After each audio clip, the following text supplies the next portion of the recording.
2, 1. We're live. There Yippee. we go. Welcome everybody to Plat Chat VALORANT episode 273. Do not adjust your headphones. Do not adjust your headphones. Yes, do not adjust your headphones. I don't know how I sound to all of you right now, but this is how I'm going to sound for the whole day because my Go XLR is dead. So if you'd like to support Plat Chat so they can support me to get a new Go XLR, you too can join Plat Chat to become a member. But before we go into the membership question, week 2, crazy number of matches. How are we holding up? Sliggy and TMV, you guys still trying to go through as many as you can? Yeah, I mean, this week was easier, to be honest, because 2-0 City. Because a 2-0 City. I mean, they're calling it the worst week of ECT. Are they now? Well, America's especially. America's was everyone who you expected to win won, so that was like pretty easy. And there were some upsets in Pacific and EMEA Pacific, we did okay, Yeah. but yeah. I mean, the end, literally the the America segment of the some show. upsets. I'm not on it. I don't think any of us are on it, right? I don't know what they're gonna say because they're literally just gonna say, "Oh yeah, the favorite won 2-0 again. This team is just better than that team. Let's move on." They're gonna lean into flaming the team that lost. That's definitely. I mean, they got you got it. That's That's how thankfully you we do it. won't have to do that too much. Well, maybe some of the matches in Pacific also. Well, some matches maybe we should flame both teams, but we'll get to that when we get there. But as we were saying, of course, if you love what you're watching and maybe not what you're hearing today, don't worry, we'll get all of our mics fixed, aka me. But if you'd like to hear better quality stuff in the future, you too can support Plat Chat and become a member. Plenty of course, benefits like the members only Discord, tons of events, and you can also submit your questions for us each week. So this week's member question is 2027 affecting stage 2? And we have Hosser He here, I hope I read that correctly, asking basically, we know partnership is coming up, teams are probably talking to them about it, trying to figure out how to look good to Riot. Is that why people are scrambling to make roster moves, play triple duelist, get whatever win they can? Achilles, what do you think? Yeah, I think we're just seeing that teams have started to give up. They know that they're not going to make the cut, and they're just like, fuck it. What's the point? Oh, it's not been 5 minutes. That's not gonna be on me. Dude, Nice. our episode got taken down last week because of a TOS violation. Now we got I another had nothing one. to do with that. And you had everything to do with this one. Achilles, Yes. you're on my short list. Continue. I'm so sorry. I'm so sorry. I think prior to this here, I think I've only ever demonetized the show like once, for what it's worth. Wow. So it's double now. few and far in between. Few and far in between. But so I do apologize. You can take it out of my pay, I suppose. But yes, no, I don't think that this is the thing that's actually affecting the teams. I think that some teams are just better than others. Some have poor reads in the meta, and others are still struggling to just find their roles and get their players playing the way that they should.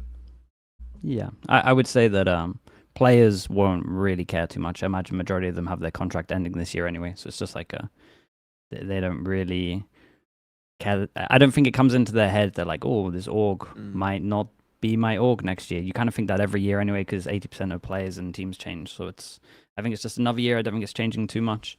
And if anything, there's going to be less partner teams, so players are like wanting to prove themselves a little bit more. But I don't think they're like thinking, oh, mate, my org might not be in here. Everyone's just trying to play at their best. I don't even think it's coming to any player's head, to be honest, really. I would say. Because you just don't think about that stuff. It's so outside your control, like, who cares? You certainly shouldn't be. Yeah. Oh, yeah. The only thing that this could have affected is like, I don't know, maybe an org is panicking and feeling like, oh, we need to make a good run at champs, so let's change our entire roster before. But that would have been before, right? Like, oh, we need to have a good year to prove that we care. But that's already happened at this point. Well, I mean, there's still time. Still time for someone to blow up a roster. That would be fun. God help me with Jesus. I was trying like not So to go ready there. with But, so ready with that. well, there you go. Yeah, I imagine. It shouldn't be players. Probably not even coaches. Although maybe some coaches, depending on how close you are with the org. Can I add my own member question and delay the show by 5 minutes, maybe? You can. I was thinking today because I was watching the Pacific content that they had to fill, right? And that's probably maybe the best content we've seen in Valorant. Yes. And then I was also thinking like the budget for it's crazy. They've made like a remake of the new map. It's like giant person size. People should go watch it if they haven't seen it already. So my question is, because EMEA has no money, I think that they spent more budget on that than probably EMEA's got for the whole of the year. I would say, I would guess. How do you monetize properly the broadcast? Because I have a good answer. Oh, You have a good answer. I have a good answer. I think I fixed Sliggy's esports. solved esports. Oh my I think God. I've solved esports. He's You have to solved sell it. us now. You have to sell us on your pitch. We'll be Dragon's Well, Den. he Go wants on. the- You, he you wants sell us. our- We'll say Well, whether we buy. no, you guys got anything? There must be something where you're like, oh guys, you're missing out here. Like you could sell this, or like Yeah. Oh, I mean, there's plenty of things you could sell. gambling but- websites. yeah. Alcohol. Well, Let's get 14-year-old Bren back out here. Gambling is CS skins. I mean, I have said this. I've said this a couple times, and I've brought this up directly to like some of the leadership and people in charge of the VCT esports product at Riot. One of the things that we had at the Overwatch League that I thought was brilliant, that would, I think, do incredibly well in Valorant, is ProView. You pay a monthly subscription fee. It's something, I think in Overwatch it was like $15 a month or something like that. It was the all access pass, I think is what we called it. And it just opened a panel. It's directly integrated into Twitch. I think that if you're going to do this as Riot, you either have to work with like, either make it exclusive to one of the streaming platforms, or you put it on like, ValorantEsports.com, whatever the hell. And then you have the player in there and you have the platform in there, but you pay the monthly, and then you can in real time swap between every single player's viewpoint. Because we know that these are being observed. We know that we can toggle to these. You have them. And then put them in a thing. And that way, like, it's like, oh, I want to learn how to play controller. Who do I want to watch? I want to watch Karen. I want to watch Mako. Okay, whenever they're playing, I'm going to, toggle over to that, because the observer's not going to be on them 100% of the time. Boom, you get to do that. And then you get perks and all this kind of other stuff, sprays and whatnot in the game, because you are an all access, subscriber, that kind of thing. I feel like my thought is just to sell Vitality's team comms consistently, because Vitality's team comms. I mean, some of the team comms this week were insanely good. Imagine you pay for the Envy team comms, and you're like, is it working? I can't tell if it's working or not because it's silent. You're the Vitality team comms. I mean, God knows what you're about to hear next. I mean, you never know what's going to come out. That's true, yeah. I think to back on Achilles' thing, I think that's quite a good idea, because also like content people would pay for it, because then you can make your own content around it in terms of bots. So I do think that's good. Trevor, you got anything before I solve esports? No, I'm just curious. I'm curious because I've thought about and implemented several different ideas when I was producing as well. But I think the biggest problem we have right now is everything's like one-off, right? Everything's short-term. It's like, hey, let's sell this segment, like let's sponsor this segment. And it's like, that's great. Like you should do that. You should do more of that, probably, actually. But that's not a steady monetization. So, okay, what you got? So, Chobra, TMV, you guys stream a lot. Every time your VOD goes up on YouTube, unless you're TMV is pretty on top of this with lowering the sound. What happens to your VOD? Demonetized. You get demonetized. John and the music boys are getting all the money randomly. Why are the people that are doing the broadcast not making their own music, and then you monetize all the co-streamers that are playing all of your YouTube stuff? Wow. It's actually millions in a year. It is. If you think we're getting robbed blind because 10 seconds of a copyrighted song get played. Yeah, so why do they not own that music and monetize all of those co-streamers? Because it takes 8 hours at least to get rid of it. Instead, John the music boy is literally, he's looking at yachts right now. He's looking at yachts. He's like, oh, I've got to get my second yacht because all of this money is just randomly coming in. Own your music, copyright us. It is millions in a year. I'm telling you, because I'm not the biggest streamer. I know how much money you're taking from me. So you multiply that by the other streamers that are out here. It's so much money. For 30 seconds. That's all it takes. Less than that sometimes. Yeah. It's crazy. Wow. This might actually be unironically one of the more reasonable ideas I've heard about solving esports broadcasts. Wow. Dude, the whole thing about like, it's co-streamers killing esports. How do you monetize them? It's there. Robbers. It's sitting in front of you. Robbers, because John, he's on his third yacht as we're speaking. That could be you guys. You could have the money for content. You could do cool content, and then it just explodes. More people watch, more quality content. You take that content back. You copyright them back. You copyright me. You get more money. You got more viewers. It's more money every single time. It just snowballs. It's how we run a company. It's how you monetize esports. Think about it. Don't play other people's music. Don't just go, oh, I like this music. Better give John 50 grand for the year randomly. Do my idea, and then fewer people will watch co-streamers because they'll want to watch the pro view. That's true. So they'll get the all access pass. That's true. That's true. Yeah, but Just if you're an gonna go idea. the co-streamer Otherwise, route, you're gonna have a million people in chat being like, "Sliggy, can you go to Mako? I want to watch Mako." Yeah, that is would true. that Yeah. would be content. That is true. it's a Yeah, think reasonable about it, idea. guys. There you go. Think about it, because Yeah. legit, it's Well, I mean, looked so into the amount of now- money they're taking. It's you would make millions if I times for my sure. viewership of how other like FNS and like Sassy and that stuff. It's millions Sure. per year. Yeah. Just think And about it. for anyone listening, therefore, what you should do is you should learn to make music, and then you can go to Riot and be like, I'll make the music for you, and then And you take a percent. you can now get your yachts. There you go. So you everyone always asks, how do I get into esports? Well, now you know. Make music and then Make rob music. Sliggy. That's it. Yeah, That's the career dude, path. Pete, this is what I'm saying, dude. I'd rather be robbed by the people that I'm watching. Do you get what I mean? Instead of some random guy, just some random music. They go, oh, this is really cool music, man. Should put this in the beginning. No, make your own crap music and take money from us. I was gonna say, let's also be clear. It's not really cool music most of the time. Most Right, of it's the, crap. most of the stuff That's what that I is mean. playing. Mate, is I'm not saying John and the Music horrendous. Boy is bringing out bangers. It's shit music. It's awful. Like, it's All right, horrendous. well, It's, all right. it's most of it's from UPM, Universal Production Music, I think it's called. Stop giving them money. It's just like a database of music. Jesus But Christ. just make your own stuff. Nice. It could Yeah. literally be Well, just you in a room with I a mean, guitar. Sliggy, you got me thinking now. I'm gonna make some music and send Yeah. it to Kurt, and he's gonna. Play Yeah, on yeah. Americas, Dude, and this then- is how you monetize Plat Chat, And then Kurt. You I'm choose the gonna- money, we own the rights. Yeah. God, it's, I should have Oh kept my it. I should have gosh. kept it for ourselves. Oh my I've gosh. messed All up. right, well, Yeah, whoever- you messed up big time there. whoever Imagine produces the Kurt's first producing track. Americas and the fucking Sliggy roast from Josh Yes, just comes on. Oh my gosh. All right. Tech pause, and it's just all of TMD's chants. Just back Yeah, to back to yeah. Yeah, back. you should Yeah, back monetize to those. back. There we go. We are slacking out here. There's so much money to be made in esports. All right. Well, now that we've got that solved, we can look forward to many more matches as well. So we got to talk about Pacific this past week.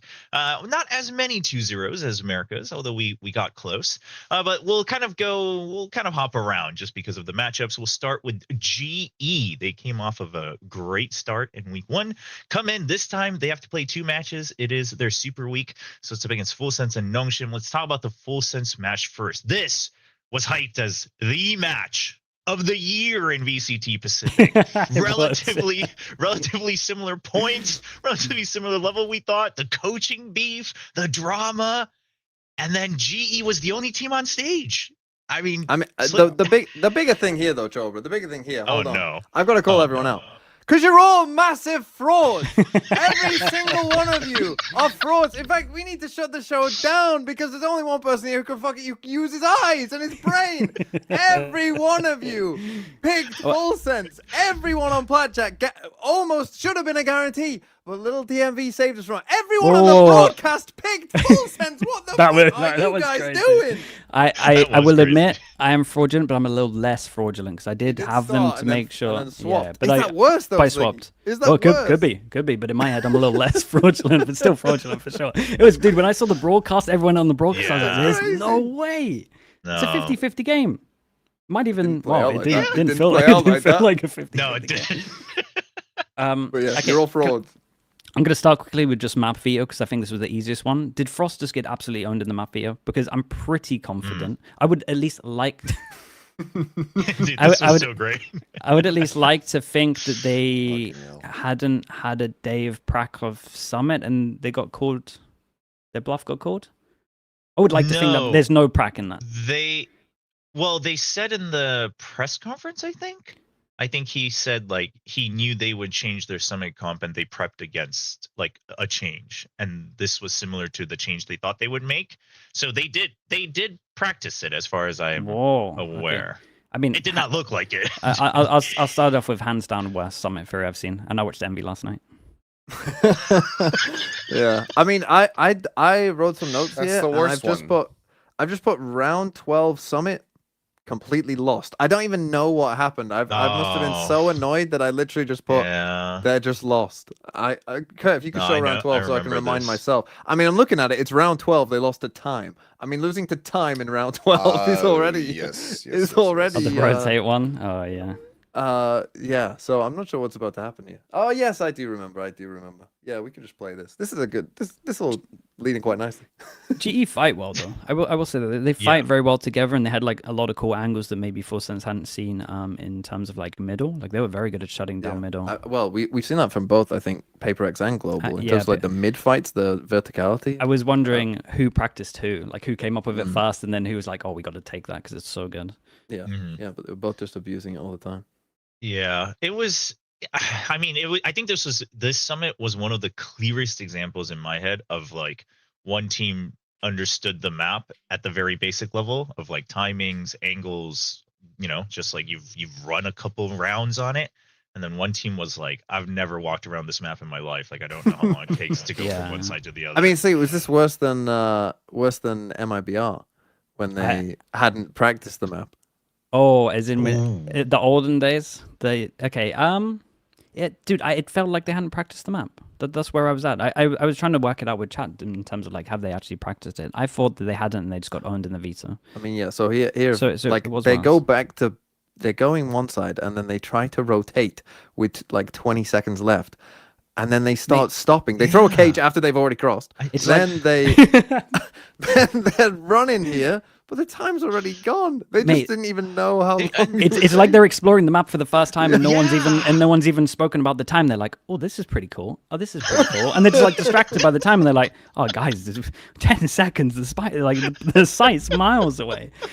I couldn't believe what I was watching. To be honest, I was because I was really hyped up for this game, and then I was just like, "Man, that was it was a disappointment," but at the same time, it was like pretty fun. I was gonna say it was pretty fun. There was a bit of enjoyment because it was like so bad that it was funny. Yeah, I mean, would you say that obviously we've made it very clear that especially on map 2, FURSense just lost, right? They didn't even show up. But how much of this match do you think GE also continued to kind of build upon what they had in week 1, or is it really just we can't even tell, man? The other team just wasn't even there. We can tell. I felt like they looked good though, like especially individually. Like Platman came in. I do like the gecko change for the sky on their last map. I thought that was really good. The individuals were good, man. The funny thing is, because when I look at GE, I'm just like, damn, they're very good at the fundamentals, and I felt like the fundamentals beat them every single time. They're getting traded there. Like even if they lose the first kill, it's an instant trade, and that's in theory like what I thought with Frost kind of taught them all. So they maybe use that against them better. But mate, I think week after week they look better. Yeah, I think in Pacific right now, Pacific is, I think, pretty weak at the top. Like I think there's a big I think you can make a good argument that after PaperX, Global are actually the next best team. Yeah, it might be. It might be that. Yeah, I think that's an argument to make. Yeah, I don't think it's clear cut. No, but like in terms of like right now where we're seeing right now, like if you told me like Globals should be feeling pretty good about going to champs. Both, you know, they have like a maybe champ points route, but also like, you know, just going because they finish in the top 2. Because Pacific, I think right now doesn't have a ton of top teams. Yeah. There could be a rematch here later on, and it might really matter. Yeah, so you could argue that like this game doesn't matter yet, even though it might. Well, there is a world that it might not matter, and there can be a rematch that is really like for the big points at the end that will like maybe decide between the two. So we'll see. I don't want to get too ahead of myself, but man, I watched GE. I was just like, damn, they look good. Like they look really good. They really have locked in that map. This is what I mean. It's close, man. Yeah, it's very really close. Yeah, I mean, this really should have mattered a lot, and I think FURSense, like the players should be kicking themselves for it because you're also basically taking the point away from the other when you win, right? So it's kind of double because it's a head-to-head matchup. So GE, it was a big one for GE to win. But I mean, it looked like even in the interviews, you know, they seemed like they were fairly confident coming in, and then they showed it. So there, you know, there's no questions asked there. Achilles, you've been mighty silent about this match. Just nothing else. I didn't have that much to say. I mean, I had said on the episode last week that I was glad that I got to just sit back and watch and enjoy it, and that I didn't have to worry about casting it. I'm very glad that I wasn't casting it because I would have just been annoyed. Like it's just all this build up to then like nothing. It just would have been yeah, it would have been boring, I suppose. Yeah. So Yeah. I'm glad that I kind of just got to sit back at home and witness the slaughter that was occurring. Did you cast the second GE match? GE versus Nongshim? Yes. That one was closer, like a lot closer, obviously, because the bar was pretty low thanks to Significantly. But this one, much closer. No summit this time. Ascent 3 Sunset. Nongshim does come out on top 2-1, but this one now, Sliggy, you were saying like, all right, well, I'm feeling like GE's looking still better and better each time I see them. So is this a case of like, well, GE's good, but like Nongshim redeemed themselves a little bit, or is this like well, it was a super week for GE, so jury's out? I think it's a bit of both. I would say the Super Week definitely didn't help GE, especially as like for the players that must have been like the game for them. Like that's their time to prove themselves against like the first their first one. Like our decision was right. I also think on top of that, like even if they did a lot of anti against Nongshim changed a lot up to an unexpected level of what the hell is going on almost. And yeah, I mean, I still feel fine about GE for this one because I just kind of looked at Nongshim and I felt like they used their time well. Wasn't super convinced by the Ascent, but I know that GE has like a very good Ascent right now. So I don't know if it was like because of that or not. But mate, I feel good about GE, really.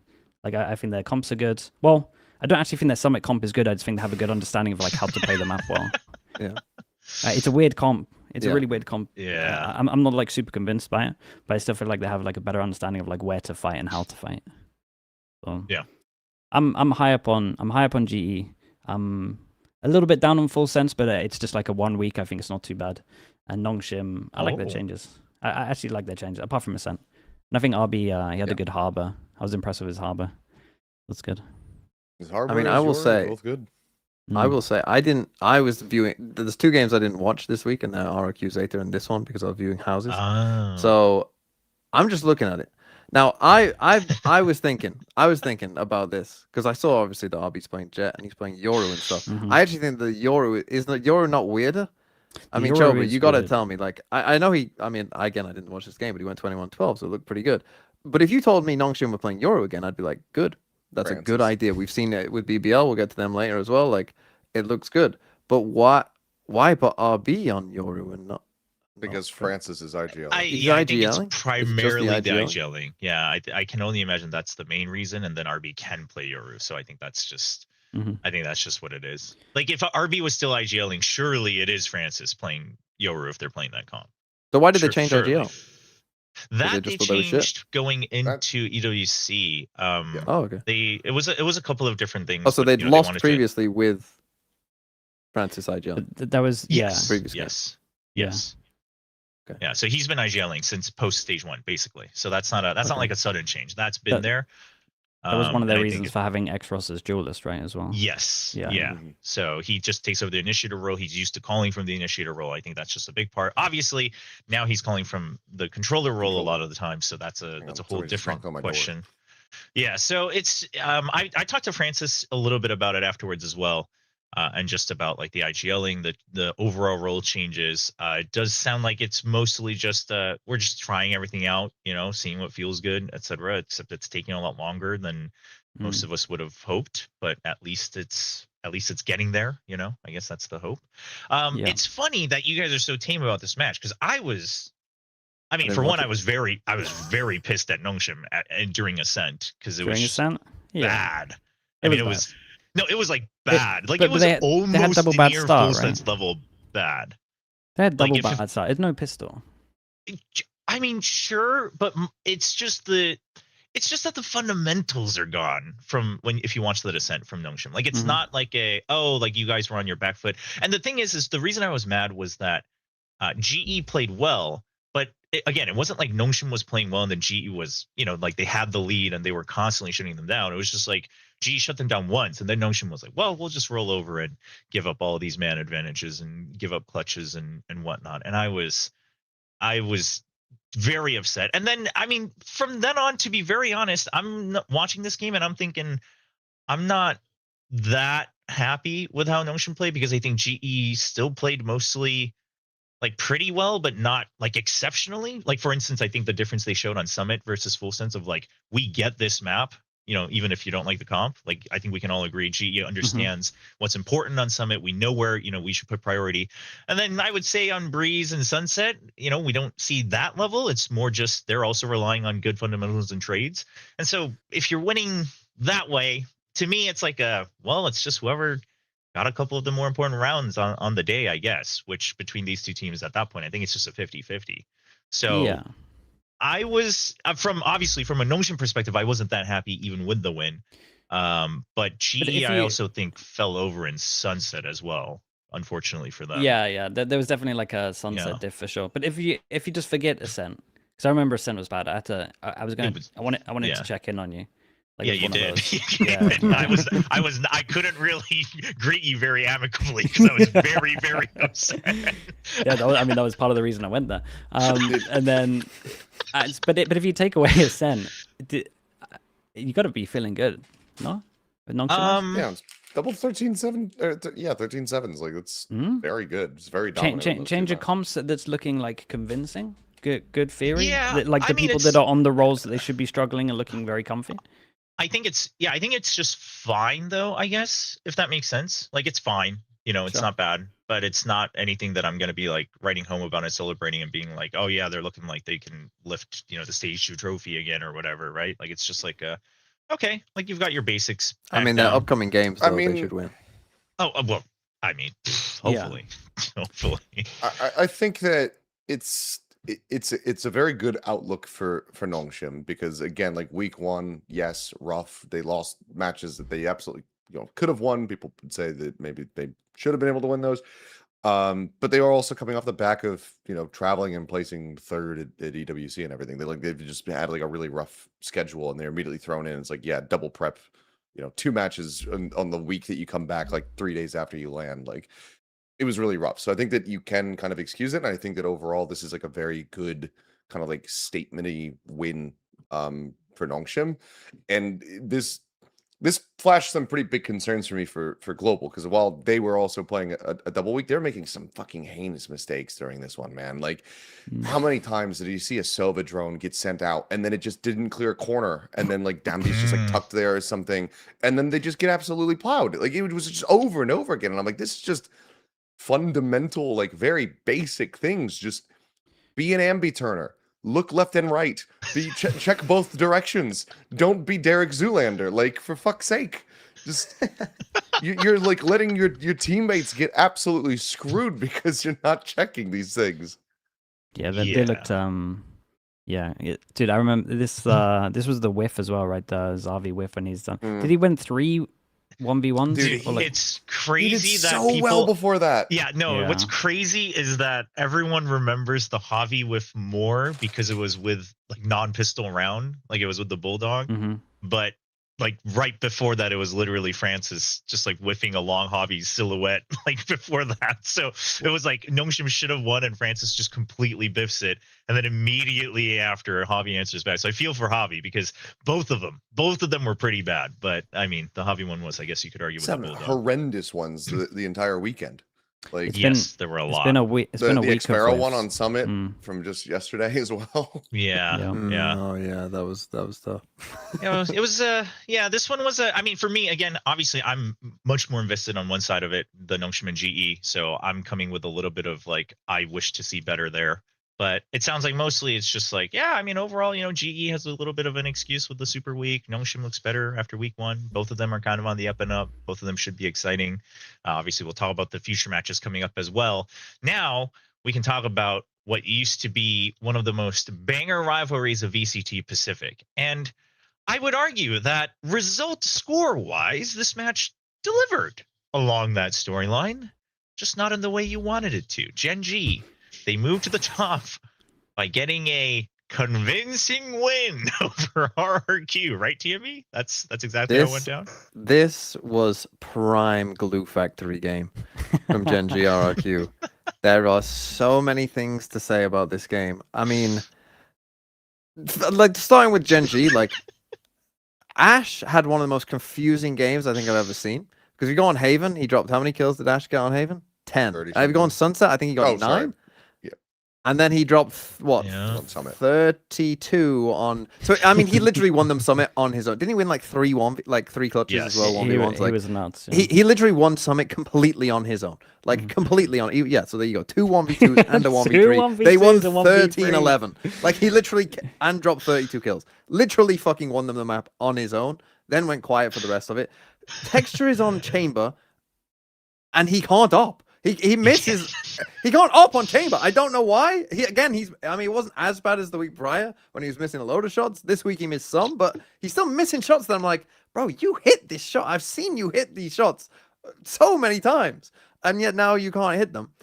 I mean, just so many things in this game. What have I written? Gen.G off frauds. Is what I've written. Ash is god or fraud, no in between. I think if like the texture thing, that my kind of bell that I would shoot him is that it's a new map, so he's not super used to like the angles that they're going to peek him and stuff. That's kind of like what it felt like. I still like their theory with the chamber where you kind of set him up over towards B and you're just letting him prod on attack. Like I think that's good. There's very limited places to actually like hide, and obviously if you need to try and get info, then against like solo smokes, it's a very good way to take it. For me, Gen.G, this is like the first time I've seen the calling struggle. Especially if you like look at Haven, they weren't breaking any trips, and RQ just had like the best read. I think at 1.1, it was like getting out his book, just being like, "Man, I'm reading you." It's kind of sick for him. So I thought like this was the first time where I've looked at the team and I'm like, "Oh, the calling is looking like really rough here. We're not like exploring the map enough." And I think the timeouts were good to actually like identify a lot of that stuff and fix them. But it's still just a worrying sign to see this, especially the Haven, man. This attack Haven was really rough, yeah. I mean, I think that one of the things that Gen.G maybe should try to lean into is having Athena play Sova on Haven. You mentioned not breaking trips and everything. Can't really do that so easily with a fade. It feels a little bit odd to me to see that instead of the Sova on the map. But yeah, I mean, I think it's... I didn't look at this game as much as it. I mean, like it was kind of gluey, but like for not the reasons that you would maybe think just looking at the teams on paper. Like RQ are down Jemkin, Gen.G is still like integrating Athena as a new IGL as well as like Rascal into the roster, who is like a very young player and who has been looking good overall. Like I think that you take those factors together, you combine it. Yeah, this is going to turn into a glue fest. But I still kind of came out of this one feeling pretty generally positive for both teams still somehow. Like RQ, I think, put up a decent enough fight for me to be like, okay, I think when Jemkin's back, they'll probably start doing better. Like I think that everyone individually, for the most part, did look a little bit more keyed into the game. They looked a little bit more like themselves. And obviously missing Jemkin is like a really big factor for them. So I think that if he comes back and he's not playing Phoenix, then I think that RQ could maybe be okay. Right. And then for Gen.G, I'm like, okay, I can kind of continue to, I can see the continued growth. Yes, they're struggling with calling at times, but that's going to happen when you have somebody who's stepping into IGL like this on a short turnaround. Like it's week 2. I don't see a reason to be doomer or to think that either team is necessarily like fraudulent. Who are you and what have you done with the kid? Why are you so positive about such a Because I have to bank all my negativity for like the next segment. So for now, okay, well, we have to go I'll take positive some mode. of it because I'm telling you right now, there must always be a Korean team in the group stages that are frauds. And Gen.G, I'm looking at you for this one. Normally it's DRX. T1, they're permanent frauds. They sit in the fraud chair. But Gen.G, they're 3-0. People results. Randy's will look at the group stage and be like, "Wow, Gen.G, they're 3-0. They must be good." This team is not good. This team is not good. They're better than they were. They're not dog like they were. They were pretty bad during stage 1, but they're not good. They're not 3-0 good. My new dream is Gen.G qualify the champs and they eliminate FUT. And I will pull up this clip and I'm going to send it to you. Not very fucking good. I'm going to tweet it at you every day until I die. Damn. That's okay. Wow. I do think the only map where I would disagree with you is their sunset. The sunset was very good. The sunset, I will grant. The sunset, that's fine. But generally, I think RRQ should come away feeling Like from this game, I think RRQ should feel better because they should have won this 2-0. If Ash wasn't having a life map, they would have won this 2-0, in my opinion. And to do that without Jemkin, and you know, considering where they were, I mean, we'll talk about their first game in a bit, where you know, it feels like, oh, they must be at literal rock bottom, right? Like this team can't go any lower. You know, to go from like what should be their rock bottom to then like we should have actually won a game without our best player. I think they should actually feel fairly decent about this performance, RRQ. Okay, their sunset isn't great. Gen.G, you know, kind of plowed them there, but you know, like overall, the first 2 maps, I think you can actually be somewhat positive given the circumstances. Yeah, I mean, at least they play a good comp on sunset, so it can be a little better. I just, dude, I think Gen.G have one of the best sunsets I've seen at the moment. It looks pretty good. Thing. It looks very good. Yeah, they're very good with like a lot of the chamber fear. It's very hard to actually just like do anything over towards A on attack. You got to use a lot of util on that one. So I like what they're doing. I think that they kind of play the comp that I would play at the moment. I don't think they're as fraudulent. I don't think it's like DRX levels of stage I mean, that's a high bar, Sliggy. I know that's a very high bar. I know that's a very high bar. But what I'm saying is, I'm looking at Gen.G in their next 2 games. They've got global full sense. Sure, I'm thinking they lose both games, personally. And if they win? And if they win, then good for them. Maybe they can prove that they're improving and they aren't as fraudulent as I think.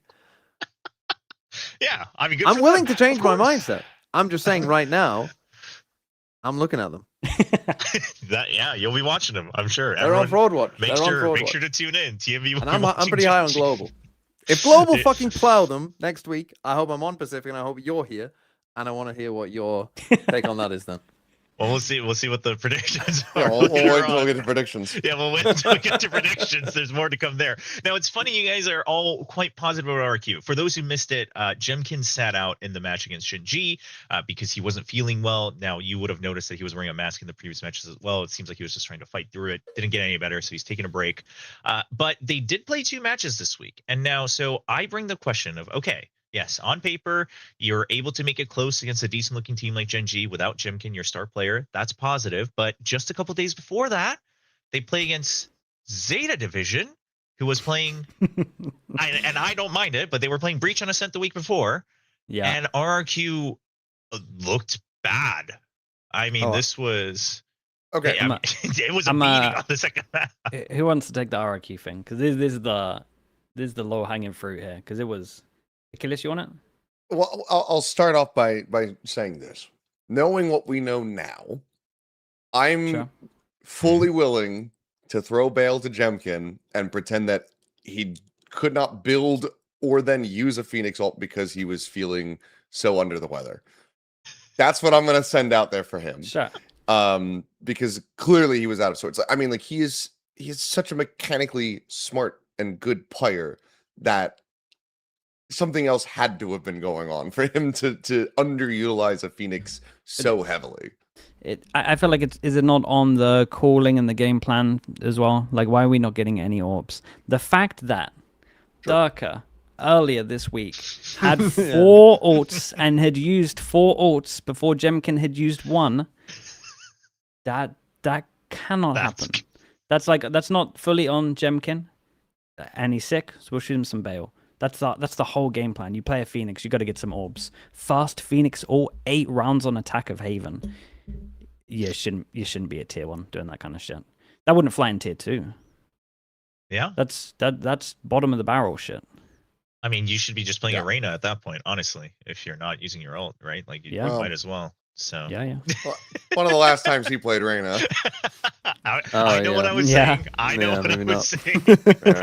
But I mean, that's the thing is that you make it sound like, all right, let's hope that Jemkin obviously makes a speedy recovery. He's back in full condition. Let's assume he still plays the Phoenix because we have I mean, surely they're not like putting him on Phoenix because he's not feeling well, right? So you think RQ is able to look better because ZETA kind of had him figured out in this match? I mean, maybe it's one of those. It's like either he's crap on the agent or it's just the sick stuff. And I got to wait one more game before I see that. Sure. I think. Yeah, I think I'm at the same point. I think that Crazy Guy really took a lot of responsibility after the ZETA game from things that I had been hearing. And so he did shoulder a lot of the shortcomings and failures there on his calling. I think that that's something that they're really gonna to look to, work back around. But I think that overall, like, I'm willing to excuse a hell of a lot, like, for RRQ just because of how brutal this has apparently been. It's another one of the things, like, I don't want to go into it like super deep because I don't know how much like they want to talk about it. I think they want to kind of just like focus on the game and be able to move forward. But it's been a lot of stuff that they're dealing with Jumpkin being sick.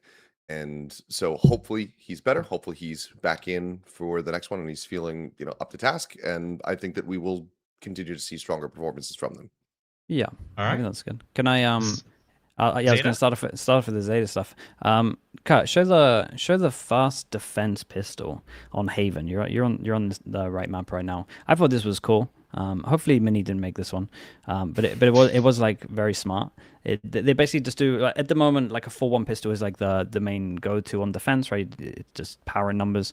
They go 5 aggro over towards A because they have the Euro and they can have the Euro TP and then contain instead of just having like the one that is normally the Cypher. You get the Euro that gets still the information from the Cypher, but they're obviously stronger as the 5 pushing at the beginning, and then the Euro just contains because they have TP. So if they are fighting A, it might just be a 10. It might be a 5v5 instead of like a 5v4 that it sometimes is. So that kind of stuff is like really, really cool. I like that as a pistol. You're doing whatever's strong, but you're making it stronger. The Fury's good with a Yoro. And then also they play a weird comp. They play no scan on Haven, but they do like a cage that goes deep over towards C long.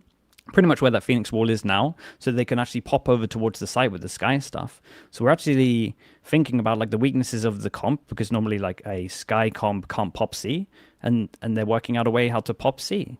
I thought this stuff's cool. I don't agree with a lot of the comps at the moment, but when I see this stuff, I'm like, damn, this is cool. Like, someone knows what they're doing. Again, hopefully it's not Mini, but someone's making cool stuff over there. I thought that was nice to see. Yeah, I think Zeta looks like at least they're leaning into like their strengths, and then they, like you said, they understand what their weaknesses are. TMV, you have anything nice to say about Zeta Division? Any hope? The thing I would say, I'm going to say this is nice about Pacific, is whilst I don't think that the teams maybe at the top are performing at their best level, I think the teams from the bottom have risen quite substantially, and that is making Pacific, I think, an interesting watch, because you genuinely can look at games and, actually make a case like, oh, this bottom feeder team. Like, if you look at Group Omega, I think we all thought, oh, that's just going to be, we could probably predict every single game in there, with the 3 teams at the bottom and the 3 teams at the top, and it's not turned out that way for multiple reasons. Maybe we can get into one of those teams now. Yeah, everybody sit down. Fucking hell. That was great. Yeah, thank you for setting it up. Everybody take your seats, buckle up, because TMV has decided that we are going to take off on the VARREL plane because they are undefeated. There's a lot of layers to this match, first of all, because obviously it's like VARREL T1. You expect T1 to win regardless of how they looked the previous week. And then we had Klaus returning, but as the controller. So that was interesting. Only? The clutch god. Yeah, for one map only, but he was killing it on that map. 6-man rosters work, baby. Let's go. We've got confirmation. Yeah, map rotation successful. They beat 100%. T1. I mean, Sliggy, what do you think? Everyone should be running more 6-man rosters. For God's sake. I'm gonna ignore that one. And my only note that I have here is it just says Foxy9's the best player in the world. Foxy9's he's good for a map. I've written down Foxy9 will win you a map on his own. Okay. Yeah, as in like the week before as well, though. He won a map. No, he did. Like he'll a little quieter on the others, but then he just wins a map, like just on his own every week. Your phrasing seemed like he's only going to be good on one. Oh, no. As in like he'll do it. One map will be his map, and then he'll that's it. You don't need anyone else. He'll carry you. Don't every VARREL game at the moment, I'm just like watching it, and I'm just like, this guy has to be an asshole. Because how has he been kicked from so many teams? I'm literally just there. I'm looking at him, and he's celebrating with his team, and I'm just like, you look like the best player. You look like you're great to be around. Like the vibes are good. You just have to be an arsehole, surely, because how are you kicked from so many teams? I can't comprehend it. Like and like normally you can kind of understand it when it's certain people, and you're like, oh yeah, the vibes don't seem like great around this person. But I'm watching this guy, I'm like, mate, why would you not love to have this guy on your team? He's getting so excited. We brought out the clip last time of him celebrating. This one was the same thing. He went up to the coaches. The coaches haven't even got out their seat yet. He's in their booth, just like shaking them. He's awesome, man. And he's playing so well. He's so pumped up. I have no idea why this guy's ever been kicked, because he grinds and ranked as well. I've Yeah, seen. he's a grinder. I've followed him on Twitter, man. I see like he's like, oh, rank 1 again for the 20th time. What's his flaws? Like, why has he ever been kicked? Honestly, that's a great question. I have no idea. He's going on a revenge tour as well. He's playing against a bunch of people who kicked him. Yes. Yep.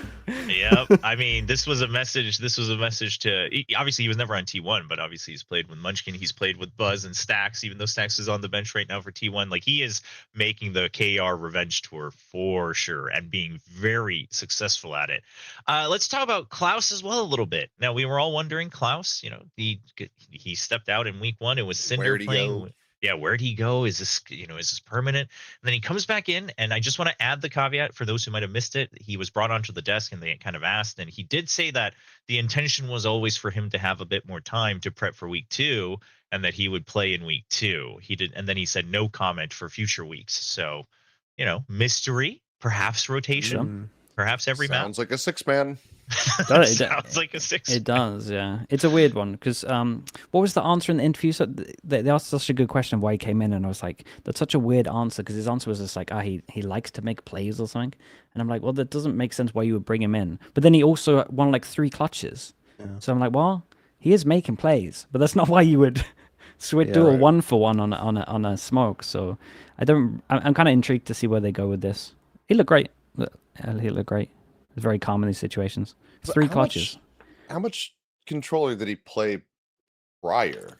Because not much. I mean, I was gonna say, I think they said he played like 4 games with Omen or something. But to me, there was still times where I'm watching him and I'm thinking, you can tell he hasn't played much controller. Like there was still some times where I'm like, oh, this guy is not like, Oh, don't worry, we'll get to worse examples later on. But yeah, yeah, you were losing your mind on them. Yeah, but I do think that. Like it can't. Well, I mean, yeah, it makes sense if he needs to learn the role. I suppose that you'd give him more time to kind of learn it. If that's the reason, if that's the real reason, behind the scenes of like, oh, this guy needs to learn how to actually play a smoke agent first. I could see that though. I mean, you take a look at their matchups as well, right? And it's like, all right, week 1 we can try to like get through it against Team Secret. We should be able to, and then it's like T1 we're gonna need our best form. Klaus, we need you to be like super prepped by then. Could have been, yeah.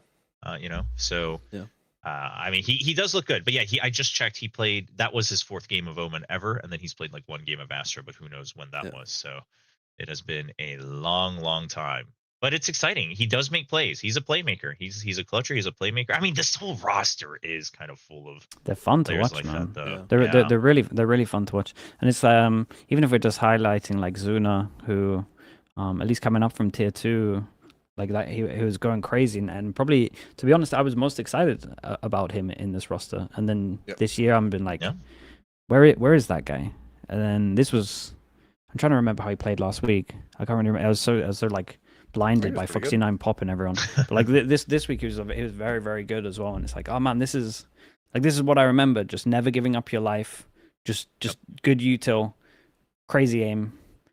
And then, dude, that first win made these guys so motivated. They're so confident now. It's so sick to see. Yeah, I love watching this team at the moment. I'm like waking up like, dude, I haven't felt that this year. Waking up like, dude, VARREL's playing. That's awesome. That's cool.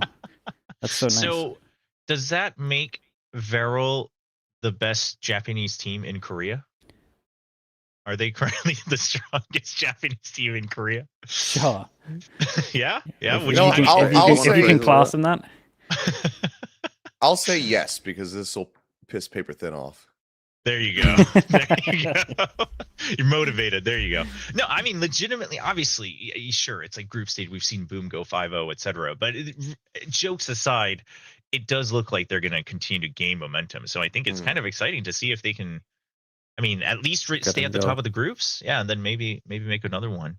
Maybe make another run in the playoffs. I mean, if they top the groups, though, they only have to win one match to try to get closer. So it's so great to see. The energy is great to see. And then there's T1. Keep on this car. Look at him. Is this where he runs to the? No, this is just after map 1. Oh, is this after map 1? This is just map 1. No, yes, it was map 1, right? Yeah, I think this is. Yeah. No, this is just map 1. Yeah. No, because Yeah, he go to the was series. Because Cinder's instantly packed up. Yeah. You should, Kat, you should show the reaction to like winning the whole thing. It's just so sick to watch them. I'm telling you. It's really good. It's just so genuine. I think that's the biggest thing. It's just so genuine, and it really. I mean, hey, also, if I know obviously the format's changing, but you want a good storyline to keep building on. I mean, this is the Ascension story, like coming up, getting excited about. Look at this guy. Look at this guy. How can you not love this guy? His glasses he drop. looks He like, doesn't care. He looks like Buzz and Stacks when they've won Bangkok. Yeah. Dude, look at this. He goes into the coach booth bit. I've never seen what the coach booth looks like from this angle. We're about to see we had it to now. get it. We had to where the get hell a we're in the handy- back rooms. Yeah, we had to get a handheld cam to like jump in there with to him. follow him. They're not even out of their chair yet. Oh my gosh. I love him, it's man. Great. I love him. I mean, it's awesome. I just remembered that as well. We just saw that there. Cinder did step in to sit next to the head coach as well during the later matches where he wasn't playing. So it could be the Carpe effect. They're learning the Carpe effect. So we'll see how they go. Now T1 on the other hand, obviously they lost to VARREL. I won't say body because the first one was a close map, but they lose. People are wondering, oh yeah, are they truly as fraudulent as TMV says? And then they don't. They just stomp Secret, as all things should be. So are they fraudulent or are they not? TMV, that's for you. There's I mean, look, if you want to talk about the T1 side of the VARREL game, I mean, particularly Split for me was like they are running a double duelist comp with the Sky. They're running Jet Race Sky. And I think they did like one B exec. It worked. They won the round. And then for whatever reason, that row of like 5 rounds in a row, yeah, they just go remember this. They go A every round and just keep losing. And I'm like, guys, you literally did a B exec and you won the round. It was convincing. You won. Remember that? Munchkin, do you remember that? Go back in time a couple of minutes, bro. And then they just kept doing A execs over and over again. And I was like, what on earth are they doing? And they just kept losing every single time they went to A. So I came away from the VARREL game. I mean, look, VARREL, seemed like a pretty decent team, as we just talked about. But T1 should be beating them. Like, if we're being real, like that they should be beating them. And so there is some concerns there, genuinely. But then against Secret, like are they fraudulent? I mean, to me, the fraudulent with T1 is like, yeah, they have that in them. They have that in them to stink up the place sometimes. That's what makes them fraudulent. You beat Team Secret 2-0. Look, I understand. That's what we expect. But I know that when they're going to champs, you'll be watching it. You know what? One of the main reasons. I mean, not just that T1 were fraudulent when they won the Masters.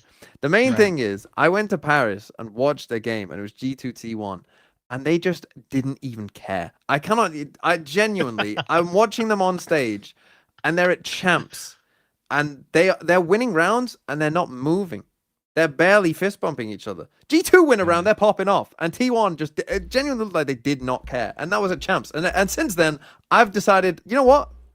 If you couldn't be bothered when I was there watching, then I'm not going to be bothered with you. They must not have realized that TMV. I know. Was in the fucking audience. Should probably get they excited, didn't boys. see me in the big grand golden throne in the audience. I'm not too worried about that stuff. I know there's like a couple of players that don't like to get too overexcited because then they start making mistakes and they just get too hands start shaking. Like they were fucking filing their taxes, bro. I agree with you. I'm on board with getting a little hyped for it. Okay. I mean, I'm of the hot take, Timmy. You're gonna hate this one. I think they come top 8 at champs. You'll see. We'll see. You put them top in fucking Santiago as well, and what happened? Oh, they bombed out straight away. Yeah. Oh yeah, True. again. No, Go on, true. keep believing, bro. Keep believing. But the expectations of 8 is a lot lower, I will say. Yeah, eight's reasonable, I think. Yeah, T1 versus Secret. I mean, there's not too much to say here, is there? I don't want to pick on the guy, but I think the Secret side of things. Zeus had a rough time. Zeus had a stinker. He had a stinker. But I think these. this is. Oh, go ahead. No, you go.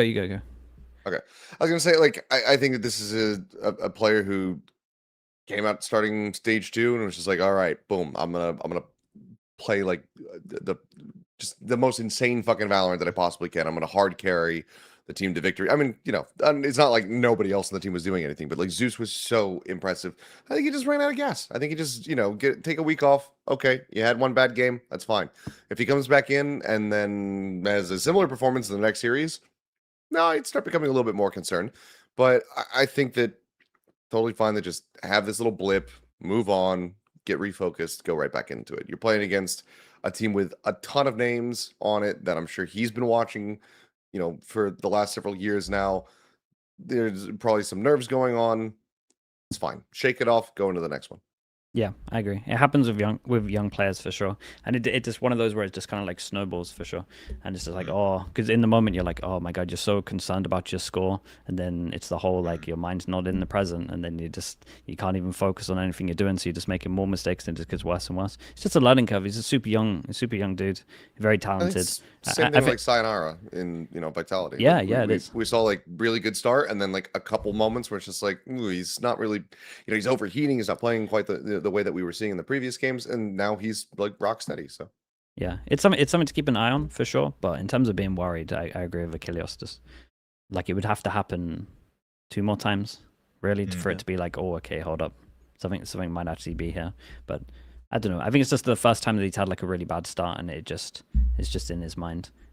So I'm not too worried about it. I will say in terms of like T1 positive stuff, I feel like Buzz was my main thing. I'm looking at him and I'm looking like, oh man, you got so many roles to play. I think he's doing good, man. I think he's doing good with like the new flex role. I'm impressed. I don't have him down as much as a rifler. His rifle's looking really good. I feel like every role at the moment he's comfy, like he's playing, he's looking comfy in terms of util makes a lot of sense, and he's fragging like very well. So definitely my main takeaway is Buzz is looking good, and Izu might just be the best in Pacific as well. Dude, he's so good. Izu's so good. Very consistent. Definitely the most consistent player on that roster. Crazy. Sure. Different roles as well. Just put him on anything. Put him on anything. He's gonna be top two in your team for sure. It's mad. There you go. Well, probably not spoken about enough, I would say. I think he's as flexible, if not slightly more than like Forsaken, and he trolls his team a hell of a lot less. We love to see it when Jason does do it, but no, he definitely doesn't do any of the trolling, and he's kind of locked in on the team much more than sometimes going for the funny plays. But we'll see. Yeah, I agree that he's not. I think he's kind of in that like the Devi zone that we had a couple, 1 or 2 years ago, where it's like he's like everyone knows he's good, but he's not talking about it enough because of like his teammates. But Izu's in that situation of like, no, he probably does actually deserve the spotlight a bit more. So we'll see how he holds up. We had 2 other matches. HyperX, they beat DFM, they beat KRX. Anybody got big notes for these? Because honestly, they went as expected. I mean, I got some notes. I mean, starting with the DFM game, I actually thought DFM looked all right. I thought DFM played actually with a lot of credit to their name in this game. I think I don't know how worried we should be that in a meaningless game for PaperX, they still choked a massive lead on Ascent. I don't know if that's like even when the stakes are literally 0 for them. That's just that means that they're like in Masters Champs form. Yeah, think about that Liquid series. They're in that form, man. They're ready to lift into the trophy. They did win the map, so like they eventually got there. But what was it, 12-5? I think something like that. It was either 12-5 or 12-6. Yeah, 12-5. So I mean that was pretty big. I also think their Summit attack side. See, we didn't get to see this that much because they destroyed their Summit defense side. Very good, as we saw against DRX. We didn't see that Summit attack side as much because they absolutely just bodied DRX in the second game. But when they were attacking against DFM, I did think that their A hits in particular, their B hits I thought were fine, but when they went over towards A, I think that there was a couple of rounds where, the boxes on A, and then you've got kind of the gap in the middle. They were sage walling like across it. And so it just meant that they were running straight into site, and then someone would be there on site, and they just hold mouse 1 and 3 people die. It gave them more angles. Yeah, I agree with that. I think their defense theory is very, very good. This wall that they do over towards middle where they can fight behind it is probably like the best way, because it's very similar to like a pole middle where you don't want to commit too much because you're going into too many angles that the attackers are holding you. So if you just got a straight wall that you can hide behind, have 4 people there and just drop the wall, it's probably like the best way of doing it. They had a cool pistol. bonus and fast buy round around it, just like different ones where like they fought behind it. They had like the boost of the wall over towards A, so I thought that was really cool. But I agree with the attack stuff. I think the min maxing of like the Viper wall can be a little bit better. It gives them too much space, and then I agree with this Sage wall they were doing. Ended up just giving like the defenders so many. There's not that many places to hide on A really. So I think it just kind of gave them like an extra thing to hide behind. So I think that needs to change. I'm a big believer at the moment that you can A spam. But I think if your A spam looks like that, I don't think you can A spam. So I would like to see that the stuff change a bit. I think the min maxing of their attack walls can be better on both sides, but maybe I'm missing something theory wise for sure. But in terms of DFM on Ascent as well, I will say I think they deserve to win that map. It was just individuals from PaperX that kind of carried them over. Yeah. I was even looking at it like 12-6 or whatever it was, and I was just like, man, DFM should at least have like 9 rounds right now. That it's the scoreline isn't doing it justice. Well. Yeah, it wasn't doing it justice, and then they kind of came back. So I was happy with DFM on this Ascent. It looked very good. Yeah. So going back to the summit, Anders tweeted out and revealed that he's been working with PaperX on their summit. He comes back for yet another new map, strikes again ahead of champs. Now the big question then is it? He said it's Anders and it's myself and Wendler focusing on summit. So who's working on the attacking side? Is it Anders or Wendler? I reckon it would be both, and they're just speaking through, and they're probably just trying stuff, I would say. Because there's definitely, like, when I look at the walls that they're doing, there's like 3 variations of the walls. I think they're doing the worst one on each site, but I would, maybe I'm missing something. But in terms of the actual comp, it's the exact same comp I would have, apart from there's a Sage instead of a Vice, but it does everything that I would want to do. So I think like their comp is very good. It makes a lot of sense. I'm surprised more teams aren't considering picking up him. I think I actually mentioned this like a year ago. You just put him on a month contract when a new map comes out, because he's very good at it. So 100%. It's a very cool pickup from them, and I think it's a good idea. It's also like cool just to see that they don't have egos in terms of like Wendler and Alex, and just being like, dude, this guy's good at this. Like a new map comes out, it's good at this. Let's get him on board. Let's try it out. We can try it out now. They could go here and they could lose. And it's good that they're trying to progress, and they realize like getting good at this map is like a big way for us to try and win champs. Yeah. So love to pick up. Going to get fucked on that map for sure, because no one wants to play in that region. People are floating it more. People are floating it more, but no one's picking it. Yeah, no one's picking it. Yeah. Pacific's been pretty bold with it for sure. If I can add though about Breeze, Joe. Sorry. Oh yeah. No, go ahead. Because PaperX have struggled on Breeze as well when they played against KRX. Like that's been a map that they haven't historically been great at. But I think there's a couple things here. One, Jing on Harbor, like even though like his stat line isn't amazing, I think it's the first time I've ever seen Jing play an agent and like he doesn't always do the craziest thing he can do. You know, like he actually just plays a normal game of Valorant.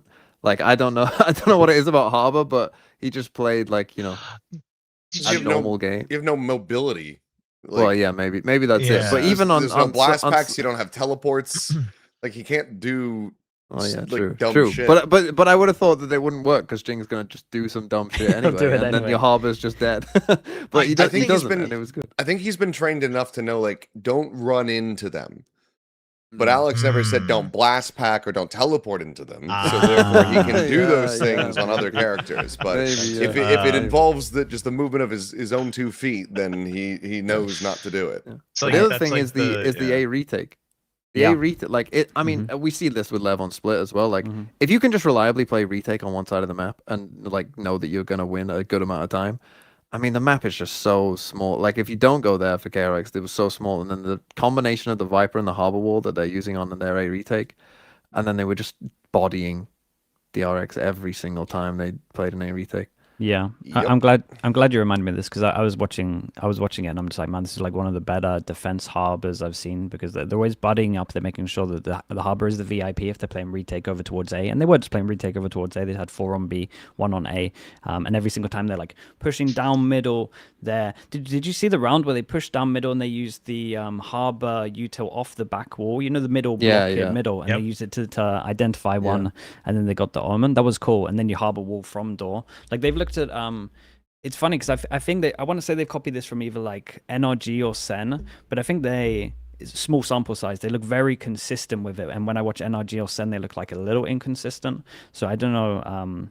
if that is going to stay that way, because again, small sample size. But I was super impressed with the Harbor. Just the theory of it is like the best rounds taken from the two best teams on this map, just over and over again, no mistakes. Do you see the round where, so like normally he was pushing down over towards door when you're retaking over towards A? They had one where they thought that they were going to fight heavy over towards middle, so he went spawn, and even then, like his wall was like made a lot of sense. I'm like, dude, they got this down. They fully got this down. It looks good. Scary. They were the doing fact that it was Jing and he wasn't overheating. It was like holy. It looks super smart. They had a couple on attack on like B side as well, where it wasn't just like the easiest, hey, just send the harbor wall along the wall and then cover the tunnels, but it was like he would send it up middle of the pillar, curve the and then pillar, you would enter, and then you would enter both ways, but that way like the spike can get in safely and you can still take space to the right. Like when I first saw that, I was like what, I mean, what are we doing here? But then I thought about it and I was like, oh, the way they want to play it, like they're very aware of what they're doing. They're fighting around those spaces and kind of cutting it up even more into those minimal fights. So it definitely looked like they put in a lot of time, like talking about how to use the agent. Yeah, and good for him. It was a good shot. I really love the one that he sent that cut off bridge on the A side that on something's head. Yeah, something. Bro, he's so mad. He did it. He did admit to me when we were in the elevator going back down to the 12th floor that it was his fault and he should have seen that the wall was there. Yeah, but he was he was just like I couldn't see anything, bro. He's just like, I'm just screaming fuck just over and over.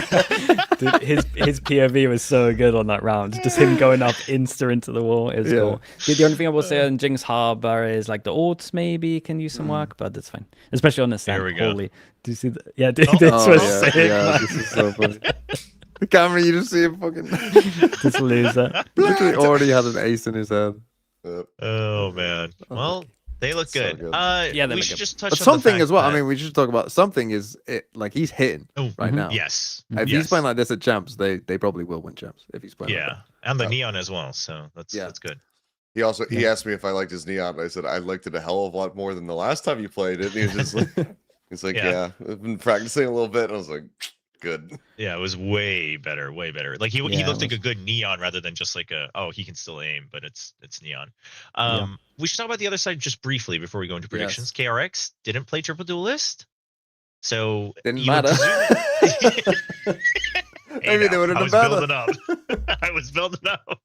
So one would argue that they learned, but they might have learned the wrong way. They got 13-1 on Summit, and then Breeze. Yeah, I mean Breeze was also really a nothing burger from KRX. I mean, they won both pistols and lost 13-6. Yes. They played like. I mean, they dropped the anti-eco to start the map. Yeah. Yeah, from the that's beginning. Yes. It was cast. They played the two maps that maybe you could argue the triple duelist works the best on, and then switched. So in terms of like time management, if you think they had 6 days from their last game, that means they changed all 7 maps in 6 days, which means that every single map's probably going to look crap, and that's kind of how it looked here. So I'm not sure that was the best approach from once you're trying to pivot off of making a horrendous mistake, which was triple duelist. But I think if you're going to make that mistake, you have to own it, and I think the way to recover is to honestly just accept that you're going to have to run triple duelist on like 2 or 3 maps. I would have used these maps that they had to just carry on running it, and the maps that you need an info senti to switch the info senti.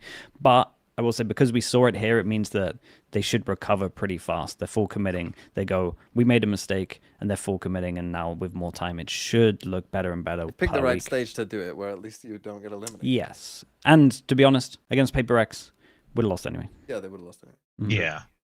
Well, I do think if you're going to change, surely you're going to go, oh, well, let's play something more comfortable and maybe not put someone on an agent they've never played before. Right, Seth? Which time? Which time would you like to point at? I mean, both of them are freeing, I suppose. But like, I mean, he's never played Chamber. He's never played Omen. And so much of it was just very evident. I mean, he looks uncomfortable on both. I mean, there was a moment, I have no round to try to give you, but it was them defender side. He's peeking into A main, and they get rid of Paper X, just gets ready to like run at him, and he decides to take the time to set up a smoke, and then instead of just immediately turning and TPing out into the site, he's just running, and he just gets caught because the smoke hasn't fully bloomed. So for a second, just swings the corner, spots a pixel of him, and then he just gets sprayed by like 3 people. It's just like, anybody who's like used to playing Omen would immediately just go straight for the teleport and you just be out of there. Because because if you're playing Omen, you would know as well, like, oh, well, I can just tuck into, deeper actually into a main and then just TP out. And that way I'm breaking those sight lines. So there's a lot of different like little micro things like that where he didn't have the reactions for it. Like, if this is what they're going to be sticking to, then I guess like we have to just give it some time to try to get the roles, in line. I mean, like this is, I don't even think anywhere close to a 1-to-1, but like obviously Buzz back on Omen looked rough the first time for T1, and then he looked a lot better. So like sometimes it can just be like, okay, get a week playing this on stage and then have an extra prac, and then maybe it'll start looking more consistent. But I don't know, man. Like him playing Omen instead of like Mako, like he's played Viper. Like he could just be playing the Viper instead. It just feels like there's a couple things here role wise where it's just not adding up super well. Hyundai also still looks very rough on Phoenix. He looked better on Breeze. Maybe he didn't know that his family had traveled in to see him live until after the first map, and then he was like, "Oh, I should lock in a little bit." But that first map, he got 1 kill. Playing Phoenix. It was bad. Your ult gives you 2 lives. You should at least be getting like 3 kills just from fucking sending a run it back. I do feel like when I look like across the course of the map, I mean, but like for fuck's sake. Yeah, I think when I look at this team as well in terms of some of they all look uncomfy playing stuff as well. So it is just like, I would love the players to maybe be a bit more vocal. And it's too late. Like I know it's too late. And it's all hindsight, but I think I would love the players to like just be a little bit more vocal when this stuff's coming in and just be like, mate, just put us on some comfort. Yeah, or just, mate, fuck off with triple duelist, you idiot. No, you're gonna lose. Like, just be a little more vocal. You gotta put your foot down at one point. And if anything, we've seen this split, like the teams that have got rid of their coach that have a set decision on how they want to play, GE and K Corp, looking very good right now. They've only lost the game between them. So I think a little bit of fight back in terms of, mate, give us some comfort. Could be good. We'll see. We'll see how they change things up in the upcoming week. So that's it for all the previous matches of Pacific in week 2. So now it's time to predict what's going to happen in week 3. So yippee! Before we go in, we did have a match of the week last week, and so we'll have to check in. Oh, sorry. Yeah, I actually want to say this because I want to know how it sounds with this mic. Match of the week last week, and it all sounds shit. It all sounds shit. You have this whole episode. I don't. This whole time, it's making me feel like I'm back to like early-ish 2000s. I'm on Ventrilo or TeamSpeak. Like, it is like that. Classic shit. I mean, we just got to educate the kids. We got to let them know what it used to be like to try to game online. That's what we're trying to do here. Yeah, it does. It is like correlator. It is like first time you're like on an Xbox and someone's trying to flame you down the mic. You're like, mate, get a better mic. I can't even understand you when you're selling. You could be sending the best flame ever. I got no idea. Well, there you go. So we had a match of the week last week. It was a GE versus Full Sense. Let's see how you all did. Even more frauds. Holy. Oh boy. I mean, just to add an extra frauds. All of you are frauds as well. Yeah. Holy shit. I mean, TMV, all that means is you should be kicked off the show. This is just for frauds. It's a show made by frauds for frauds. Clearly. That's why he's moving to football. That's why he's making the football channel. He's out of here, man. He's just like, I've had enough of these frauds. He's completed Valorant. Yeah, I see. Well, there you go. You were all wrong alongside us. We'll see if you can do better this time. Check back onto the community tab to vote on this week's match. Of course, we'll let you know which one that is when we get there. Thinking Man's Foot unsubscribed. Wow, that's kind of cool that he was subscribed beforehand. Yeah, that's good. That is that's kind a of true friend. He did it right before he toggled the screens over. Of course. Well, there you go. Thank you, Phil. For week 3, let's start with our first match. It is VARREL versus DFM. Okay. Again? Mad respect, honestly. Wow, saves us again. TMV, the only DFM. He's probably going to be right as well. Yeah, I mean, if I'm right about this one, Jesus, it's going to become more and more insufferable as we go forward. I don't think this is that bad of a punt, no? Nah, I thought DFM was pretty good last week. After looking I at think this Ascent, is very I get coin this. flippy. Mm-hmm. Yeah.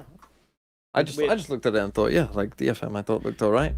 Would it shock me if VARREL had, a bit of a doubter? I mean, Foxy9, I have to hope, I guess, doesn't just completely take over. It has to be a 2-1 if you're going to win, because he's won them up already. It's 1-0 to VARREL, I accept, but I'm hopeful that DFM, because sometimes I think they do just lack that bit of confidence as well. It just actually in game, like some of the fights that maybe they shy away from at time. But I feel like they will think this is a game that they can win. Like even though VARREL are 2-0, I think they'll look and be like, we can beat this team. And I think that if they play at the same level they did against PaperX, I think that they can, because I think they should have won Ascent surely, and gave PaperX a good game on Summit as well. So I think they got a chance. Yeah, respectable. I think that's fair. All right. Let's move on to the next one. We have two teams that both have super weeks, I think, but they're playing against each other in their first matchup. It's Full Sense versus Zeta Division. Oh, okay. Yeah. I mean, after how they looked, I was thinking maybe someone. Yeah, I was thinking maybe someone, but at the same time, I knew it wouldn't happen. I knew this was going to be a guarantee because Paper Thin's not. I was going to say if Paper Thin was here, he'd be high on it right now. I considered it, but I don't know, man. Like, I feel like Primi will just go Terminator mode here. Like, after a loss as well. Yeah. I think he's just gonna come out. He's gonna all of Frost's frustrations will be executed upon Zeta Division by Primi. Primi will be his conduit, and it will be a bloodbath. Yeah, I think so as well. I think just because the loss was so bad against GE, it's just like they should look good this week. Though it'll be I mean, back Frost, to red light, green light. Frost might, yeah, we are. I was thinking that. Yeah, we might be. Frost will just go crazy at them, and then they'll just practice so heavy this week that they have to look good. Yeah, it'd be a generational downfall, I think, actually, if they lose this after that last one. If they lose this one, if they lose this, they're in trouble. I mean, especially compared to like the hype of the roster at the beginning of the year, and then they look better, and then they go to London, and then from then on, and then you bring in Frost, and people are like, surely, like they get back onto it. It's not looking too good, so it's a must-win for them. They also, I mean, Group Alpha is just it's a bloodbath for champs points. The upside, if Zeta win this, is that that watch party at the hub is going to be going fucking ape shit, man. Oh, heck we see Manny and the boys like fucking ties around their head, just like ripping their fucking shirts off, just going crazy, just pouring shots into each other's faces. They were popping off this week. They had a nice drink in front of them as well. Every time they went to thing, I was like, "Mate, that drink is unbelievable." I think you were talking about this is when I was driving, and I had your co-stream on it, like just in my car. I was listening to it. I said I was having Sliggy ASMR. I was just typing when I was at red lights to the chat, and I remember Sliggy just being like, "It's like, what is that drink? It looks fucking amazing." And I was like, so cold, man. I was like, what is it just a frozen sour? Like, I think it was just like a frozen like lemon sour or something. But isn't like one of those huge... But every time they cut to the thing, you're just like, oh, it looks so fucking good. Oh, man. Look good. Just driving down to Incheon, like, what the fuck is he talking about? One day we're gonna just see Sliggy sneak into the Zeta watch party. There you go. Just down it. So Full Sense guaranteed. All right, next up, Team Secret versus PaperX.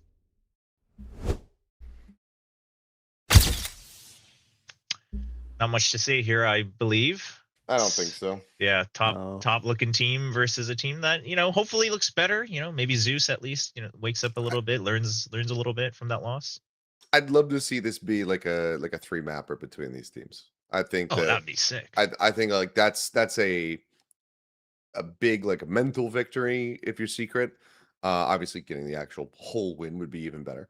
But I like the main thing that I'm looking for this is just a rebound from Zeus. I know that he's got the talent to be able to come out and like really push the PaperX guys. So if I see that and they make this contentious, I think it's a W series. Yeah, I agree with that. If they can win a map, that's a win for them, really. Oh, that's a big it win, is just they can't make playoffs, right? And so it's just about confidence at the moment. As in they can't avoid play-ins, I guess is the better way to word that. Right. Right. Yeah. Right. Yeah, So, they can't get the buy. So, and I think a map here is just a big confidence booster. So It is Envy. Also, up against I was Secret, about to. I was though. about to say, That's like, true. is this the first time that they've played? Oh, actually, I think so. Like after the change. Oh, I feel like we would have okay, hyped but, it like, up more if they had done it. yeah. He probably doesn't have. No, wait. No, Probably- they played there's in probably- stage there's one. probably No, no they issue. played in stage one. Stage Did 1, they? 2, no. Yeah. Yeah, we don't Yeah. even remember it. That's just how bad it was. Oh, Wow. it's fucking Yeah. forgettable. So, Yeah. but I would guess that there's probably not much beef, if any, like No. that would be here with the players that are currently on this roster. So, I think this will be Yeah. fairly amicable. Yeah. I mean, yeah, it's for paper Well, race. not in the scoreline. There's no maybe, way. but- Yeah, maybe not in the scoreline. All right, let's go on. The next match is our match of the week, and it is going to be Global Esports once again in the match of the week versus Gen.G. Okay. Wow, Seth's Yeah, the yeah. only one for Gen.G. Hello, India G fighting. After voting Gen.G. I'm sparing them. I'm sparing them a Plat Chat guarantee. mhm. They don't have to worry about that. I don't know. This was just one of those weird gut feelings. Maybe I just had to take a shit and I didn't. I don't know. Like it's just I had a feeling in my stomach that Gen.G was gonna win this, and I went with it. And again, it could have been indigestion. I'm not sure, but we'll find out. I don't know if any team ever wants to know that it was your bowel movements that made them think of you, or made you think of them, rather. But there you have it, Gen.G. Well, if Gen.G wins, I think they won't mind it that much. True. I mean, I think really it's just we saw the cracks in GE's like calling and whatnot, and GE's fundamentals just seem so locked in, right? Like it looks good. Yeah, that's where I'm at as well. And I think that you would imagine Gen.G just pick Sunset. That would make the most sense. And then GE, I don't know how the Haven is, but after watching that, I would probably try and pick Haven. But I know maybe they could pick Summit as well. could I mean, pick Ash is Summit. not gonna do that every game, sure. Yeah, that's actually true. They probably do pick Summit. So Oh, don't know, I think it should go. 100% banning it. You reckon? You think? Yeah, I think Gen should I be think you banning first. I think you first round ban it. I think you pick. Unless you they're pick Haven, then. really. Okay. Yeah, Haven's not bad though. I mean GE. I think the players don't mind Haven, regardless of what the. I don't know what their score line is right now, but I think it's a third map either way. But I'm pretty sure Gen.G at least gets Sunset. Yeah. Unless GE want to ban that. I don't know if they've been having a perma ban or not, but I promise you, GE will win Sunset. From what I saw. I just feel like, and I mean, it's obviously different. And they've just added some new coaching staff in as well. But like, I feel like in the past, like GE, like they start off looking good, and then when they stumble, they don't just stumble once. It's usually like the next game, maybe even a third one where it like takes them to kind of like recover and get back to the form. I would love for that to not be the case, and to see them come out swinging and doing the things that they need to do, i.e. clearing corners with util, etc. But yeah, for me, this is just a gut feeling. I feel like Texture was in a little bit of a slump, especially those first two maps. And I think he's going to come out looking fierce. This is a battle for first, essentially. This is the battle. Yeah, for yes, first. that's one of the reasons why it's match of the week, because whoever wins this pretty much should lock it in. I mean, there's some caveats, I think, especially for Gen.G if they win. Like that's Gen.G 100%. win, it's over. Yeah. Global would have to beat Zeta, but GE perma banned Lotus, so they're gonna have to play Sunset. Yeah. They are a map down. I imagine you ban Lotus still against Gen.G as well. I don't think you swap that out even without Munchkin there. So yeah, but I think map wise, I think Gen.G might be favorites. Yeah. I think map wise, Gen.G might be favorites, but I'll stick with it. It's fine. All right. Well, there you go. Match of the week. Make sure you drop by the community tab and vote on that. GE versus Gen.G. But of course, we still have 4 days a week here. So we have 4 more matches to go through. And the next one is going to be T1 versus DFM.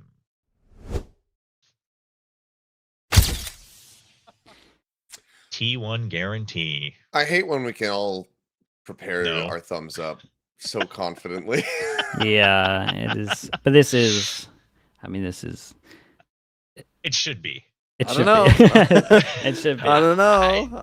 If it should be, it should have been against VARREL too. It's got to be May Kaide life game level, I think, especially with Meteor playing like Duelist now, and like Buzz being in good form, whether he's playing Duelist or Smokes. It's tough. But you just reminded me, Seth, of when you were on the broadcast and like Asher dropped 32, and you were like, I wonder what the most kills in regulation is. And then like, I don't know if you got told or you figured it out. Oh, but yeah. Reminding me of that May game, it was a 13-7, and he dropped 39, and he didn't even get any kills in the last couple of rounds. Was this Icebox? Yeah, the Icebox against Zeta. Like, that's got to be one of the most unbelievable. That be beaten in a 20-round game? That's insane. It's crazy. 39, 2 KPR. That is mad. It's crazy. Yeah, it is crazy. I think for this one, that might happen. That might happen. If he drops 2 KPR, I think for one map. There's no way he does it for 3 maps though. He's got you gotta do it 2 twice. maps. 2 maps of 2 KPR. If I put $100 on 23, I might make $3,500. Like, it could happen. I think the thing that we maybe haven't spoken about as well is like when you have 2 games in a week, it has been pretty rough for teams.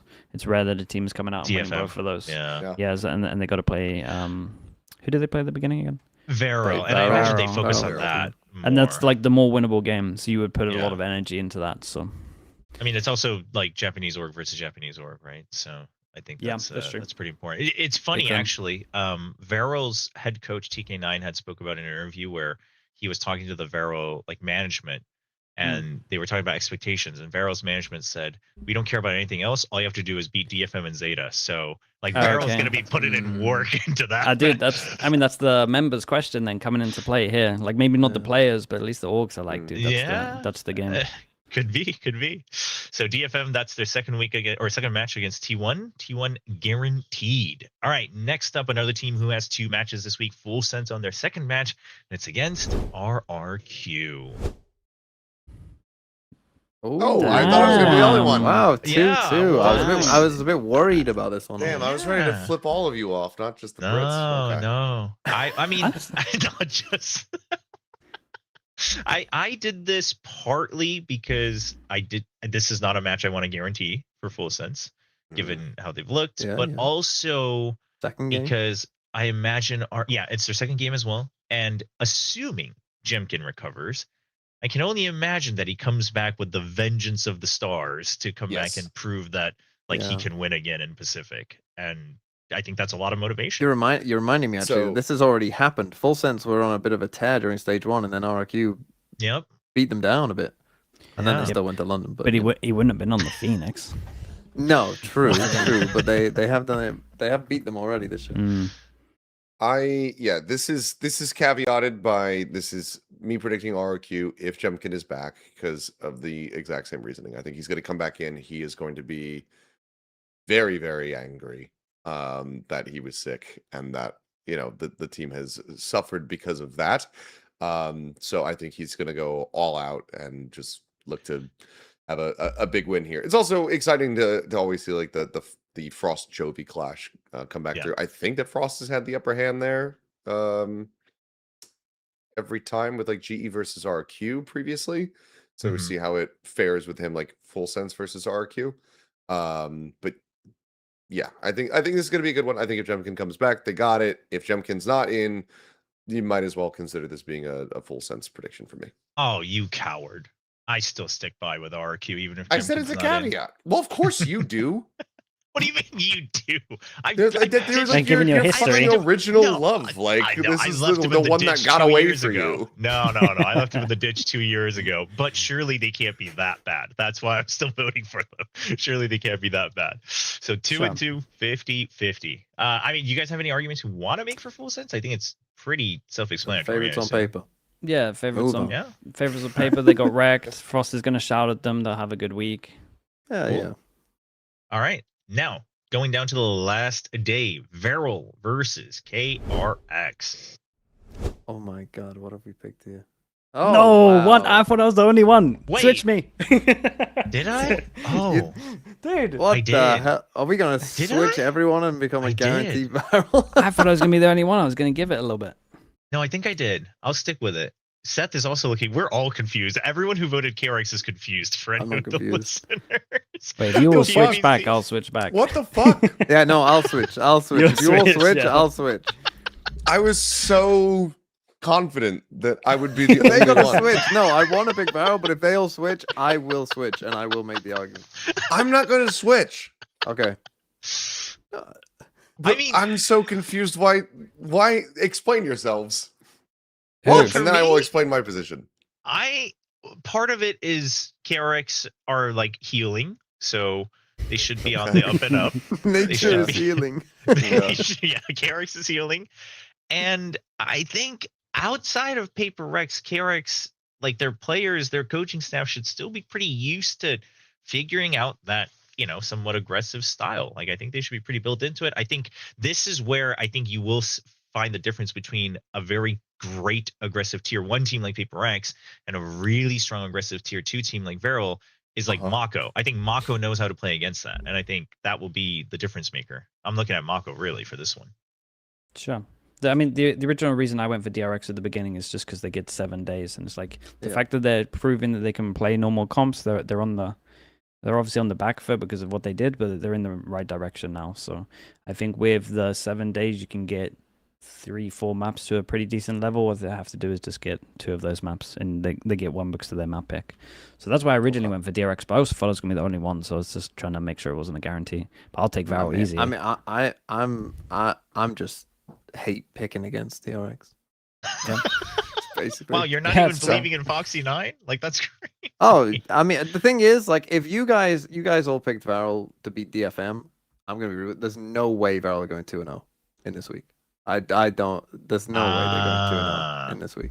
They're not Okay. a 4-0 team. That's too fraudulent.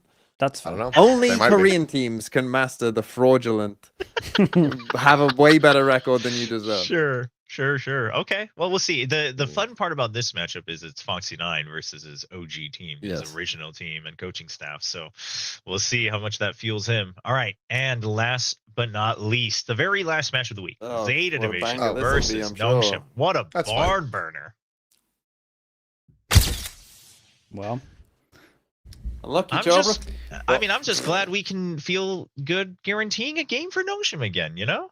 I didn't get my after fist in the frame for that thumbs up, so it looks like I'm just like there's a punch coming from off screen about to knock me the fuck out. Real quick to explain my position on KRX, I agree with what Sliggy said. Oh, what? Don't I give didn't a know you single wanted fuck to. about this game.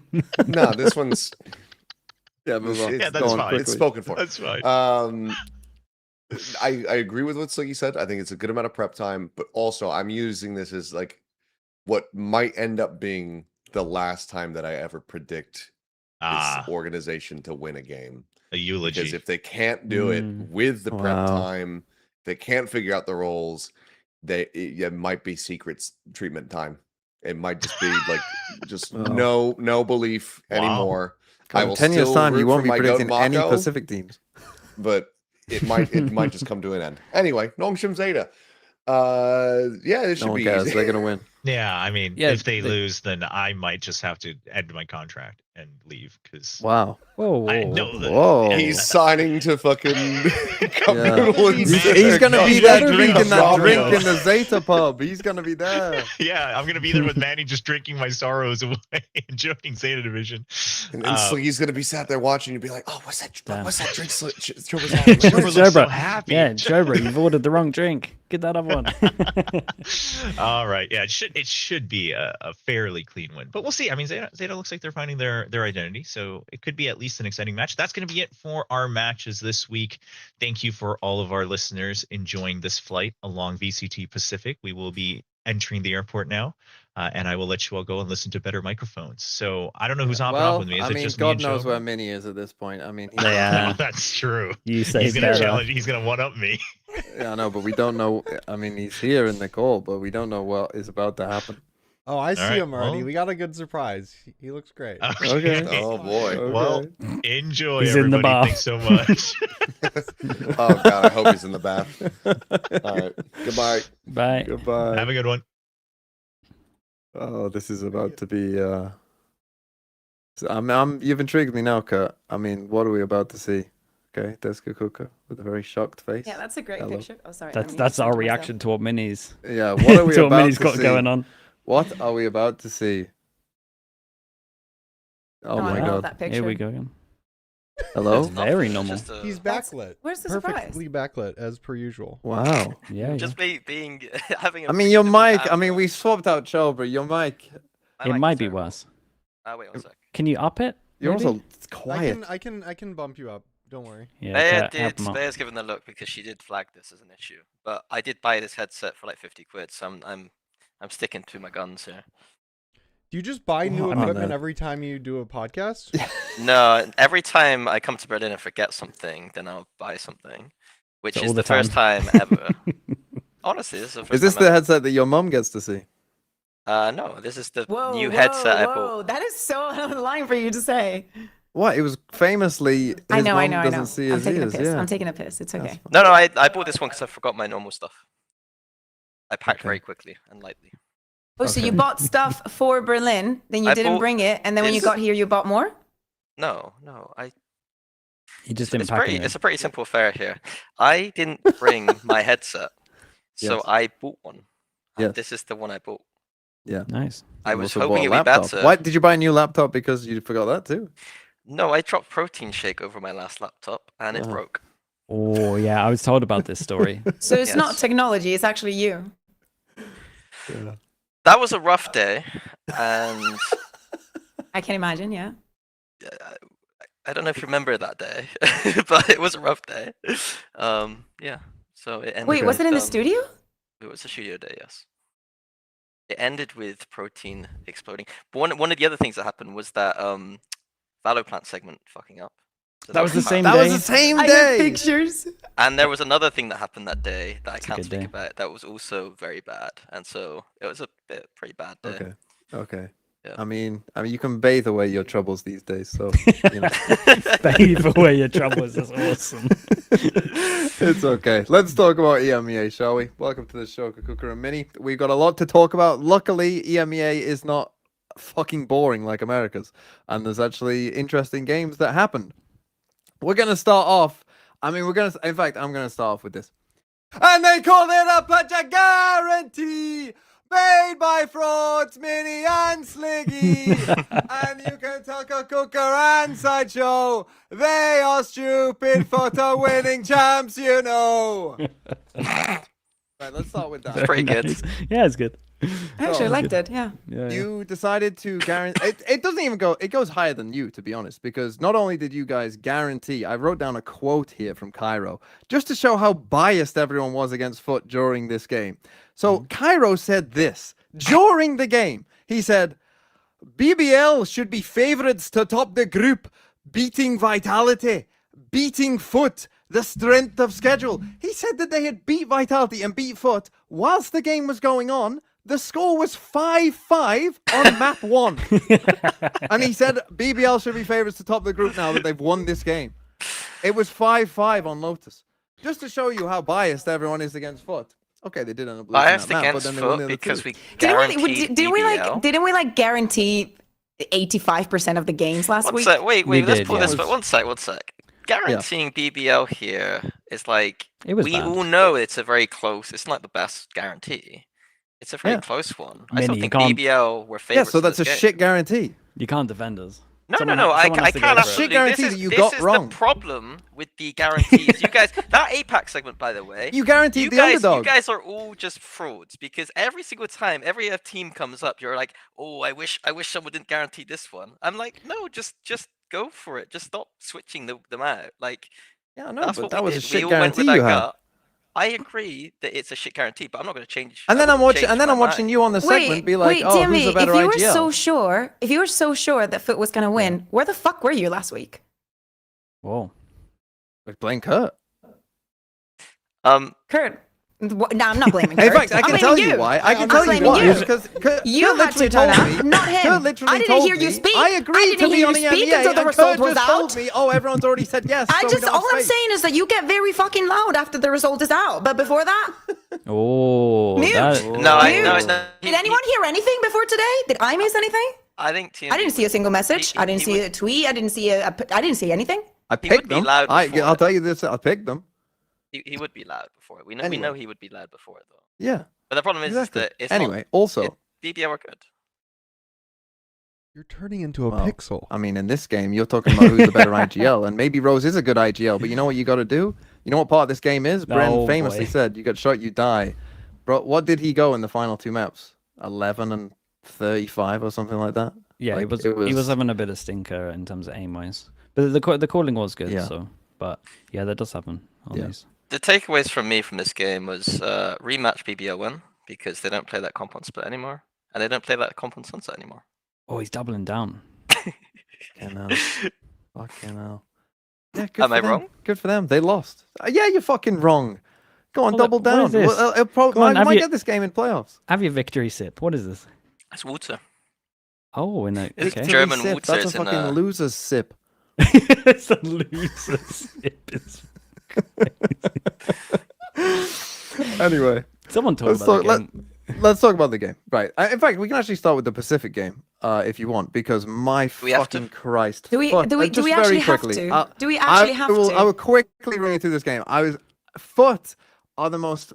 Why this org that I have to be signed to? Because they fucking Lotus, man. What the fuck were they doing? I mean, what the actual fuck was going on in this game? They made so many. They lost a 1v3 that might be the. In fact, Kurt, can you get it up? There should be a 1v3. This is the least winnable round of all time. Don't know if you guys can remember this. It's a 3v1. The spike is After planted on 10 C. matches now. Sociable is in spawn. I see. Sociable is in spawn on Lotus. When you say the unwinnable fighting him in 1v3, I'm spawn. thinking of the Rien's one. There was that other one. That was a went well. 1v5. Well, yes. I watched this Mm. match, but I can't remember it because Yeah. there's so many games going Right. on. Okay. now. You, Vinny, you gotta will- write notes. Hopefully, Yeah. if Kurt can bring it up, in fact, I'll try and find it if you want, Kurt. Yes, you can skip towards the end if it's this one, Kurt. If Pacific won a 1v3, it'll be that one, or even worse. It might be even worse. You can skip right to the end, to be honest, because FUT eventually get the spike planted on C. Right, go.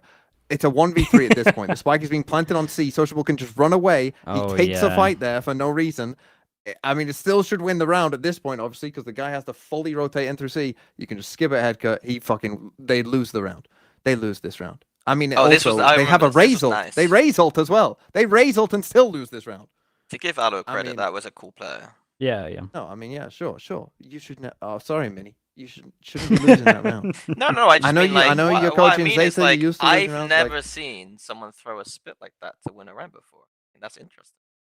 hmm I think that Okay. was an interesting. Thank Most, you most for that.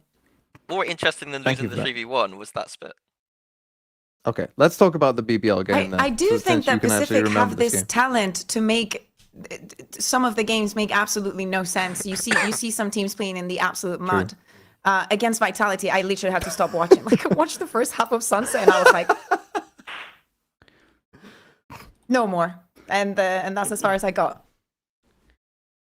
For me at the moment, when I look I at mean, yeah, FUT, you are right. my main thing that I can Go on, only Sliggy, focus get us on back on track. when it's FUT is, mate, Crystali is in insane form right now. Unbelievable. This London form, I Bro, was on just like, Split? I was like, I saw London, and I was like, okay, I think that's the best I've seen him play. Mm. So that's sure. what I thought was his peak. He's playing above that, which is mad. Yeah. And he's doing it pretty consistently.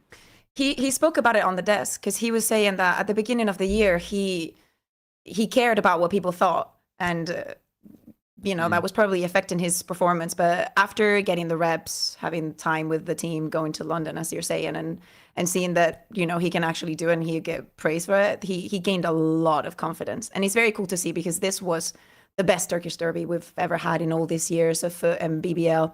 Because like last year BBL was cool, but it was not like it was not full Turkish team.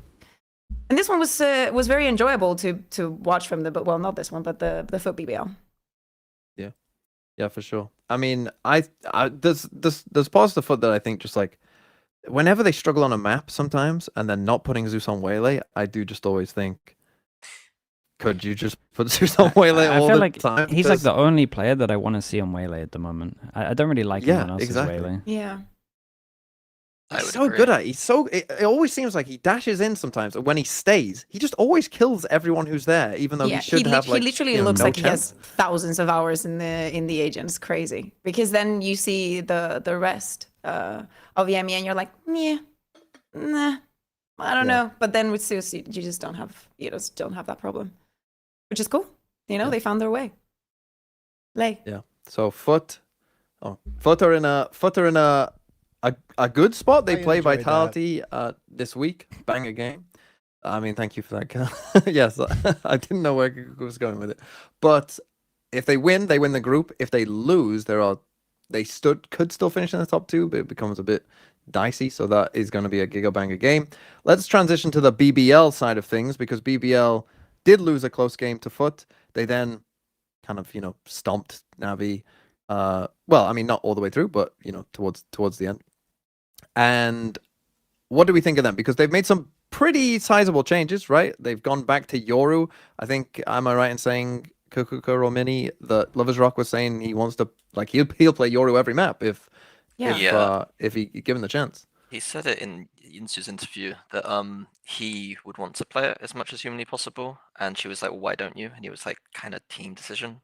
I think that given how well he was playing on it, that they will probably start doing it more. Sunset, they obviously, in the cast, I forgot, because they basically had a 2-day or 1-day turnaround, and they just played Yoru. It was like they had 1 or 2 days just to do that. And he spoke about it on the desk. He said it we changed it yesterday. Right? Yeah. Oh, yeah, okay. he was like, we changed it yesterday. Apparently they had a very intense chat after the FUT loss, and this is where they ended up in. It's cool with this stuff though, because I mean, maybe this isn't the best example, because obviously they kind of have to do a new playbook on Sunset, but a lot of these maps were maybe you had a bad map, you can literally just run your old Yoru stuff, and this was the team that was one of the best in terms of Yoru, so it's cool to see the anti-ecos, and they're so good at snowballing now, because it's the whole thing where it's just Lovers Rock and just go around the map and just to kill everyone on the ecos, you're not getting e-code, so then you always get good starts into the maps if you win that pistol. And it looks really comfy for them. It looks really, really comfy. And I still really like their calling. They did, I highlighted around last week that was on Split where they essentially lost part of the map, and then they would group up and just fight over towards mid. They were doing that on Sunset a lot as well, where Rose would just say, dude, let's for 4 or 5 person actually just crunch over towards mid and fight together. I feel like the calling's very good. I liked a lot of the listening. Not that I can fully understand it, but it feels like Loiter's making a lot of comms as well. They said he was quite hectic though. Don't you think it's quite? Yeah. But is that because we don't understand the language, or? No, it's hectic. It's hectic. You reckon? I think it's bad. Honestly, I think that for me, BBL are a team that they're trying to find their footing to become one of the best teams in the EMEA. They're not quite there yet, and I think to get to that next level, it's going to be. I think the calling. I said very good things last week. I'm starting to think that I was mostly kind of thinking about Haven last week. Haven was very good against Navi. Was absolutely brilliant. There were some mid-round calls on the attack that were very, very good. But I think on other maps, they haven't quite got to the level that I should be gushing over them like that. Mm-hmm. And on defense as well, they just, I said in the cast, it was the they just kind of side is a problem. They just follow noise right now on defense. There are times where they can push out, and historically there's been maps like Abyss where they would actually push out the map and do interesting things. But right now they're just following noise. And against a team like Na'Vi, that might work, but the higher you go, just following noise is just gonna rinse your defense. You can't, you follow the noise, the attack always has what's it called? What's it in chess when you're 1 move ahead? I can't remember. They have the fucking momentum or whatever. So yeah, those are the things I'm looking at for BBL to fix a little bit. But overall, it looks like they're getting into form and finding their identity. The Yoru stuff, I think, is going to be very good for them. I think losing to FUT are obviously a very good team. I think there's a lot to learn from that. And yeah, like you were saying about comms, they said before that Loiter is basically their, I don't want to say second IGL, but he's a very smart player who apparently is very vocal. And yeah, comms was the other thing. I think that they're kind of in XX, they repeat the same thing over and over. It's like listening to old 100 Thieves before they did all the kind of comms work, it sounds like. Where 100 Thieves comms now sound beautiful. BBL probably need to go through one of those processes at some point and just clean up some of that kind of hecticness, in my opinion. Yeah, I think, Kurt, can you get up round 6 against Na'Vi on Haven? This is a good thing to talk about when we're speaking about plans. I feel like their plan here, this is one of the best rounds I've seen probably this week, to be honest. For me, they're going up against a lot of alternates pre-barrier, so you would imagine it's Rose as well. So and I think they. Is this the one where they bait the Phoenix ult? Yeah, and the Oh, yeah. the Phoenix ult and they bait And the the Sova Sova ult. Like this is really cool. Like if you look what they're going up against, you got a Sova ult, you got a Phoenix ult. So they kind of know the setup that Navi like to do. I would say they're a little bit predictable in terms of ults, and BBL exploited that. So make a little bit of pressure over towards A, but they essentially plant over towards B. But you see, it's just a fake tap straight away, and like they fake tap.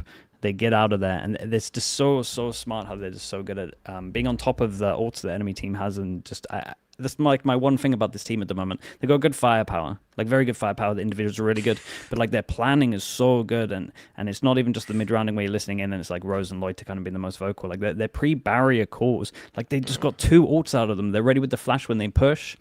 Phoenix ult, Sova ult, nothing, and then they managed to win this round by splitting over towards C.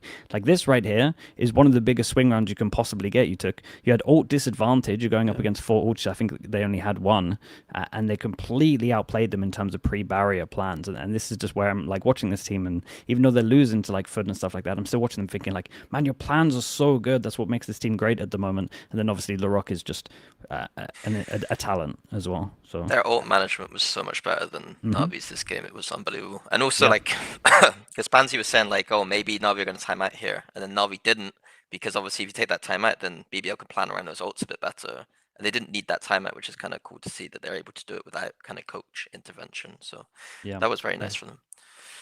And this also, this kind of rounds have to give you like beyond confidence, like having that plan and it working so perfectly good.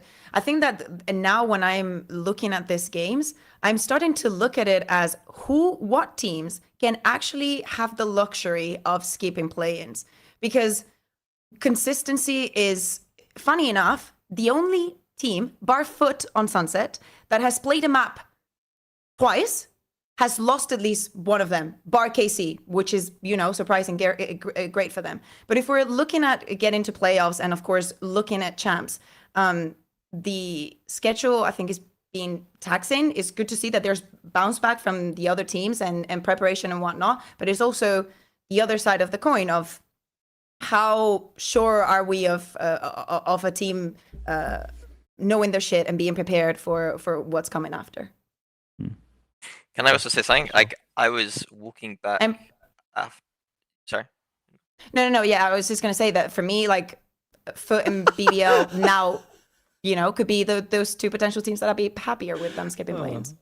No, I That thought would you be were cool. just literally interrupting him. After he said, can I say something? And you just went, actually, Nope. I'm just going to... Sorry. No, That was fine. absolutely my bad. I fuck that guy. I mean, like, FUT and BBL being top of the groups is kind of cool.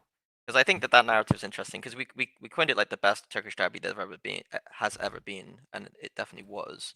And for them to both top group would be kind of, not both top group, both come top 2. Finish top 2. Mhm. Yeah. Would be like very interesting development for the Turkish scene, I think. But yeah, what I was going to say is, like, after the game, I was walking back to the green room. I bumped into Lovers Rock, and we're having a chat about Euro, and then he goes, "Oh, Plat Chat last week, you guys against Vitality, we beat them, and you guys said nothing about us whatsoever, and you spoke about Vitality the entire time." And I found it hilarious that fucking Lovers Rock is watching Plat Chat. So I'm hopefully he's happier with our segment this week, because we did obviously deep dive a little bit more than usual. But well, shout out to Minnie, I Lovers wanted Rock, to I know, guess. because you were hating on the Deadlock Ascent. Mhm. I wanted to know if that changed your mind, because I feel like the Deadlock in that game actually did something, and you might have been surprised when you were casting. No, I don't think No, so. still hate it. No, like Still hate it? to be honest, Tried. Navi walked into Tried. a deadlock.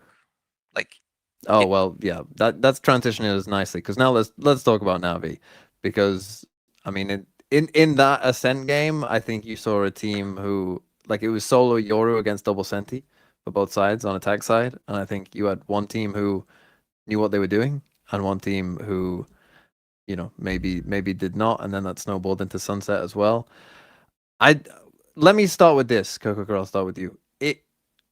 Where do Navi go? Are the comps a problem for Navi? Like, do you like what their approach is?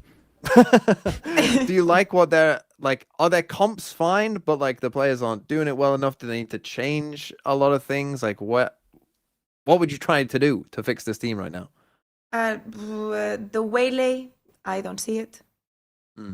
I don't see it for them. I just I'm not mad at like bar that composition wise. I'm not like completely jarred. I would always build around like Heroes and Ruxic. I think that Angel put a tweet today, didn't he?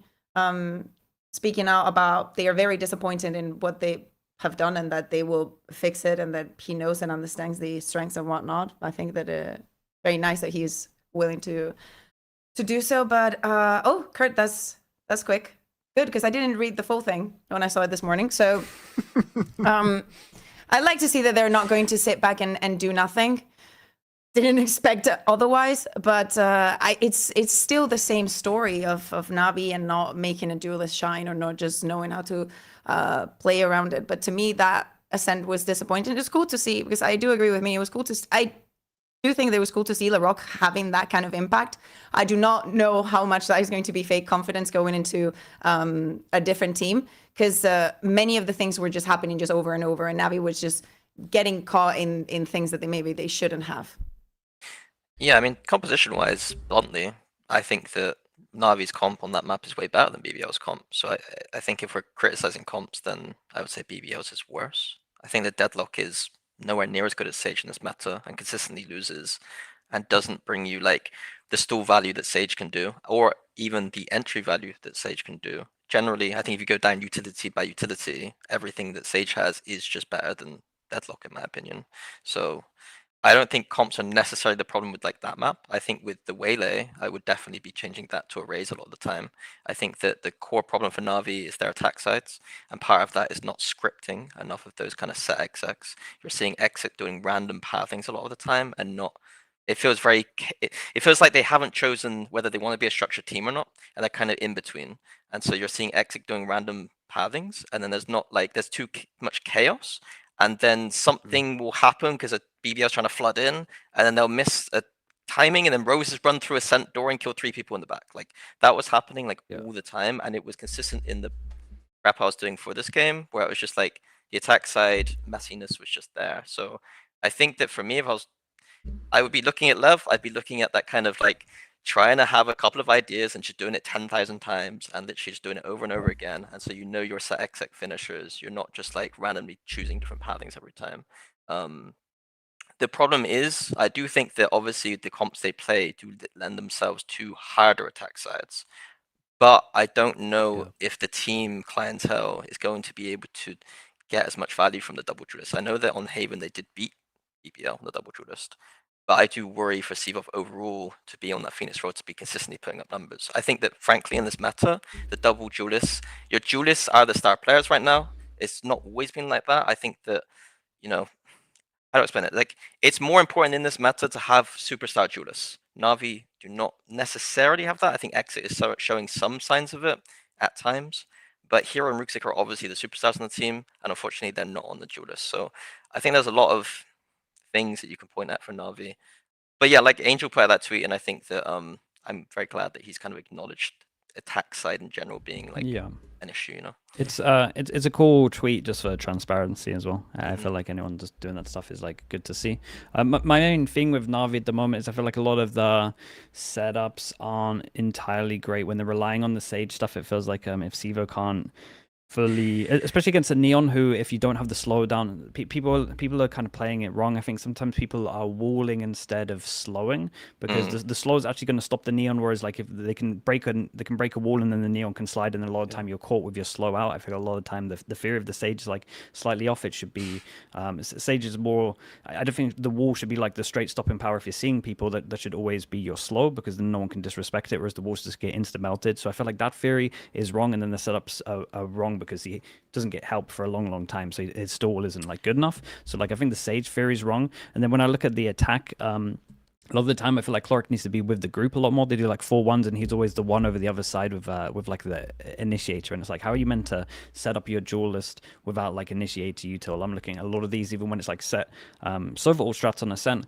the util timing of what he's using doesn't make sense. He's like blind Sova ulting for them to get into sight, and then he's reconning, and then he's droning. But it's just like, why would you not do like? Is that the garden one they were trying to do? Yeah. Why would you not Hiko recon into garden? Well, I just wonder if that's drone name in. Well, because he was pinging on the radar where his ult was going to go. So I thought in that moment it was like almost like they hadn't maybe it was an idea they've had, but they haven't obviously done it like Lev 1,000 times before. You know what I mean? Sure. Like it's very new, and I think that's More like, why. oh, let's do this. Yeah. Yeah, What was let's the do thing you said first though? Because the Sage Fury. So he contact walls. You contact okay, slow. so micro wise agree, but I think macro wise, even in that game, like I was saying that like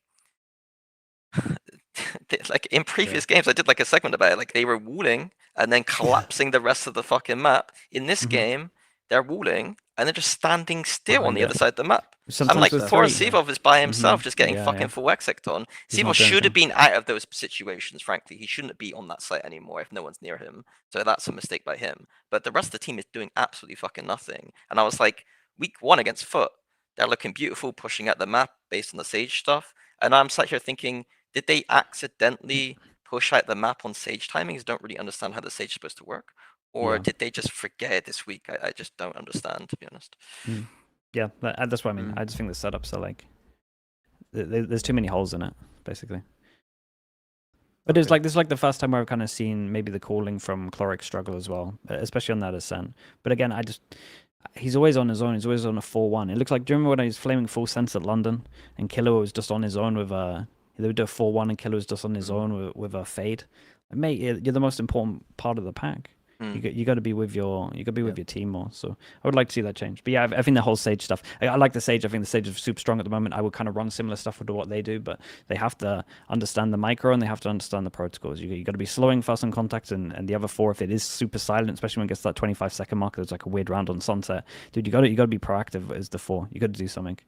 So it's like it's super easy to fix, I think, but I don't know. It's it might just be on a couple of maps. That is why I think the Sage with the Chamber does make more sense than the Sage with the double Senti. I think that they're onto something slightly, but like this, that's why the Chamber I think is better, because you're not in those situations as much where you're kind of solo saging. Like if they're disrespecting the Sage, oh, there could be just a Chamber there, or there's like, or the Chamber could be pushed up the other side of the map, and therefore you've already got that proactivity inbuilt into the agent. Yeah. So, yeah. Also, to like go more into their Sunset, so that we're just sticking on this for so long. No, because it's just like I'm trying to just like work out stuff, because they play the Waylay, but at the same time they have the Viper passive util over towards A to try and create pressure. But normally you play the Waylay on attack because you're trying to refract and disrespect a lot of the A util to get the A util out of them. But no one wants to fight you because you have the Viper stuff, so it's counterproductive. You're playing two agents that don't work.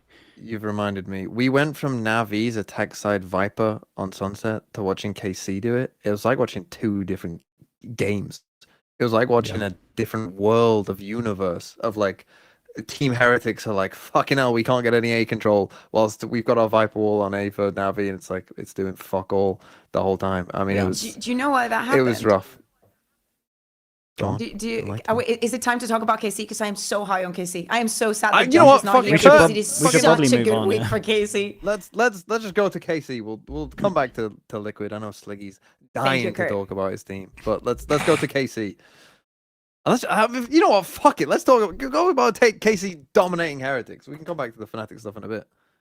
No, but what I was going to say on that Sunset, on the second one, this was a stomp. I don't know where Heretics was. I think that after that Sunset, because they had I assume that they had a lot of prep, but the KC changed a lot of things about their attack, starting with the Viper wall, that they were against, like week 1, against Eternal Fire, they were using it towards A all the time to just gather control there. And then for Team Heretics to just like fully change the focus onto mid. And they were just trying to get top mid and trying to get Levin in a great position, like with just a couple of pieces of utility. And like Heretics did not know what to do with that, and it destroyed them mentally and in the game. They didn't use that trip. Cool. They didn't use that trip like top mid, right? I think this wall that they were doing is like so good with the neon as well, because it's creating so much pressure top mid, and that's like where the neon is really good, because at any point you can just absolutely send it and just collapse on you.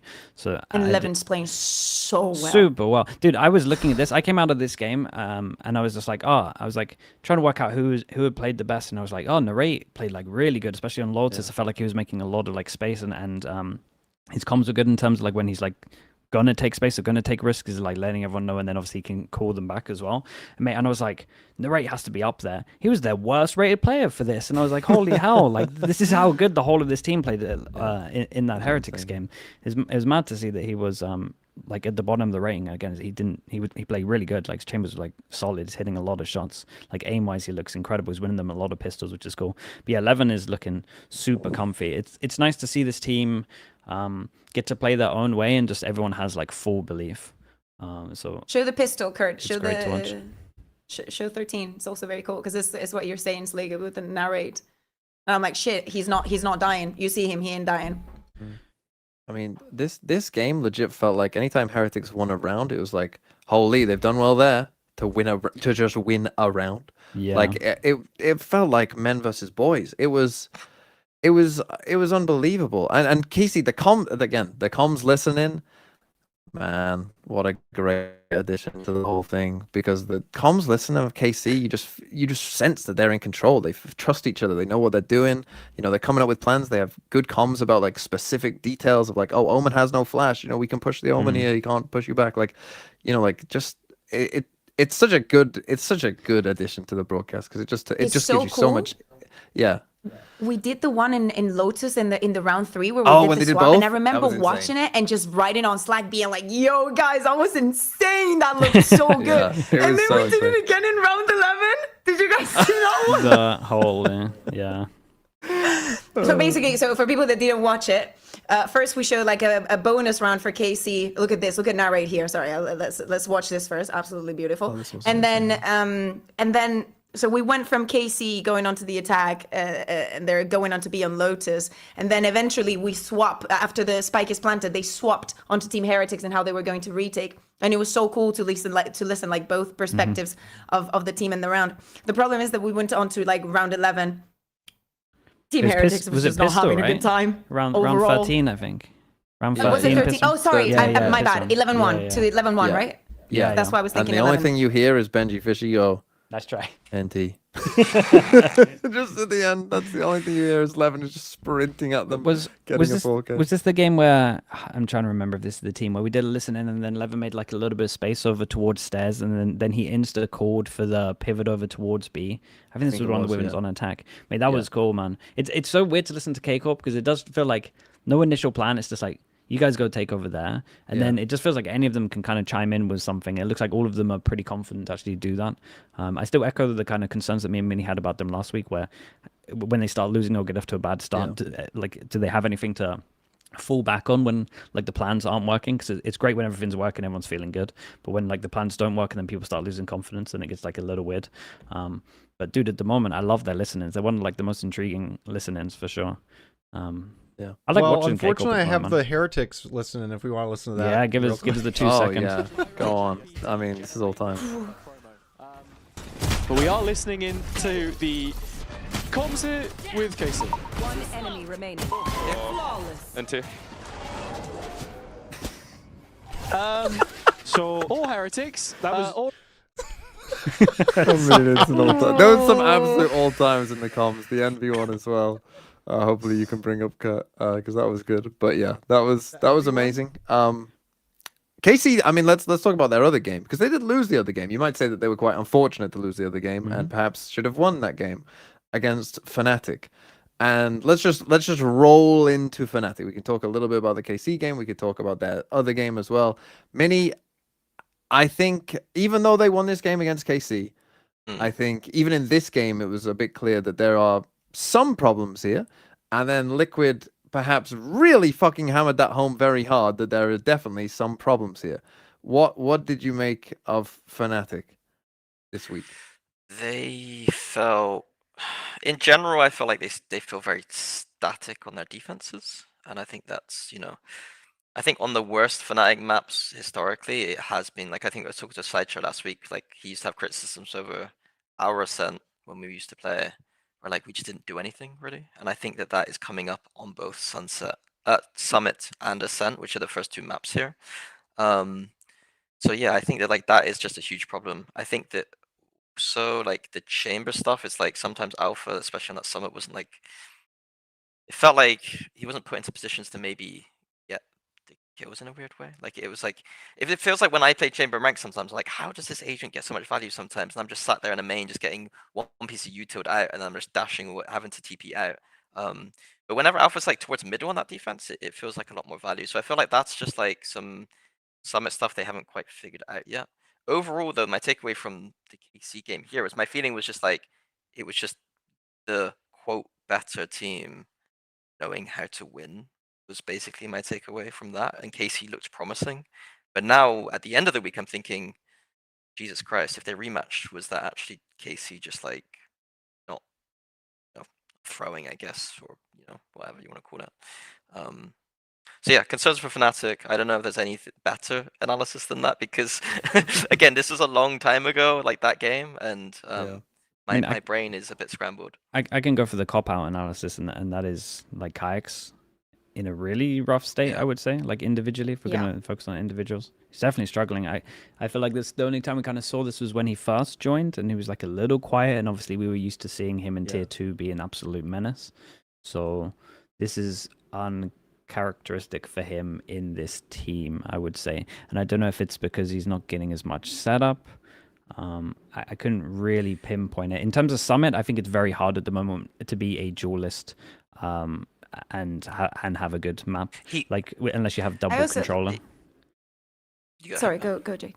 I mean, I was gonna say that the setup on Summit looked like a lot of the time he was in spawn, just like rotating around. And I was like, if you're a Neon and your job is just fast rotate, and like the macro didn't feel like inspiring, I did feel a bit bad for him that was his entire job, was just run around spawn. And I was just like, I'd be surprised if he is gonna try and get value. He'd then peek mid solo from the window and just get picked. It was like, okay, like I don't feel I don't know. It feels like he's happy to be a passive player to follow the system in a way that like, and you have to give comparisons to Durka here. Like Durka's probably wouldn't accept running around spawn as a player, and that has its advantages and disadvantages. And when the system is not looking quite as crisp, then Kayak is probably not going to succeed as much, maybe. Yeah, I think you kind of nailed it, because if you look at Lev, who's probably the best example of like how to make a Neon work at the moment, like a lot of it is just setting him up for success. He gets way more setup than Kayak does in any of these situations. So I think that is a good point that you bring up, because like all of their stuff is you're going to be stunning, you're going to be sliding, it's going to be easy kills for you. But if he's out here rotating and then it's just taking even jaws, it's not really using a Neon other than the fast stuff for rotate, then it is a concern, like for sure. I don't know. I'm still high on KC. Going like to me, even though they didn't win this match, I felt like they were the winners. To me, it is ballsy to go and pick the first summit that we see in the entire region. Although you did go to EWC and FNATIC was staying here, you want to throw a curveball and you go there. Could have perfectly been a 2-0 for them. I think that there were some approaches for the side of KC that they could still learn from.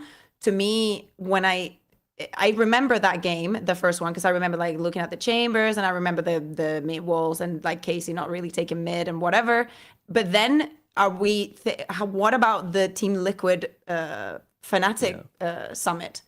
Well, I mean, you bring up a point, Kaquka, that I was going to kind of mention as well. Like, you talk about how KC are bold picking Summit, but then FNATIC pick Ascent, and they get rolled by KC on Ascent.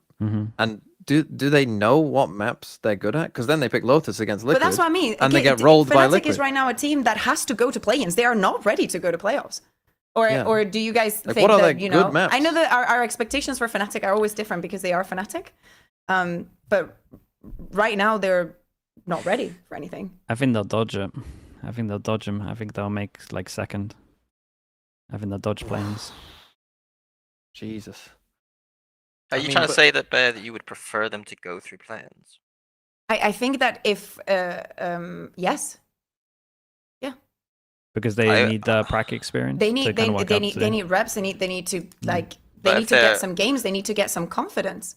Yeah, you cannot just. The problem is that I feel like FNATIC is a theory-based team, and if you're coming into officials without time to do some of the theory, then you're basically just practicing like stale stuff, and you don't have time to fix stuff. And although the VOD reviews are much better from an official, you need something to put in to get out, if that makes sense. And I don't know if going to play-ins will give them enough time to put the stuff in. But then, if at this point they're looking, no, that's true. But now they got some VODs and they're like, shit, we didn't put in the right stuff. And if they got 2 weeks after this process, that might be better. Okay. Well, I mean, let's just quickly, Sliggy. I'm going to give you some words here on your Quickly? team. I mean, you don't need to.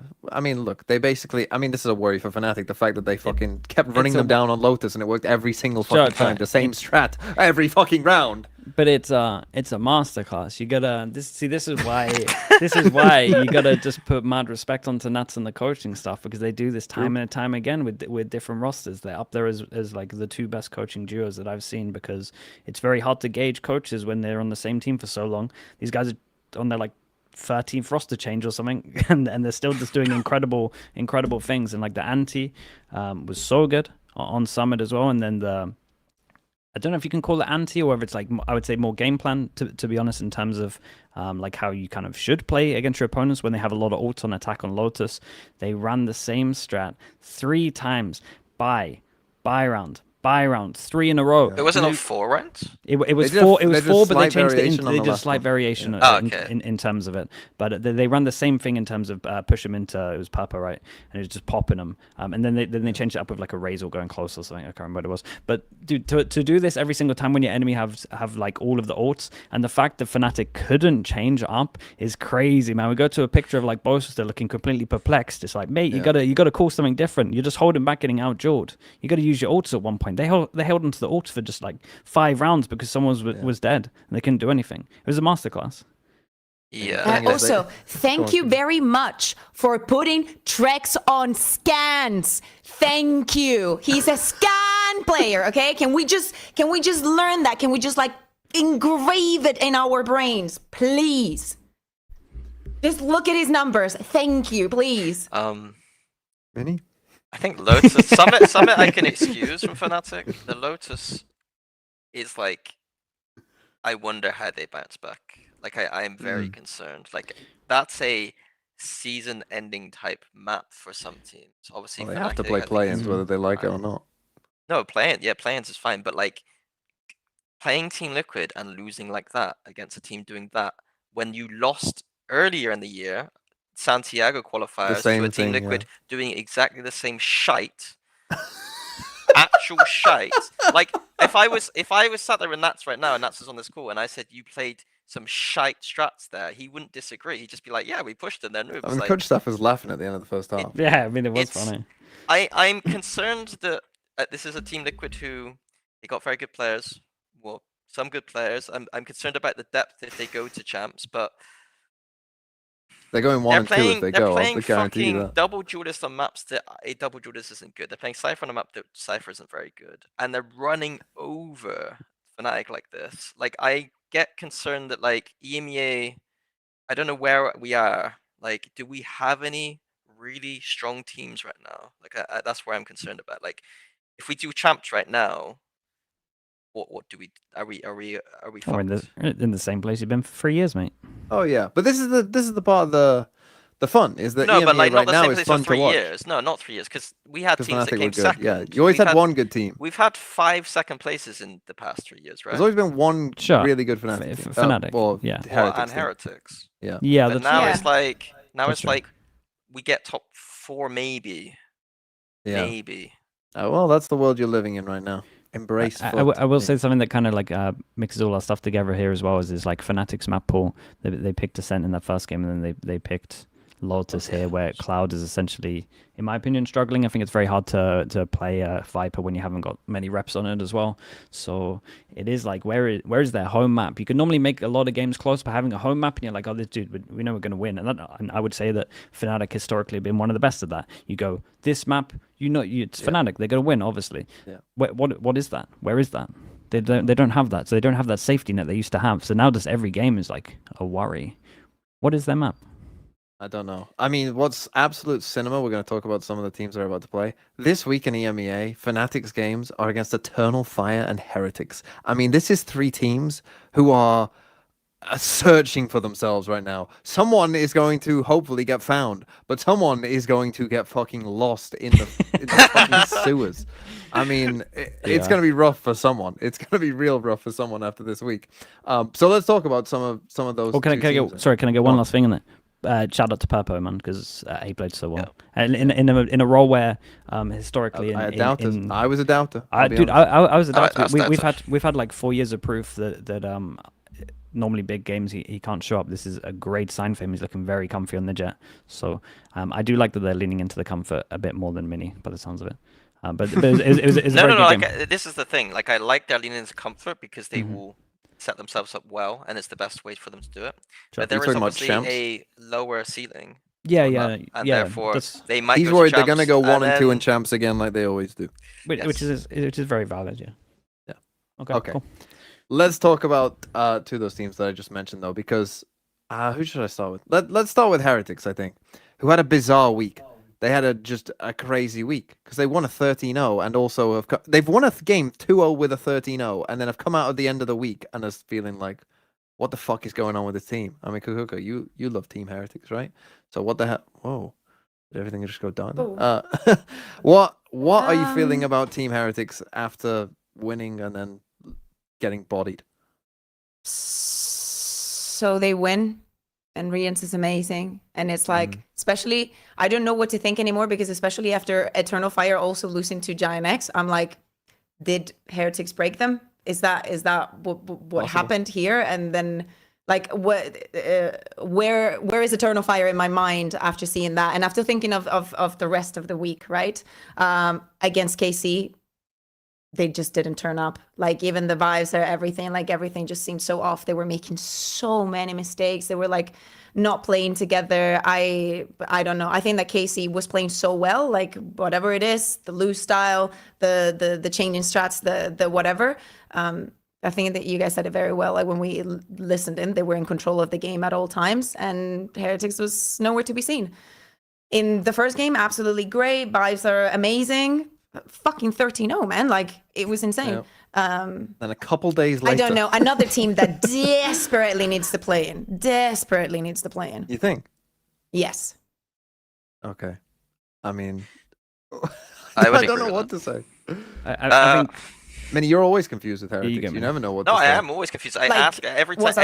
Every person that I meet that I think like might give me an answer, I'll just ask my first question of just, how do we analyze Team Heretics? I mean, yeah, Mini's gonna see God one day. You've got one question to ask God. I will be asking God at the pearly gates. What should I feel about Team Heretics? I won't be trying to get into heaven. I'll be like, look, before you send me down there,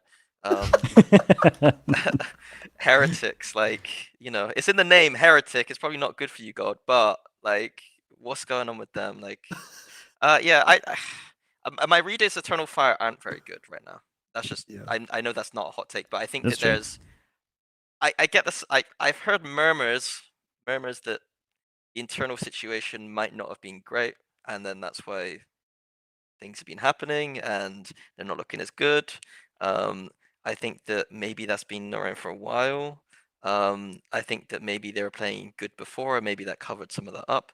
Those are, like, unfortunately, sometimes I think we do have to comment on murmurs because it's really hard otherwise to give a tangible reason, because they are playing tangibly a lot worse than they used to do.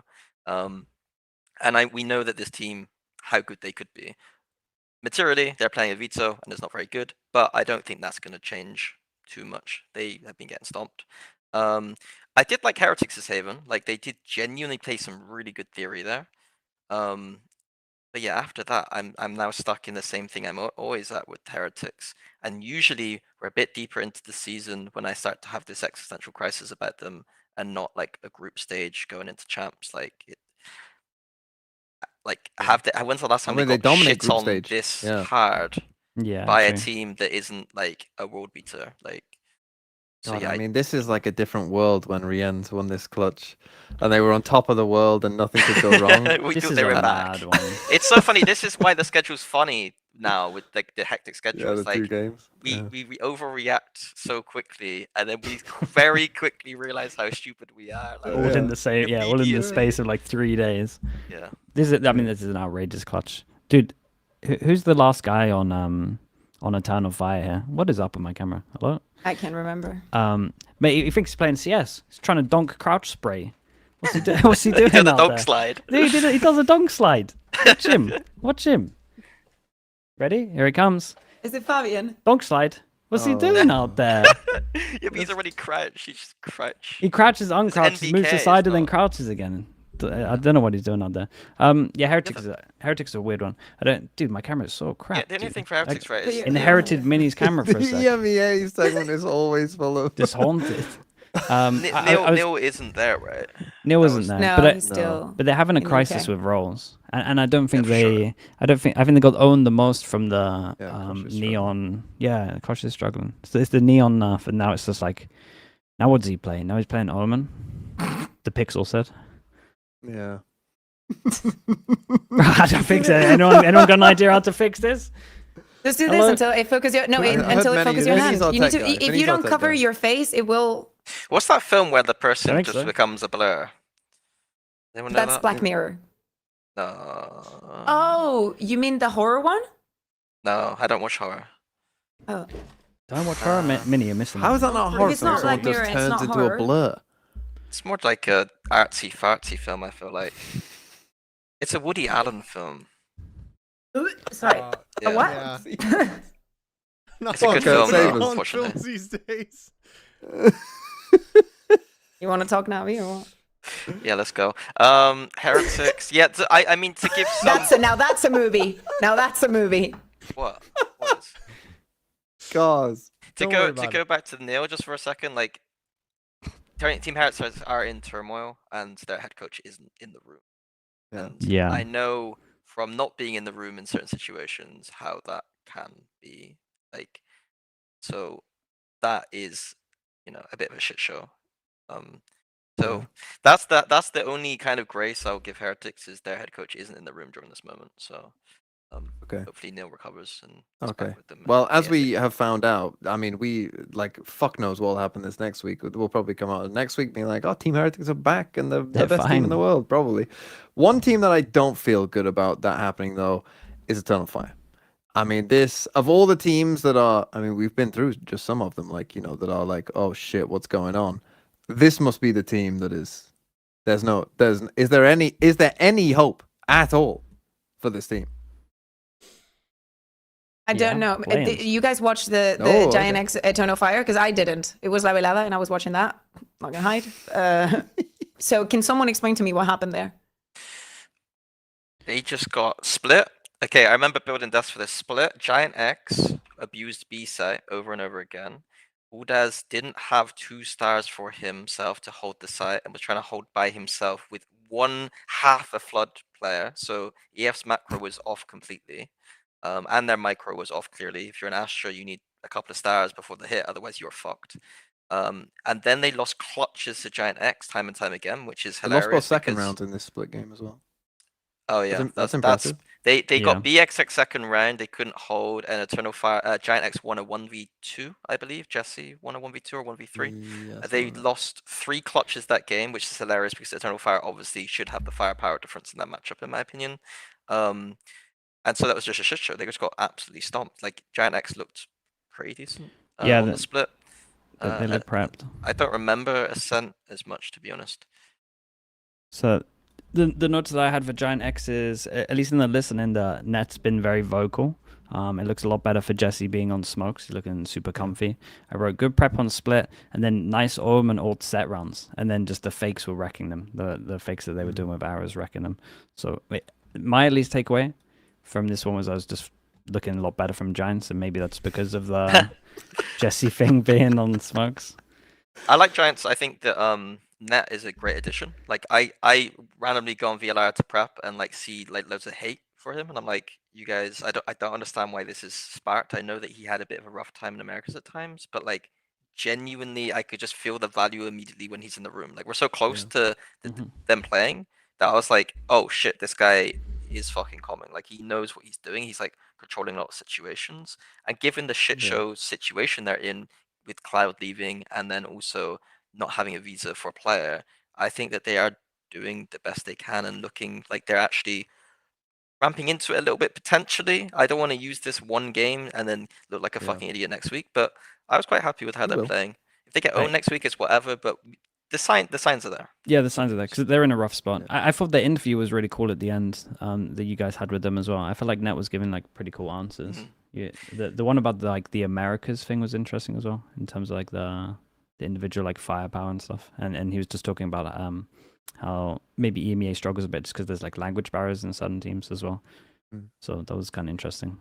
I think our also had a game, and then the weird thing that we were very confused about is the roles with Westside and Flickless switching. Yeah, wasn't Phoenix. Flickless playing Phoenix? Yeah. And the reason Flickless gave was because on maps where the Cypher is more of a anchor agent, they want it one way, and then the other way, and so they're seeing the agents not as agents, but as like a sub role within or something. Yeah, I'll be honest. Cool.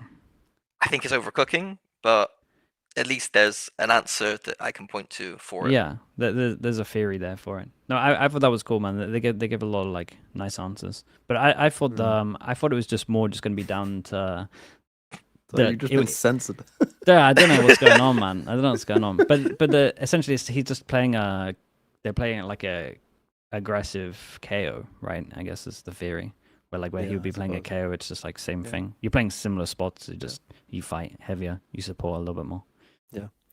Okay. Well, I just want to quickly before we get to the predictions for next week. I just want to quickly, especially you, Mini, but everyone can chime in here. If you wanted the EMEA to do the best they could at champs, right now, which 4 teams would you send to give EMEA the best at this hope? very second? At this very second, who would you send? KC. Oh God, KC? KC, yeah, KC. KC Okay. and Sending KC.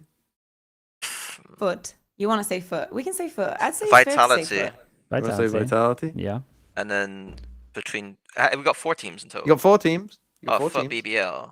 FUT BBL. Can we not send 4? Can we send less? Yeah, you just made so pessimistic. He's I only think, like, sending 3. There is always the sorry, I got a cough. There is always the logic that you want the skill ceiling teams to be sent if our plan is to try and actually get deep playoffs. If it's it depends what the goal is. What is the goal? I want the best average finish placement. The best average finish. If yeah, we're talking then about what I average, said. Team Liquid for sure. They can continue their average. But if you wanted to win, you would send what? Heretics and Fnatic? I wouldn't send Heretics. I don't think Heretics are winning No? much now at the moment, mate. If you wanted to win, you send. I don't think Fnatic is winning You either. send BBL, Vitality, FUT, and KC. KC in their current form. You if you think wanted to win. those teams could win? No, but I think that they would be. I like don't think any of the Liquid. teams could win at the moment, but I think they would be the best chance Are we Okay. giving any I prep like time, or is it Liquid. just literally now? now. Now, okay, yeah, fair. Okay. Okay. Okay, with that, let's do our predictions for next week. Obviously, EMEA is fitting it all into 3 weeks, so we got loads of games again. But first, last week, the match of the week was Fnatic versus KC, and you fucking little scammers just about squeaked through by picking Fnatic, but you got very lucky, is what I would say, in getting that one right.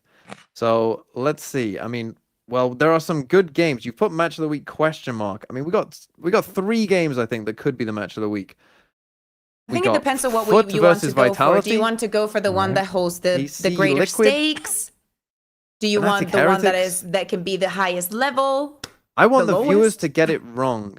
So The viewers to get it wrong. Heretics Fnatic, the last match of the yeah, week. I think Fnatic Heretics should be up just because fuck knows what will happen in that game Sure. and who's going to turn up. And it probably will mean something, Yes. maybe. Okay. Anyway, with that, let's get into some of our games. First one is Giants versus Team Liquid. We might be smiling for this one, I think, but we shall see. I pre-fired the thumbs up. Wonderful. Wonderful. I mean, it is crazy to think. I mean, I remember Pansy fucking joking at Liquid's expense when they were 10-2 down against Heretics on Breeze. Do you remember this? And Pansy is just like joking about like, oh, the vibes are good. Oh, they're shit, aren't they? Oh, they're going to be shit. And then think about where we are now. They then won that game. And then they won another game. It was a shocker of a half though. That Breeze game. was. Like in all fairness, I was looking at like, oh my god, this is like really bad. And even Nuts in the interview was like, we weren't even playing. Yeah. But yeah, dude, what a turnaround! Like it's such a crazy They turnaround. also said If something you need a confidence turnaround, call Team Heretics. Yeah. They said something interesting on desk as well, because I asked them about the vibes, because Kick said, yeah, our vibes are good, and I was like, wait a second, because you guys look like the most miserable people when you're playing Valorant I've ever seen. And he was like, kind of saying that, like, I feel like they're the team where, like, the vibes don't look good on the stage, but behind the scenes, they actually joke with each other and stuff. Mm. And it's not the best maybe team environment on the world on stage, like in terms of like I'd want to see a little bit more action there, but like But don't you think that could also be that just we're so used to seeing very loud teams and teams screaming, but that just because they're not screaming, it doesn't mean that the vibes aren't good. I think this is coming from me. You know, I love screaming. I cannot communicate otherwise. But Prime Astralis, I think, is probably the example where they had the very level comms, and that's like I think there's an argument that is the best, but I think that there's a gear you need to be able to shift at times. And I don't think Team Liquid are ever able to shift that gear when you need to, if that makes sense, when it comes to energy. Yeah, but it's never going to be chaotic, though, is it, when you've got Nats as your IGL? Because, like, Yeah, if you're a player coming into Liquid, are you going to start screaming and shouting when your IGL is Nats? And he's also a better player than you. And he's just going to look at you like, what the fuck are you doing? Like, you know. Nats just going to be fine with someone. If they want to. Loud. Yeah, maybe. But you're not going to, you know. He's a level-headed guy, or at least he seems. I mean, I don't know him, but you know, he seems like a. Fairly, he's a father now. He's a father to Heretics. He's a father to FNATIC. You reminded me of something when you spoke about kicks. There was a sick run that he did. Apparently, it was actually his idea, like the Omen ult. Dude, to win me over as a player, if you're coming up with good Omen ults on a tank, like I'm just like, yeah, dude, you're a sick player. He bonus round, he gets Omen ult. Viper smoke on Summit goes DP, TPs into the Viper smoke, and then they have to go deal with him, and then they hit the site while it's weak. What a fucking banger of an ult. Yeah. Anyway, Team Liquid, we think are going to beat Giants, who actually did look better. There's maybe a little bit of hope there, but we're picking Liquid. Next game. Ooh, big game, actually. This could be a big game in terms of where teams finish. I think two teams we didn't talk about too much, so we can spend a bit of time on this. Gentle Mates versus Team Vitality. Did anyone do it? Nah. Ooh. Oh, you I did. knew this. You did, Kaquka. I knew this, and I wanted to dodge it. Yeah. No, I think this is I perfectly debated reasonable. this one for a long time, to be honest. Yeah, this is a good game. Kaquka, why did you I pick wanted to stop this because I think that we have to give credit also to Gentle Mates and the way that like Starkso has been playing much better. He looks much more comfortable. I know that the questions around BBL are still there because they have to be. They like almost playing with a sub, and they. I want to give them some credit, man. Like I know that on paper and on everything, like we have incredible high hopes and expectations for Vitality. And do not get me wrong, I would love to have a very strong team there in Vitality, but I still think that there is that window for a surprise, and I think that Gentle Mates could perfectly do it. So I knew that you guys were going to go for Vitality, and I wanted to, you know. I took a while thinking about this one. I think Gentle Mates are probably the most underrated team. At least on this podcast for EMEA. I think that their cooling has looked... Which you're a big part of, by the way. I'm a big part of? Yeah, like, probably. They're so underrated. These frauds on Plat Chat EMEA just keep underrating them. Or change the narrative. Pick Gentle Mates. I would say that's Liquid personally, but cool. Well, there you go. He said yeah, but Liquid. like you propagated that. Underrated. We just guaranteed them, and they're underrated. Yeah, they're underrated. Who went for Liquid last week? No one. I wasn't Did they here. play? Again, don't blame me. Anyway, Gentle Mates, the way that they're cooling right now, I think is like Stars on Haven. Again, like... you're part of that. No one picked them last week. You are a part of that. He's going at me now. He's going at me. Yeah, no, you're fine, Minnie. You're fine. Okay. They're having a moment. No one on this fraudulent show picked Team Liquid last week. That's why I was smiling, because no one called me out, so I've got to go away with it. Who did they play against, Team Liquid? FNATIC, yeah. They're the most but like, team. it's weird because it's like, yeah. Anyway, so Gentle Mates. Anyway, I like what they're doing right now. I think that as a team, they are probably one of our on attack sides. I feel like I actually watched them and I'm like kind of happy, and that doesn't usually happen when I watch teams. So that's a pretty good sign. I think that Martin has been frying. I think that if it's a weird one because I want Martin to be playing worse, so he play Yoru, but he's kind of good on Phoenix, so it's whatever. Yeah. Mini though, Hey, when maybe I watch, they change things around. maybe. But he's got 300 ACS, so it's like kind of hard to justify, I think. Yeah, but he has. If he has 300 ACS without the Yoru, imagine what he could get to. Yeah, maybe. What was his Santiago? Mini, when I watched the VOD back for NAVI prep, Mini basically was walking on water, so to speak. Like he found every single gap possible with the operator, and for someone who isn't an op player historically, was phenomenal. Like I think he's like growing into this role very good. I hope it wasn't just that one-off Navi game where he like literally just destroyed them. So I think that's why it took me a while to think about this game. But because there's 2 games this week, I went one way with Vitality and the other way with one. So yeah, that is a big thing. Okay. Well, I mean, we didn't even mention it as well, by the way. Well, we did kind of in Pacific, but we didn't mention in EMEA. Durka getting 6 ults in one half of Phoenix. I mean, absolutely crazy. Mate, you watched the Gen.G game as well, right? To see that side by side was just crazy, man. Like to see the Gen.G getting his first ult on the 8th round and then Durka just frying and getting 1 every single round was just mental. 6 ults and a half. The record, by the way, at least the top of my head, probably is better one out there. Forsaken on attack on Breeze, can't remember who it was against. He held the record for 5 Euro ults, which was obviously 7 back then. But this one, I mean, this one's mad. And if there's any game to get the ult nerfed, this has to be it.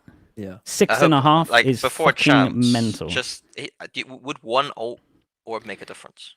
Slightly. Watch Martin get 7. You wouldn't get. I think you ults, I think you need to up it to 2. You get the 4. You probably have to up it to 2, but at this point, I would take 7. I'll take 1. Yeah, 6 ults and a half. What the fuck are you meant to do against that? Yeah, and it's a good ult. And it's a good ult. Bro, It's not like it's not like it's anyone else's fucking Derek running at you with a gun. It's like the worst. Dirk is day of running your at you, and life. if you kill him, you've got to free kill him life, again. yeah. And they might res him. Yeah. You might have to kill him 3 times every other round. Yeah. Pissing me off. Yeah. Okay. And it's like you hear it, and it has to be like no fucking shot. No fucking shot. It's happening again. He's got it again. He's running it again.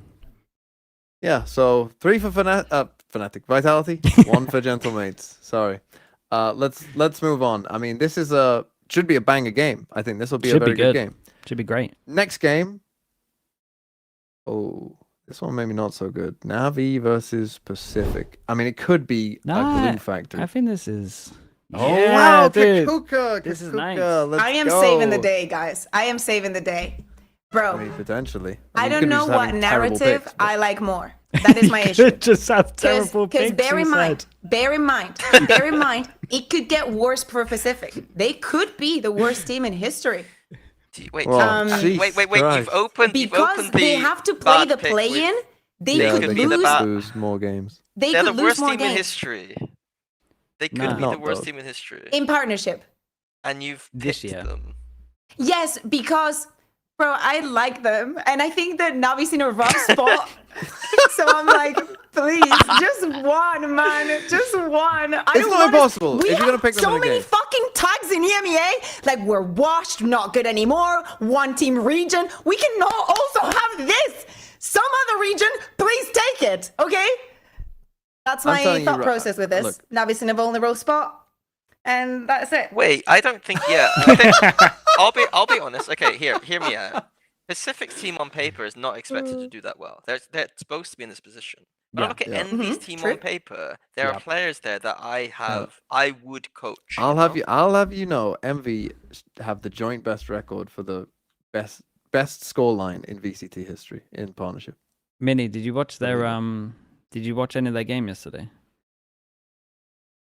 A little It's bit. it's worth it. It is worth it. It's No, a good, I it's a watched, good like- laugh. It's a good laugh. I You should watched watch a it. little- I watched You should watch quite a it. bit, yeah. The summit is crazy. The five man mid always like you know what FNATIC used to do on Sunset. It's just that just 5 man in mid. It's like where the fuck do we go? There's mate, I might have to come on for just an envy segment. There's one Kurt, when they're doing the envy segment, can you replay the 3rd round on defense on split? Where Rossi takes a timing, and obviously the coaches have done anti-strat timing, and he takes a timing from middle as they do the B default, and he gets inserted into sewers, and there's a camera spotting close over towards A. I would have left the team. Honestly, yeah. I said in my chat, I was like, I would have left. I would have fined them all. Like if I could find salaries, I would have taken his whole salary for the month. Fuck you doing? Sorry. So Navi are gonna. Is this it? Okay, let me see this. Is this Yeah, the so one? we've. No, Kyle, it's not so this. It's third this round. 3rd round on this one. So it'll be what, 15? Yeah. Dude, if You I need did to explain it also for the okay. audio listeners and me because I didn't watch Oh my this. god. Okay, so we do a thing. Lever This doing is their B this is the default. Lev thing. They There's do a a B gap in default. mid. We got. Oh, I saw this. So I watched this. the coaches have spent their time working out that they do a B default and that there's a timing over towards middle that you can get inserted over towards sewers. Keep an eye on go to mini map. Keep an eye on Demon 1 right here. All info. Keep an eye on Rossi. Where the fuck do you think he is, mate? Why are you walking to the normal angle that he's going to be holding when you've inserted yourself into sewers? Perfect anti-strat. Coach has stayed up for like what, 3 hours, 2 hours looking at all the demos to try do this, and that's how you play your biggest round. The fuck is going on? I would be so pissed. I would take his salary away. It's mental. I've never seen anything like it. I'd be furious. I would leave the team. I would leave the team. I watched that. Have round. you I was seen some like, of the that's Pacific bad. rounds?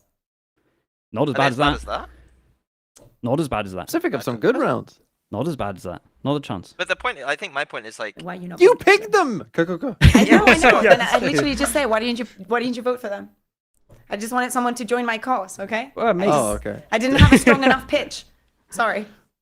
we No, should, it's we fine. should so have, we pissed. I'll do should, better. we should I'll do put, better for planes. we should put Pacific ready. versus Envy at the end of the year. Zeta Division might be part of that, so it might be part of this. Yeah, get this guy to work some more. Oh, yeah. Did I mean, win you the other want to day? bring in Sideshow's tournament. The loser stays in, yeah, don't you? Yeah, pretty much. the toilet bowl he calls it. Yeah. Yeah. Yeah. Okay. Navi, you're gonna be Pacific. We're gonna ignore the Above snort? Kaquka? Yeah, I don't know. Let's move on. It's Eternal Fire versus FNATIC. God, what a desperate day of depression this is. Navi Pacific into Eternal Fire FNATIC. Holy, wow, guarantee. Holy, this is gonna be a sad day for some teams that day. Eternal Fire, like, I'm sure. man, many it's will be annoying. Working it, bring us all down. Can to Eternal start. Fire just fix their stuff like pretty easy though? When you watch it, Mini, are you not just like they're Well, one thing I was they're surprised close to at. being good. They're close So- to being the same things they do. What- They're what just not they- as concisive. in Well, terms of, they've like- wasted their time playing Veto, For and sure. so then their kind of death ball double duelist stuff was like out the window. And then last week they did play the double duelist on Split, and then got absolutely shit on because Mhm. of bad Mhm. defense macro. So it's almost like if they started attack side with their death ball double duelist, then there's some hope. But they need to kind of Mm. they need some kind of mental like thing, a mental switch. Like something needs to come in. I don't know how you do it, but You watch the Team Liquid VOD I- and you say, look, they can't deal with people running. yeah, at them. that genuinely, the coach should just put up those 4 rounds and be like, look, guys, we know how to do this. Like, we really know how to do this. FNATIC fucking suck against this. This is what we're doing.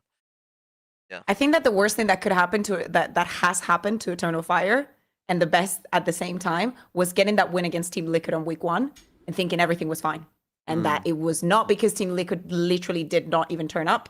It was just And we're that playing with everything their they planned and what it had was 10 out of 10. Although we saw no impact of the veto and whatnot, and we had higher expectations. I feel a lot for Spear. Like, I hope that Yeah.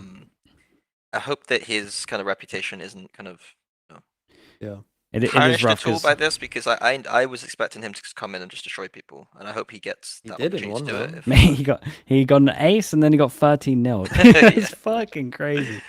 he got the That's- entire experience in one Yeah, he day, did. one match. That's like a year for some people. Yeah, that's tough. Okay, guarantee FNATIC. I mean, God, if they lost this game, I mean, the wheels would be falling off. I think Ooh, it's possible. it is possible. Right, next game. We're back? So we have a depression day apparently. Then we have a good game next up, which is BBL versus Gentle Mates. Oh, this is a Most good underrated game. team in EMEA. Ooh, and Nice. someone's done it. Now I see you, TMV. I see you. Yeah, Let us no. hear you. Well, it's one reason is that I basically just picked the games that are best for FUT if the results go this way. If the results go every way that I've picked, FUT can lose and still finish in the top 2. So I've just picked exactly for that to happen. The other thing is, I mean, what you were saying before, like Gentle Mates are not a bad team. They are a good team. And I think they have potential to upset. I am a little bit worried about BBL and they're changing their comps and maybe figuring out some stuff. I am a little bit worried that would be the case, that Mates might not be able to deal with that. I mean, I when I was watching the FUT BBL game and I saw Lovers Rock and Yoru for a map, I was like, fuck. It's just instantly like, oh, fuck. No, why are they doing this now? So I wouldn't be confident in it, but this team has Martin. And Martin can carry you through a lot. Sure. And who knows? Maybe he just absolutely fucking giga pops off. and they win because he's just he's Martin. It's not a mate. This is a close to 50-50. Yeah, it's a close game. Yeah, it's very close. It's absolutely fine. I just think BBL are the best plan makers at the moment, consistently recently. That's why I back them. They probably need, for mates to win this game, they need probably need Rose to like have another like, you know, he's calling but not shooting kind of game, or he's trolling walking down Haven A long every round. He's playing A on his own on Haven again. Who would have thought? I'm thinking he's the best player in the world. He's swinging out and trolling them. Yeah, they probably need that. I mean, we're going to Americas again, but Celsius, I noticed, did that one round where he's in the middle of mid on Breeze, doing mid rounds and listenings. Oh yeah, that was crazy. And I was he's got like, the spike with the top spike. mid. Yeah, I was like, bro, you just hide behind the pillar and you make your mid round there. You shouldn't be in like. Yeah, let me hold this angle whilst I'm calling triple fakes. Yeah. Yeah. Anyway, I'm sure they'll get into it in Americas. God, that region's shit. Anyway, moving on. Giants versus Team Heretics. Oh, this could be a real great game for Giants to win. Oh, none of it. But it's super doable for Giants as well. I just didn't want to take a risk. If the Heretics that played against KC turns up, yeah, they're in trouble. And this could be a real, like, depressing moment for Heretics. Giants must be feeling good. Like coming into this one after that win as well, they must be feeling very good. But I gotta go with Heretics and just think it's just flash in the pan of like why they were crap, but we'll see. Yeah, I mean we can. What can be the turning point? What can GIANTX do to win against Heretics? I don't think they have to do anything. I think they it might not just depends on go 4-0 up. They might just have to show up and just tell them that it's a pressure game. Yeah. Big sunset. Just literally type in all chat before. Big sunset. A lot of stakes on this one. Am I right? Big game, guys. I genuinely think it would be like if they planned their first few rounds more than usual and tried to get that momentum, because you know that Heretics don't have the underdog mentality at all here, and are going to be on the ropes thinking about we're losing to GIANTX right now. I think that could be a. They did that in the other game though, so it's good likelihood that they try and do that. Because they had quite a lot of set stuff. They were faking like mad. Giants probably faked the most out of any team I saw this week. Yeah. Okay. Let's not spend too much time on this one though, because the next one should be an absolute banger. Might determine top of the group. Well, definitely with a FUT win, but might do for Vitality as well. It's FUT versus Vitality. I can't remember who I picked for this. No really? Fucking way! You fucking frauds! What do you mean? We're back in FUT. Yeah, Why, I mean, though? honestly, your song, your chant at the beginning of the episode, I instantly DM'd Kurt and I said, swap all my preds for FUT. Fucking love him, mate. Well, it's only one, so. Yeah. Vitality have to play really 2 games. FUT have to play 1 game. Look at this guy. I mean, Sliggy I can believe, but look at this fucking little why did you Go take a fucking bath, son. Why do you think I don't like FUT? I don't understand it. You're literally on payroll. You're literally on payroll. Wait, what? Me? No, not you. Minnie, not everything's about you. I'm in TMV. He's like giving us shit, and he's like, "You frauds, you do this, you do that." They pay you. Yeah, of course they do, but I believe in the fucking team. They win. They win fucking games. Anyway, I love that Minnie was trying to work out. You hate FUT. Minnie was trying to work out if there was an invoice for him to cash in. He's like, "Wait, they're paying me." I can get some money here. Constantly, Minnie, throughout the year, just always little Team comments. content video did come out to this, like. So, that's true. You know, there we go. That money's flowing in. What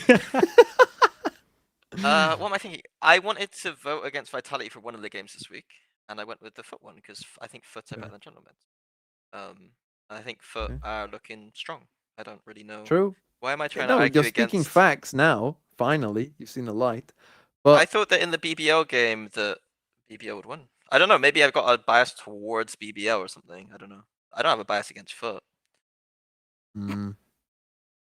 Okay, he says. It's a close game as well, though. It's one of us should have gone there. Game. I mean, we're guaranteeing against Vitality.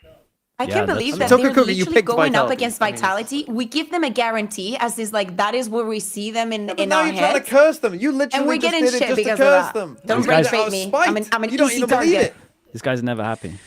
Bro, Vitality lost to BBL, who got beat by FUT. I don't. Yeah, He's no, got- I'm he's not got some you big there. Yeah, but it's Vitality Pokemon fan. types. It doesn't work like that.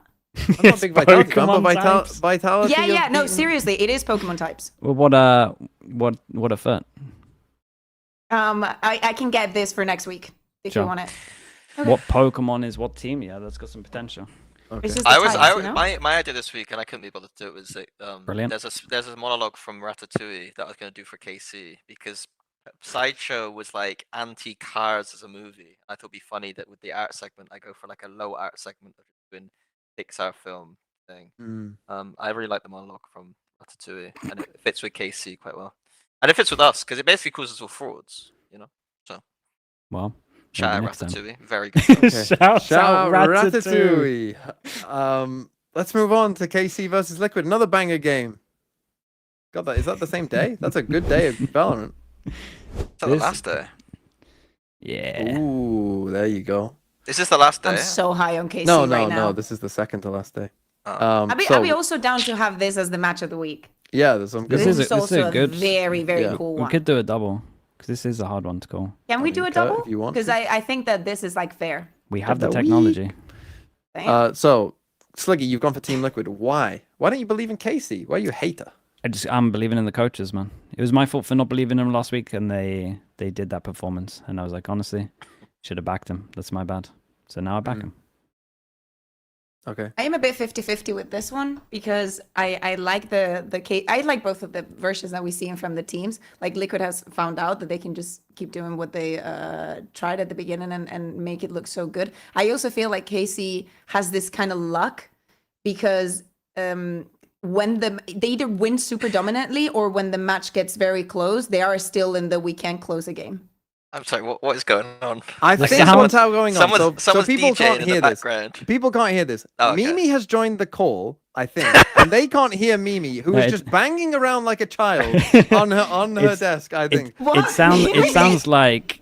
Yeah, we we can can hear hear you, yes. It Just sounds like banging if around. Ratatouille actually got onto our things and Yeah, was just that's true, making yeah. chaos So- around the back.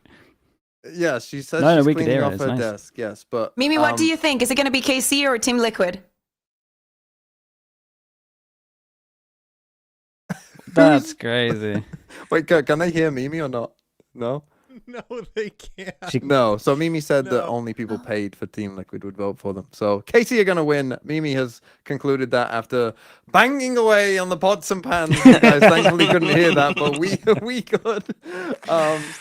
So yeah, KC are gonna win. They're good. Let's move on. BBL versus Pacific. Oh, I think Wow. we might be smiling for this one. Smile and wave, It's boys. BBL. Yeah.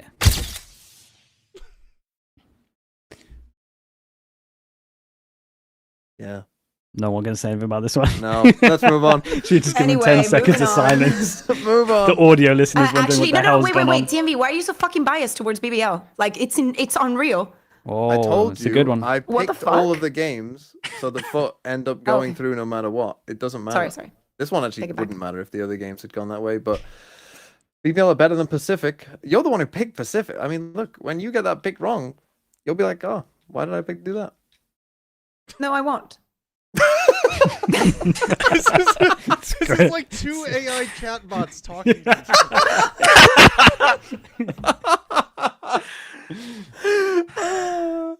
The last game, the match of the week, part 2, is FNATIC versus Team Heretics. Who fucking knows what we picked? How have 3 of us picked FNATIC? Well, I know Wait, Mini. But mate, it's like pick your poison mean, kind Wait, of vibe. I have a three. What do you mean? Do you see Heretics last game? Is he FNATIC last game? I can throw that right back at you, son. That's true. Yeah. Yeah. Bro, this is Did the you worst. forget about that? Do either of them have a game between? I'm confused. Yes. Fnatic yes. does. Heretics played Giants. So and Heretics FNATIC is played playing on Xenofire. Friday and Sunday. Mhm. And FNATIC play on Fnatic Thursday and has- Sunday. They both have a game. It'd be cool if they played now. Like, don't give me that game in between. I want them Yeah. now. What if they Honestly. both It's so lose their difficult to games? predict That would also be with that in the even middle. That would better. be awesome. Yeah. Yeah, but there probably won't be any stakes though. Well, no, but it would just be interesting to see who can win the battle of the doldrums, like teams just who are dead. I think I that want would to be change. Can I depressing. change? Yeah. I mean, yeah. Yeah, I want to change. Thank you, Kurt. Any reason? I'm feeling it. I like the 50-50 for the last match of the Yeah, that's fair. stage. That's totally That's fair. fair. it's a 50-50 game with what's gone on. Who knows for this one, honestly? Could be a stomp, could be close. Could be a stomp either way. Yeah, that's what I mean, either way. It's a truly unbelievable game. So that will be one of your 2 matches of the week from EMEA because we have some good games. The next section, they're about to talk about a bunch of shite games. A bunch of absolute shite. I mean, we've already given you a little sneak preview there of some of the envy stuff. Their best teams are probably still better than ours. No, but that's the problem. Their best they got like the fucking region boring as fuck. Low floor, really high teams. They got the most teams that can win champs for sure. Yeah, for sure. And they can have fun with that and gloating about that because we're all about to go. We need 4 new people to talk about this shit because it smells so bad. No one could stay there for long enough. So we're bringing on Mel, Dryad, Mimi, who's banging her pots and pans, and Zikz. And hopefully Mimi can get all of her pots and pans ready. And Kurt will now let us all go. Thank you all. Thank you guys. Thank you, everybody. All right, bye everyone. Goodbye. Bye-bye. I'll switch you guys in real quick.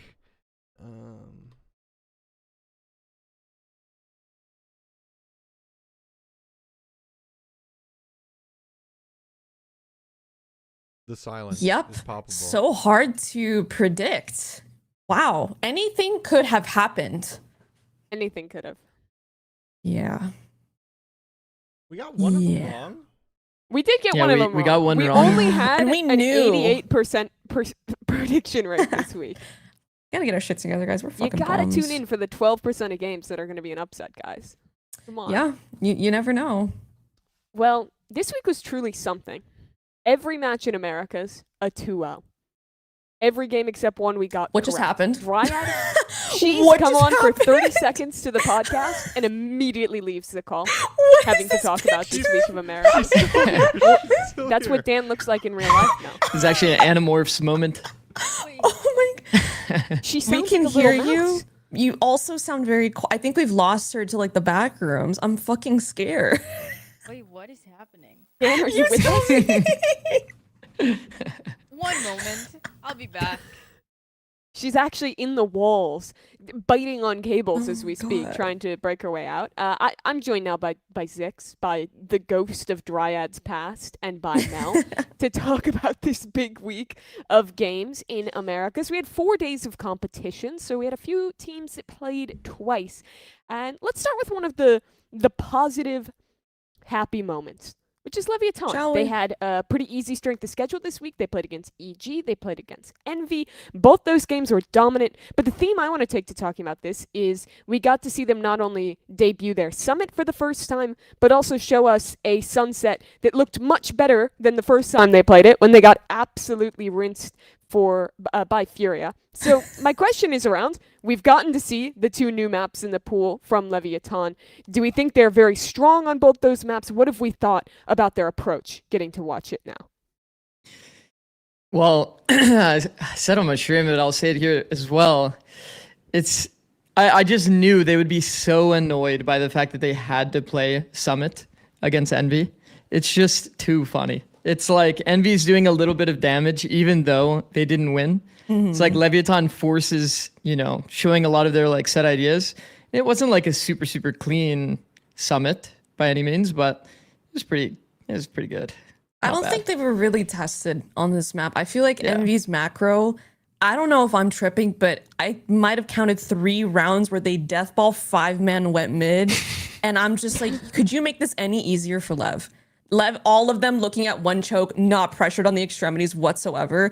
Like, it feels like relatively untested. Like, it's hard for me to take away anything like crazy about Lev's form on this map, especially because it's so new, but also I feel like the other team wasn't doing anything too crazy. Yeah. I want to hold off getting too deep into Envy until after we talk about Lev. There will be time to talk about the things we've seen, the horrors we've witnessed this week. Dan, what did you make of Lev this week? You're out of the walls now. Oh, of Lev. Great team. Good wins, rounds. Great. That's really all I have to say. Yeah. Anybody else? else? Fair enough. All right, see no, I mean it really is like a broken record for Lev, right? It's like this team has just been so insanely impressive. They maintained great form. It's the perfect meta for them. It's just everything's clicking. I'd hate to say at the right time because it's been clicking for like forever. So it's like, yeah, I mean, it's nothing like too new. I mean, seeing them on Summit was cool. Seeing some of the ideas. They had like a refight B main that looked nice. They still flow well off each other. There's this hilarious round where, bro, not this. The listen. You know, obviously, yeah. It's like, what was your guys' interpretation of? I mean, to be honest, the only thing that surprised me was that when we went into the comms, there was nothing being said, like no info from the dead players. What got me was that it was. But we went that's about it. Like, well, you know what? Let me just sum this up. I don't think we have a lot of new stuff to say about Lev. It's cool that they can play 6 maps. They had some nice trap play ideas on their defense. Their players that need to be good are still fantastic. They won a tournament. They came home. They're still excellent. There'll be more exciting games to come for them. Let's talk about Envy, though. Let's talk about Envy. And you brought it up. Can we start by listening to that listening that Zikz was mentioning? Listen, with Kurt? I gave them the benefit of the doubt. I thought there was a technical difficulty. I'm going to be honest. Like, it is a 2v5, but I feel like normally, like, when I'm in 2v5s, I'm thinking, like, all right, don't die to this guy. I'm calming where the people last were, you know? I refuse to believe they said nothing. I feel like I genuinely was like, there has to be some technical difficulty. You can see their faces in the clip. So as we review, you can see if there was a technical issue or not. I'm coping. Let's see if we can take a peek at this. Spike down A. One enemy remaining.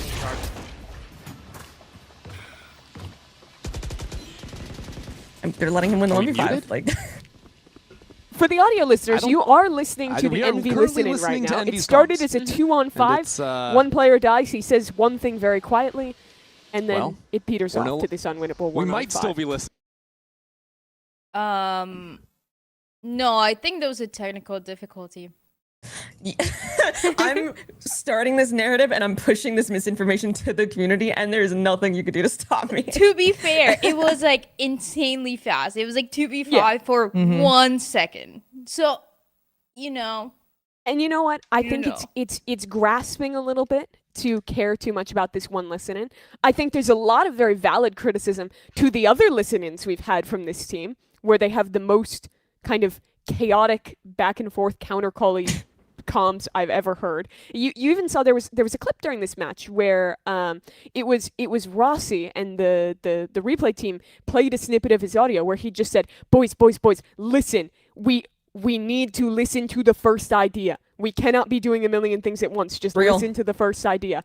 And when you watch them play, I see what he is saying. There's this, I don't remember the round number off the top of my head, but there's this one round on Summit where Demon 1 is lurking up elbow. They try and call back into his lurk, and then he takes a fight, he dies. They then try and call back the other direction, realize they don't have an embed that they left there, call back the other way, and then they have 15 seconds left, and they just run into a blender. There's so many moments where this team just looks so massively indecisive in their macro, especially on that Summit map, that just makes it look like they don't have any one clear voice that is even making any decision, and it's just leading to these really indecisive rounds a lot of the time. I think there was a Kesna interview where it was translated. I saw it on Reddit this morning, and it was like pretty much saying that there is a lot of different ideas on the team. I could be wrong. I don't have it up in front of me, but I think they obviously do have good players. I feel like we've said that for a while. Like, bro, you can't argue with that, but it kind of comes in line with what you just said. Rossi is saying, guys, this is the first idea. I know how difficult of a problem that is to fix when you do have a vocal team. It is really, really difficult, and it's definitely not getting better by the week. I think, if anything, it's probably getting worse. But Zikz, I want to ask you, though, because I know when you were bringing up some of your ideas about this before, obviously the macro wasn't great, but there were rounds when they had good ideas. We even had them show a clip earlier in the show where they even had some prep and they had ideas where it looked like they were going into the right site, but then they absolutely fall apart in just playing off each other in the micro. Yeah, it just feels like, I don't know, it's always a weird spot to be in as a team where your problem is, even when you like group up and try to make it simple, you end up looking worse somehow. Like there was so many times, like I'm sure it became somewhat of a narrative throughout the entire series where one guy's sending it on Envy and the rest are like hiding is kind of the best way to put it. Yeah. And it's kind of bizarre to say the least, just super, super disjointed every time they group. And then some of their flood scenarios, they looked solid. Like the scenarios where they're all running in individually not caring about team play as much, but it's like all on somewhat of a similar timing, they looked fine. But yeah, I don't know. Whenever they try to play together, it just looks miserable. And then there's that one listening round where 4 people end up somehow at generator on Sunset. And then Kesnet hits the look our positions. And it's like, can you even blame him? Like, yeah, exactly. It's like you have 4 people at Gen off your scaling on Sunset. It's just mental. It's just crazy. Yeah, I don't know. There's a lot. I think they genuinely go ahead, Dryad. I was gonna say I was like also quickly looking at the interview, and what he's saying is, I mean, it's really, when you look at a team like that and the way that they're playing, it's pretty obvious that that's what the problem is. Like sometimes you would think there's something behind the scenes or something extra. It's just they're just not playing together. It's a team that doesn't click together. Obviously, they have a lot of good individuals, like you guys are saying, but you know that doesn't mean that is going to make a good team, and we've seen it, you know, a bunch of times. I think this is just the most obvious example. There's a lot of people that can lead, at least when it comes to kills, but they can't lead when it comes to actually leading the team. So what Kesnet is saying is that yes, they get along outside of the server, but when they're playing, everybody's obviously playing by themselves, which is what we always see. But it's not necessarily, you know, it's not the roles that they're playing, because I think in a way they can make a few things work out, but more just like, okay, the example that he's giving is, if we're rushing A on Haven, who's going to be shooting at the dart? Who is going to be setting up the other teammates for success right at the beginning? Who is going to be the one willing to swing in first so the other one can trade? Like little things like that, which is just not what they have at all. They're just running it and everyone wanting to get kills. It's just not working. And I think, I don't know, did we talk about Glyph IGLing already? There's always been a problem with that in that team. It's like passed around like a hot potato. I feel like there is no like, I feel like to me it's a bad sign when a team can't just settle on an IGL for a longer than like a 2-3 month period at a time, because it just shows that there is a lack of like trust in the system from the outside, at least.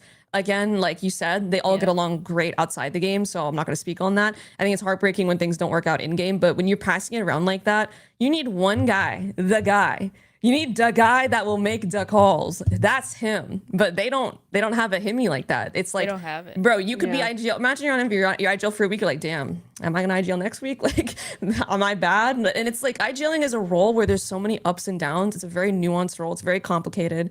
Maybe I'm gassing up because I'm biased, because I'm an IGL, but it takes time. Like, you need to commit to it. It's something you really need to buy into, and you can't just pass it around like that. And I think it's like really indicative of all the issues that now themselves are kind of admitting and saying no. Yeah, I mean, I'm just wondering how this is happening, because I'm just I'm thinking about the time where Rossi was playing for Lev, and the way that he was saying that he became the IGL for that period of time was like, it kind of sounded like there was something going on where they agreed that was the best decision for the team, and then the team was struggling again. So for they also did the like hot potato IGL on that.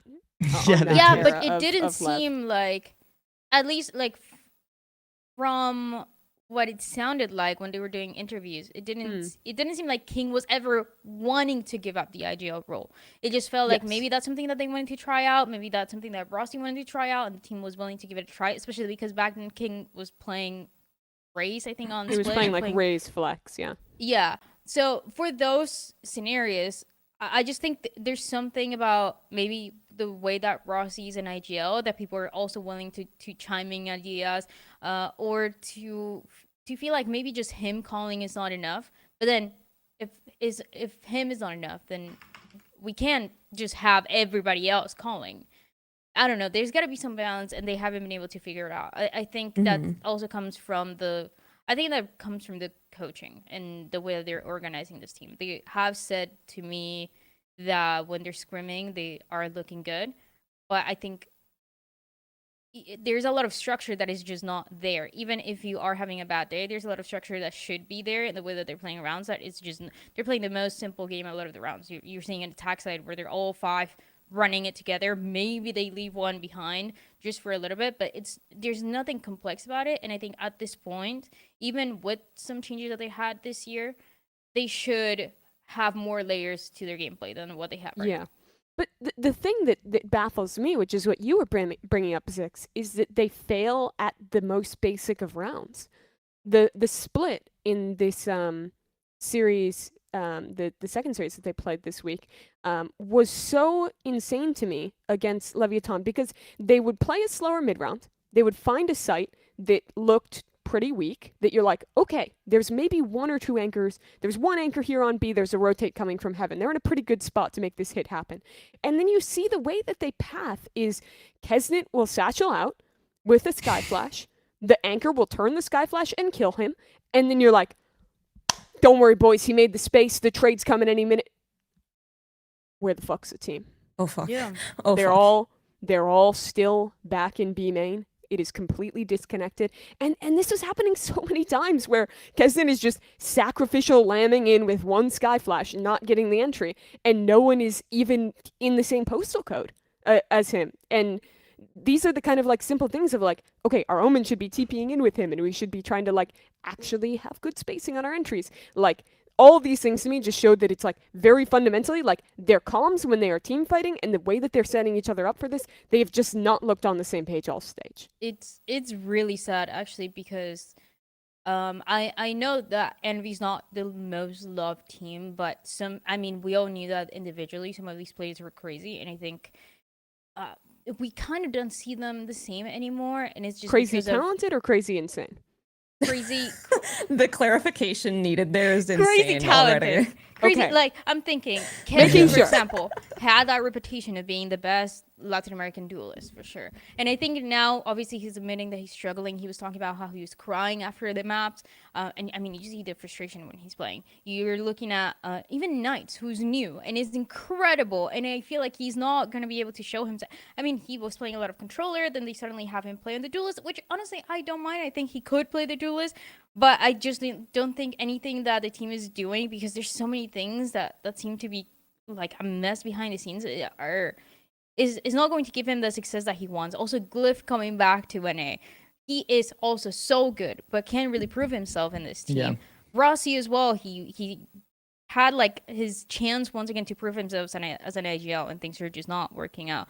And obviously Demon won. That's like, we all always talked about what he was going to be able to do when he was subbing in for Cloud9 last year, when he was playing the Chamber, what he could do here. It's just nothing is not working out, and it's damaging the players. And it's really unfortunate, because all of these in different teams, they could be, the top players. Yeah. Yeah. I mean, I think it comes down to composure a lot of the time. The comms are always super hectic. A lot of ideas means even when they have just one idea, to be honest, it doesn't seem very composed. People are kind of, it's just super, super disjointed. But I mean, that's envy, I guess. That's just kind of the way I see it. It's like you do try to like force this team play. And at the end of the day, it makes it so you're not even playing Valorant. Like even in that last round that was showed, it was like all of them are basically running it down full audio. It makes it so easy for the enemy to timing peek you. And that seems like, I don't know, stuff that we were seeing at the beginning of the year that we don't really see too much from any like middle of the pack team even. So it's like, I don't know, it's kind of rough. But I will say one thing I wanted to point out, if Kurt could bring up the clip. You guys see the buy here? We've seen this so much this week in particular, but I feel like I need to say this PSA. I've said it before on Plat Chat, but I want to reiterate it. It's crazy off a 10-2 you win pistol and your buy looks like this to try to secure the For the anti-eco audio round. listeners, it's 4 Bulldogs and 1 Spectre that they've bought. Yeah, it's like to not do a bit of a risky buy. And this isn't only an envy thing. This is like, by the way, I think I saw this across NA and EMEA probably, I don't know, I want to say 6 times. Off of 10-2s, you need to buy like triple rifle, try to snowball, like not play for a true bonus round and give away 11 rounds. It seems like, I don't know, just one of those things that is like super suboptimal that we just see it all the time because people are just used to doing it. But I mean, it's like one of those things you saw a lot this week because it was like constant 2-0s or, kind of blowout games. But yeah, For I think clarity, you would want to see them buy, for example, like 3 rifles. Phantoms, Yeah. 2 Ghosts, and then just trade the pistol players out. Yeah, or like 1 Sheriff, 1 Marshal, something like that, just to like, you still have a very, very high chance of winning that round. maybe decrease your odds by like 10%, but your odds of winning the gun round after and bonusing the opponent, it just turns it into a gun round. And it's like just one of those details that too many teams. I feel like one thing about Americas is that our floor is so low. Our floor is so crazy low and our ceiling is so crazy high. It's just ridiculous. Like Lev, 100 Thieves, they look unreal. And then we have teams that exist like Envy and C9, where it's It like also this. look unreal. Yes, exactly. And the world wants to see both matchups, but unfortunately they're both on opposite groups, so we won't see those matchups. But yeah, I don't know. It's just rough. Yeah, it's rough. Can I jump in with a palate cleanser? May Yeah. I? Okay. go Let's ahead. look I'm to the giving future. the ginger. I'm giving you guys the ginger Okay. before you take your salmon roll, okay? Or Alright. whatever, your California roll, whatever it is, I okay? don't like ginger, but go ahead. Oh. Well, you're cooked. So maybe this is honestly, you can keep hating them because this won't be for you. I want to say I actually think the calling on split wasn't even that bad. Genuinely, they got into 5 different post plants and then Lev did the 100% A retake glitch of take ramp with 2 or 3 people. And somehow we have seen this happen for weeks and Envy did not already have a preset counter for it, then let it happen. Then you see Stunner take attack. Then you see them actually begin to convert post plants. Like he clearly must have said, yo, take CT, because they started getting a lot more active in their post plants. And then they lost out in like the micro of those rounds. But genuinely, I know Glyph is IGLing now. Word to Glyph, I genuinely thought the split macro was fine. I think it could have been better, but considering the situation, I thought the early rounds getting onto sites was great. The micro was just... The post plants were just not it. They were bad. Yeah. Did that make you like ginger, Dan? No. Okay. But I'm listening. It You tried. know, I hear what you're saying, and I get it, and you might be right. But ginger's not my thing, and so I'm gonna keep hating. No, I'm kidding. What I'm trying to say is, for this team, I think a part of it also comes from, and I don't know. I mean, I'm not a player. I don't know what really goes behind the scenes, but I think for teams like Envy and Cloud9, it does get a little hard to find motivation on these current matches because you're kind of playing for play-ins, and you know that. Like you're not going to make it to playoffs right away. You're struggling in the beginning. There's little problems. People look frustrated. So I think in a way, they kind of don't have a risk that they really need to take, or they really feel like they need to lock in because they're still going to keep playing for a little bit more. I think part of it comes to that. And I know that that's not just the right mentality for the players, because you want to think that every game is winnable.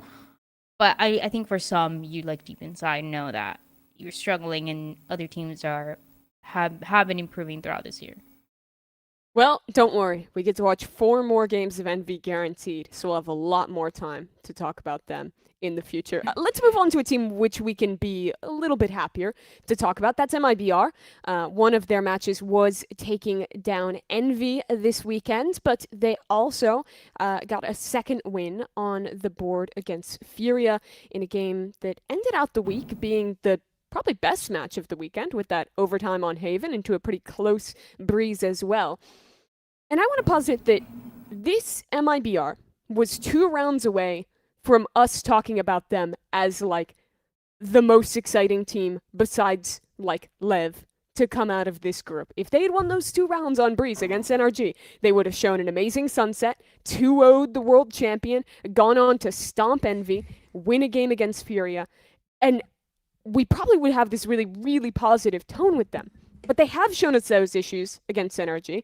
They showed us a close game against the FURIA that's struggling. So my question is, with the reality of how these games have ended up, how close is this MIBR team to being able to end this stage where they'll play LEVIATAN as their very last game in competitive fashion? Are they in a position where they're at all close to the top teams in this group? And you know what? As a process-oriented thinker, I knew since the NRG game, word to Bren, listen, they lost, but that's results-based. See? When you look at the game, you know, real ones know they actually have shown drastic improvement and they're genuinely looking good. I think it's crazy to say otherwise. I think they're on a very good trend right now. I really like what they've been talking about when it comes to identity, because you see they played what, four or five different maps so far, and pretty much the same comp. There's not, the only difference is Breeze, where Mazina's playing Harbor. For everything else, you are seeing the exact same thing, and I love it because you're just trying to build a solid foundation to work around, and that's why you've seen the improvements from them. Yeah, I agree. I think to like kind of, because I know we didn't bring up EG too much, but I think that's in comparison MIBR to EG.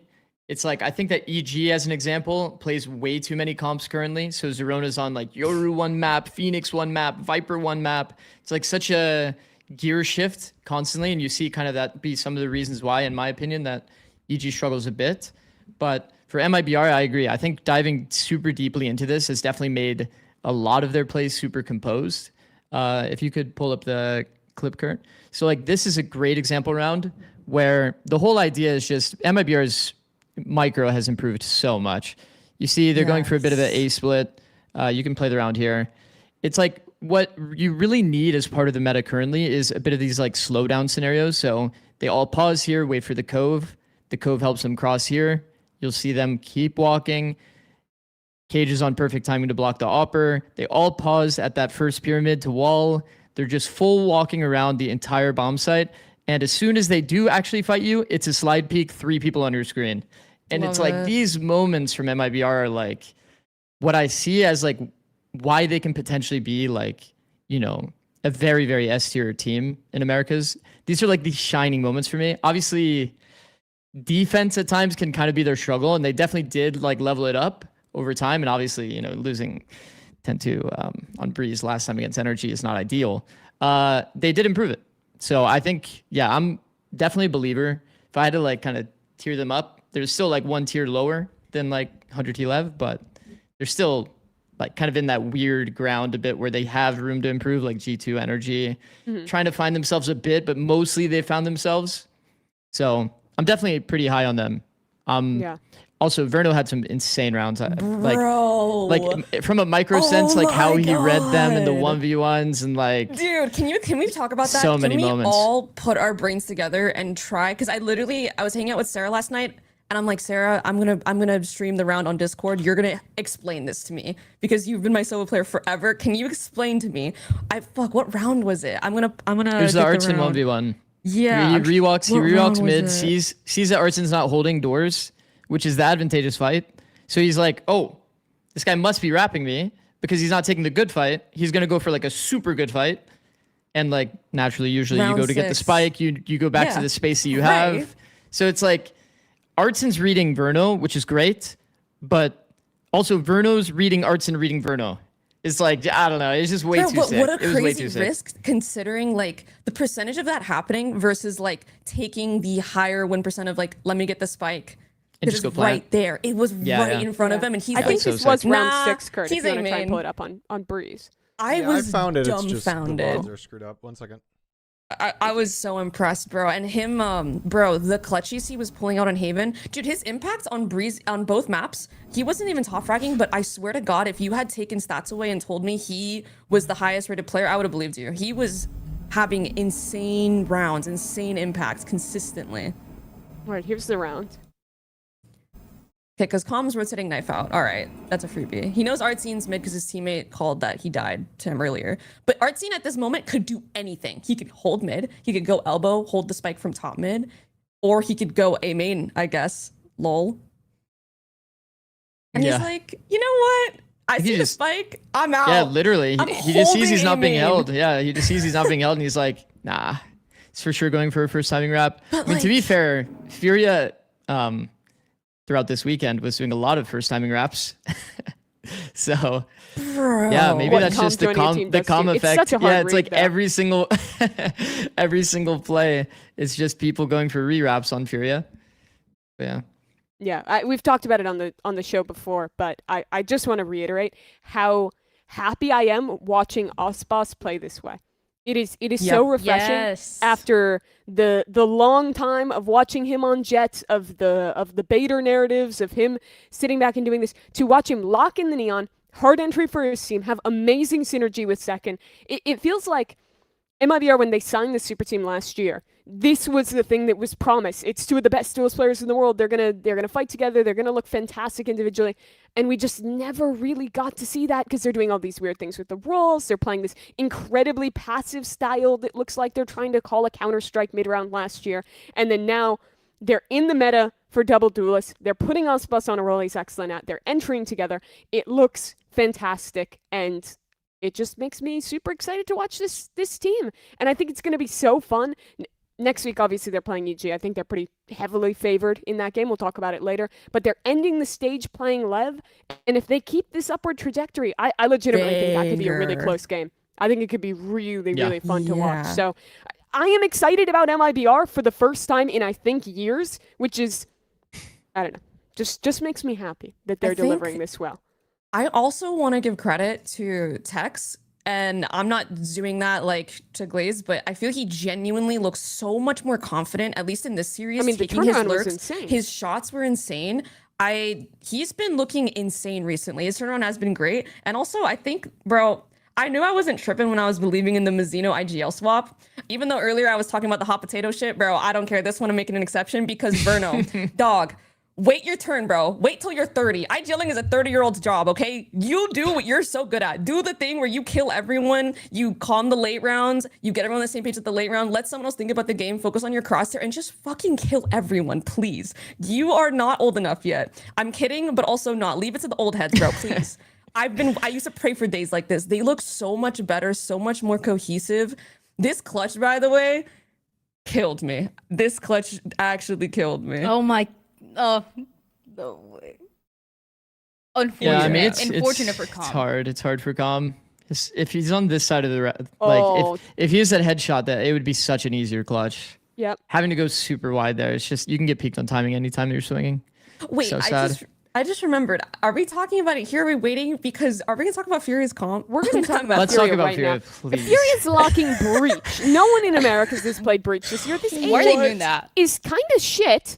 Why the fuck are they playing Breach? Okay, You're a smart guy. Why are they playing Breach? As the #1 Breach defender, I'm one of the #1 Breach defenders. You're asking the right people right now. I just think that it's What's like the defense? Okay, here's the problem. I think that whenever you look at stats for Breach teams and like where they're getting value, it's like the Breaches are always doing something super egregious. If you watch the first, I don't know, probably 10 rounds of this defensive half, it's a stun on A lobby. I kid you not. I think 9 times. I think 9. And how many times did they get value from that? in there? How many times did that stun do something? One time. Because Osbas was forced to take the super fast long timing. He does get caught off because he's trying to beat the stun. He gets caught out. Okay, one time. But it's like the implementation is usually the issue. Furia on defense didn't have great implementation, but at least it looked kind of better on attack a little bit. Yeah, the ult rounds were ult rounding with the stun and the Sova ult. Also, yeah, sure, but what if I were to tell you there's a character in this game right now that has an ultimate that has only a 6 cost, the 2 best flashes in the game compared to the 2 worst flashes in the game, a molly, a wall that can break trips and condition, and you can use for execs, and what if they're choosing to play Breach instead of him? So that seems fucking crazy to me. Phoenix has a wall as a controller, his 2 flashes like an initiator. Which are like 10 times better than Breach flashes. Yeah, he can also heal himself, which is great. He has like a molly, which is kind of like Sentinel utility a little bit there.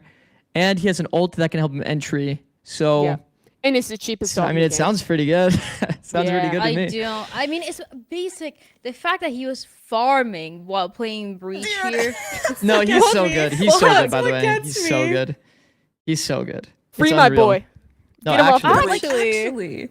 Okay, can I bring up the most obvious elephant in the room ever outside of the Breach? The comms? So we got rid of Alum. Just to put Koala on pick Neon. Shy.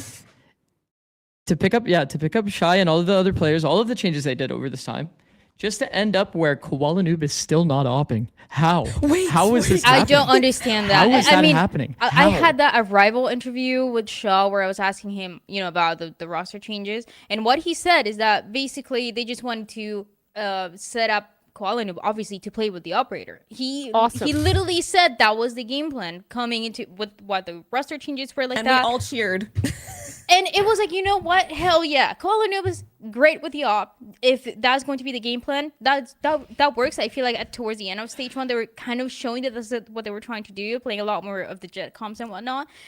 So I thought it was going to be something similar to that. I think at some point they had to realize that it was not working, because now especially, I mean, the roles make no sense. I think, yes, Koala Noob is great, and he can be absolutely a win condition for a lot of these maps with the op when he gets a chance to play it.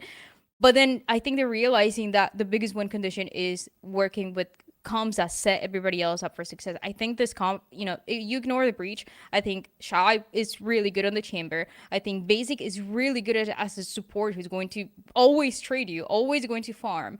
And then if you have Koala Noob on something else, you have a lot of different win conditions instead of just one. And I think you really see it on Breeze. I think on Breeze, when everybody's switching it up, and it just doesn't feel the same. It feels like they're almost, I don't know, a lot of the changes that they've made, it feels like they're almost there to like making it really work out, and then they just go left. Like they just don't make the right decision.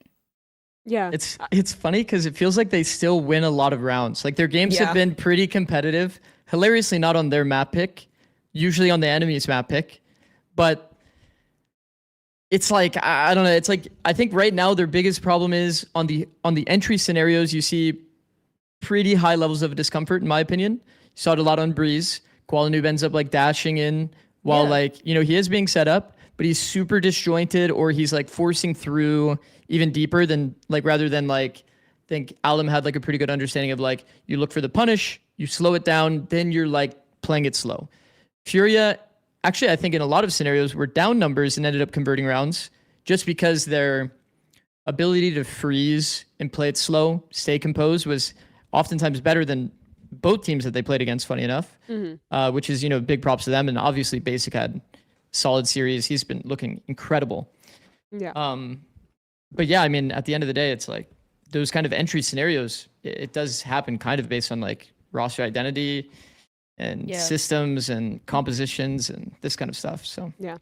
The last thing I want to touch on with FURIA before we move on to their second opponent this week, or I suppose the first, which was Gen.G, is on the one listen-in that we got from them. In most of the listen-ins, to me, it has sounded like Calm is almost completely calling a lot of these rounds. He's been super proactive with it. So I have kind of two questions. First off, from a perspective of someone who's a former World Championship coach and someone who's an IGL, who's had a ton of success yourself, what do we make of Calm calling the entire round, and then Artson's addition at the end chiming in saying, "We can't be losing those, boys"?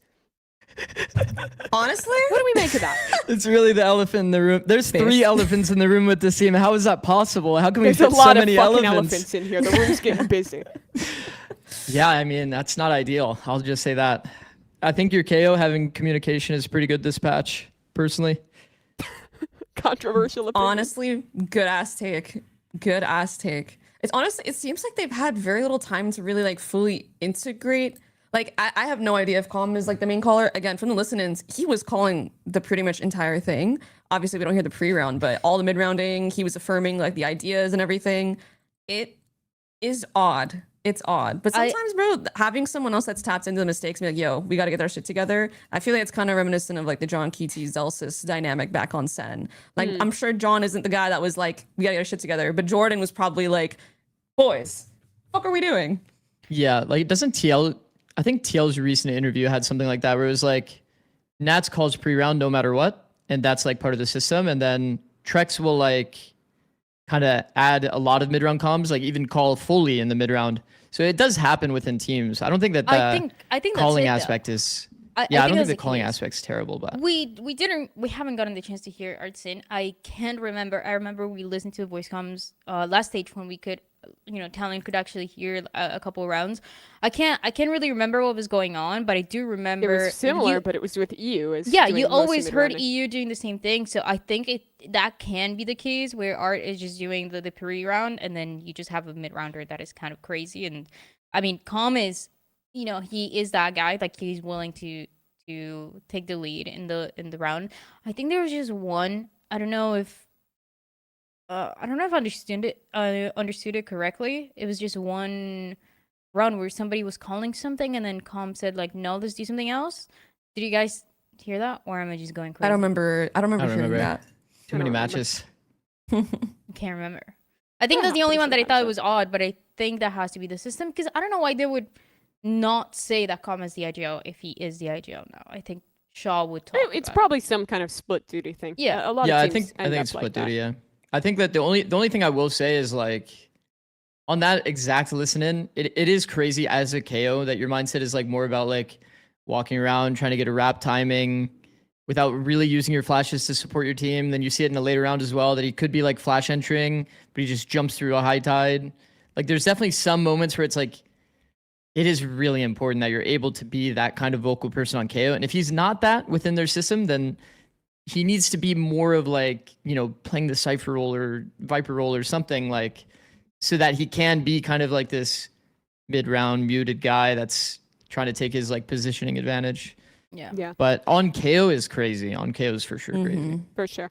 Let's touch quickly on their opponent in this match then, who is NRG. They won this one with another OT on Breeze, and then they looked incredible on their summit for the second showing there. I think they've lost, 4 total rounds on their defensive side across 2 looks on this map. I'll quickly touch on that. When I first saw this map, Vito, I thought, damn, it's kind of crazy to me to see FURIA picking Summit into NRG. Same. Oh my why god, the fuck are they bro. doing agree. that? I No idea. genuinely, bro, this was making me tweak out so bad because why would you do this? So Why? there's 4 elephants. There's a lot of There's so many elephants coming. Hmm. Why would you do this when every win is like you get champs points and you need to start winning, bro? Like it's Yeah. Yeah, time. yeah, quite Why- literally against why? 100 Thieves. They're like neck and neck, right? It's 7 points, I think, for both. Correct, and they're tied now. 100 Thieves is pretty likely to pull ahead if this continues. For NRG, though, what new did we see from them? It's 2 maps that they played a good bit before. I think, like, for me, map 1 of this series, I really love when Mata plays the Harbor here. I think, in particular, he does a great job of playing around his own smokes and playing around coves and being really intelligent about the fights he's taking. When he is in positions where he chooses to hard anchor his sight, I think he's really good at varying his positioning and stepping into these strange angles that make him incredibly hard to clear out there. And it's kind of the same on their attack side. They're also just showing, as they always do on Breeze, great poise as to when to freeze in the mid-round, wait, and refight. This map is really often just coming down to the timings of when Harbor Utility falls and who's better in those late fights. And I thought that NRG, again, looked really excellent in those positions. I have a theory. Yeah? I think NRG, their strat is not... Hear me out. The strat is not, let's destroy this team. Is let's make sure whoever we're playing against think that they can win. Then we absolutely shatter their dreams, and then we destroy them in the next map. Look, they did it against MIBR. You thought, holy shit, MIBR is about to win Breeze. They are in a 10-2 lead going to that second half. What happens? We go to Summit. They get absolutely destroyed. Same thing here. And also, Breeze has been really good for NRG, but it's never one-sided. I think it's all about the psychological damage, and I love it. I respect it. I think it works every time. This is a crazy pinboard theory I am from you. so serious. They're purposefully It's griefing their fucking Breeze genius. defense to bait teams into feeling It's confident. fucking genius. Look, I mean, because you really, if you're Furia, for example, they have been posting the VCT scrims that they have been winning. They have been pretty good in scrims. The team has also talked about it. So you think you can win Breeze against NRG? You are so close. You take it all the way to overtime. And then suddenly, that hope that you had gets destroyed. MIBR, same thing. Oh my god, we're back. We're still back. We're doing good. Opening match over stage 2. You see what I mean? Yeah. I think that's She's what working they're on really building trying another theory here. I don't know. I don't know what it is, but there's definitely something here. I do want to ask you, Mel. This is the second time we've seen the summit for NRG. It looked great both times. Do you think more teams are going to pick up this NRG comp that they're playing with the double initiator solo brim idea? No, I don't think so. I think that's just going to be solely an NRG thing. I see the vision, but I think in terms of comfort, like think about when was the last time a lot of these teams really played Brimstone? It's probably on Fracture, and Fracture got very little play compared to a lot of the other maps in the pool. In pro play, I think no one wanted to play Fracture. It was like single-digit play time. So I think in terms of like trying to bring in the Brimstone, it's a lot easier to have your controller who already plays, like let's say Omen on Split or Omen on a bunch of maps, Omen on Haven, to throw him on Omen. Because Omen is a natural fit on that map. I think this is definitely like a pocket pick. I don't think we'll see a lot of teams emulate, but NRG does play it well, I will say. Yeah, I agree. I think the only thing that worries me for NRG is that their micro, it feels like there's so many rounds that their micro falls apart, but that they end up somehow winning the round. That listen-in that we heard on Summit, even though they're up, I think it was round like 7, even though they're up 6-0, it's like it was very, very weak in terms of the actual interactions. Like, I don't have the clip for this one exactly, but basically what had ended up happening basically was 2 players are stuck in drop. They have a neon wall to help them get out, but then it's like it feels very slow for them to actually. Oh, is it? Wait, was it 5-0? Maybe it's 5-0. They have a neon wall that's very, very slow to help them actually get out of the space. Then they have like a 3-2-1 that's super, super disjointed. I feel like we've seen that across like a bunch of their maps where it's like just these little details are off. You have been hearing a lot of interviews. They've been talking about how communication has been a super weak point for this team, something that they need to improve on. And I think that listen-in was definitely super, super, super, I guess, worrying in terms of their overall composure. I wonder Ethan's if like it's jiggling the upper out, if you remember. Yeah. And then it's like Mod is calling a 3-2-1, but like he's not actually there during the 3-2-1, so Ethan swings alone. I'm just like, I'm watching some of those rounds, I'm getting nervous, man. I'm not gonna lie. And like I know that they're converting because I think they have great ideas. NRG has great ideas by far, and it's a comfort map for, I mean, think about it. It's Sova KO on 2 maps for NRG this weekend. But I will say there's some really important things they need to improve on in terms of like their late round scenarios. Actually, if we could bring up the clip, I think this is a pretty important one to point out. Like some of the details specific to Mata and his Cove matter so much. So much. In the clip. Sorry, it's taking a year and a half. Okay, here. So if you could look at the minimap and pause. Okay. So on the minimap here, you can see Mata's done perfect. Literally perfect. Mata is basically the defending harbor. There's a flank coming in. He walls off the entirety of the flank retake so that now they've sectioned out perfectly. Look at this. It's a 3v3. Everyone's on the other side of the high TED. It's the best situation possible for Harbor. This is like literally perfect. But then he's decided to sell it with a Cove. Now watch what they do. Instant react. They claim it. They have all this space, claim the smoke, and 3 people trying to claim a smoke against 2. It's like just this one little detail in the round can completely murder your round, like destroy it. And I think this happens 3 times throughout the series, or throughout the one map even, where Mata just throws a smoke for them to claim. It's just a little bit too early on the detail, where it's a good idea in theory, but the majority of rounds obviously is anchoring and all of that stuff. I think he did great overall, but you can see in some of these late round scenarios, it's like just a little bit off from like where they would usually be a very perfect team in my eyes, generally. I don't think it's like necessarily a worrying trend, but when you put them against a top team, like obviously we're going to get into predictions later on, but when you put them against other teams that have really great late round scenarios, this is where you need to be good. Like you just have to be good. Because, you know, this is where you convert rounds. So I think they're in a great place, though, because they play Lev next week. And even if they get exposed for some of these issues then, they have the easiest strength of schedule in the world for them with NV EG to close out. They're already essentially, unless they get upset by NV or EG, they're essentially already a lock for getting the bye straight to playoffs and avoiding play-ins, which gives them a big amount of time to prep and come up with new ideas going into playoffs while everyone else is having to brawl with the tier 2 teams, and then they are going straight into playoffs and in a great position. So I think even if they lose this Lev game next week, it's legitimately good for this team to just have that chance to develop, because they're in a position where they've already essentially done the majority of the work to make top 2 by beating MIBR, by beating FURIA. I think this stage is so awkward from, I mean, probably a player's perspective, obviously, too, but from a spectator's perspective, because sometimes it does kind of feel like I'm just watching a seeding match after a certain point in the season, where it's like all these teams are going to have another chance anyways, whether it's play-ins or playoffs, and even more so if you're a team like NRG, where you're going to be good to go as like one of the top seeds, regardless of kind of what happens.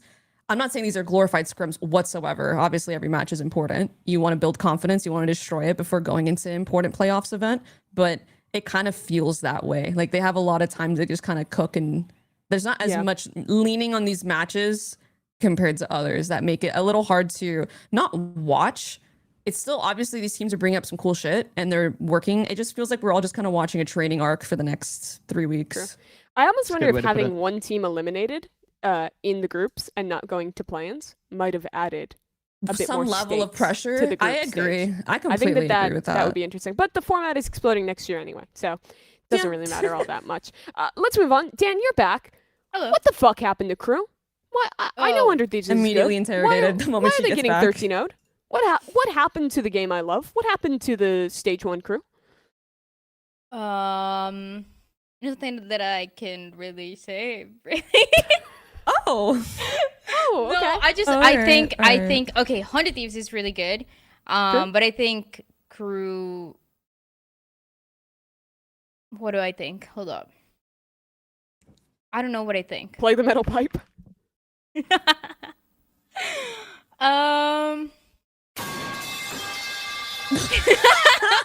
What is that? I was not expecting that. Oh wow. Can I throw in like some words and you can just do like association? Yeah. Okay. Yeah. Let's Dante do it. Waylay.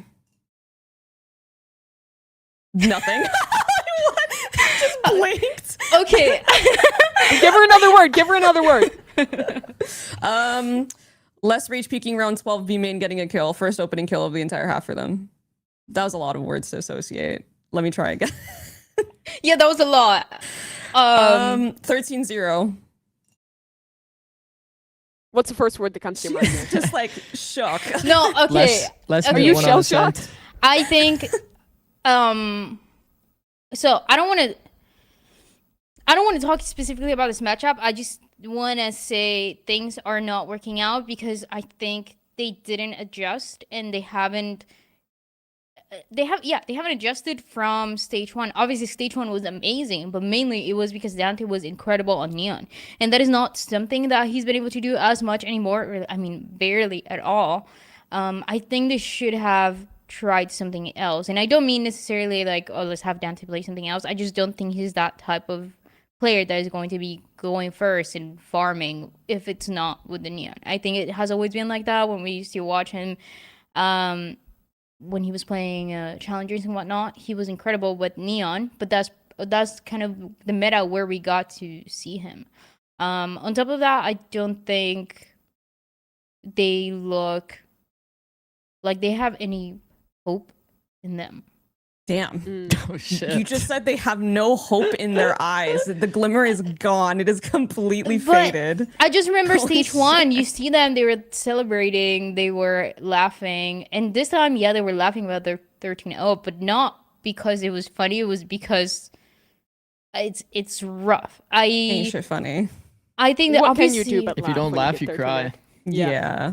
I think it's one of those where they start to come back once one of the individuals is able to have a good performance to like help things around. But this one, I don't know. I mean, obviously, I think everybody's talking about the communication in that round where they had like every ultimate ever and nothing was going on. But I truly don't know.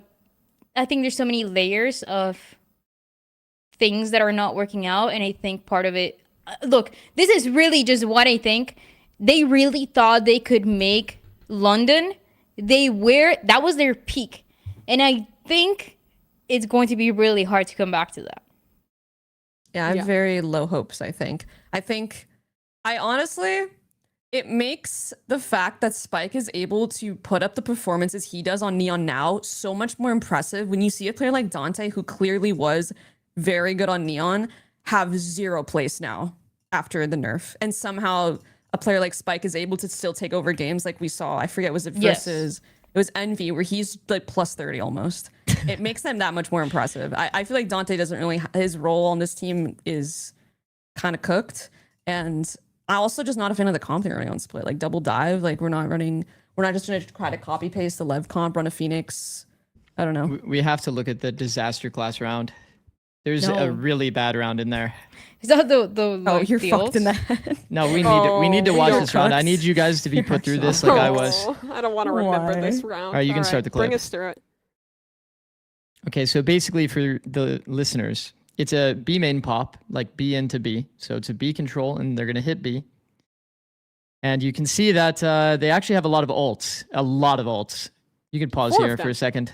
Yeah, you can pause here for a second.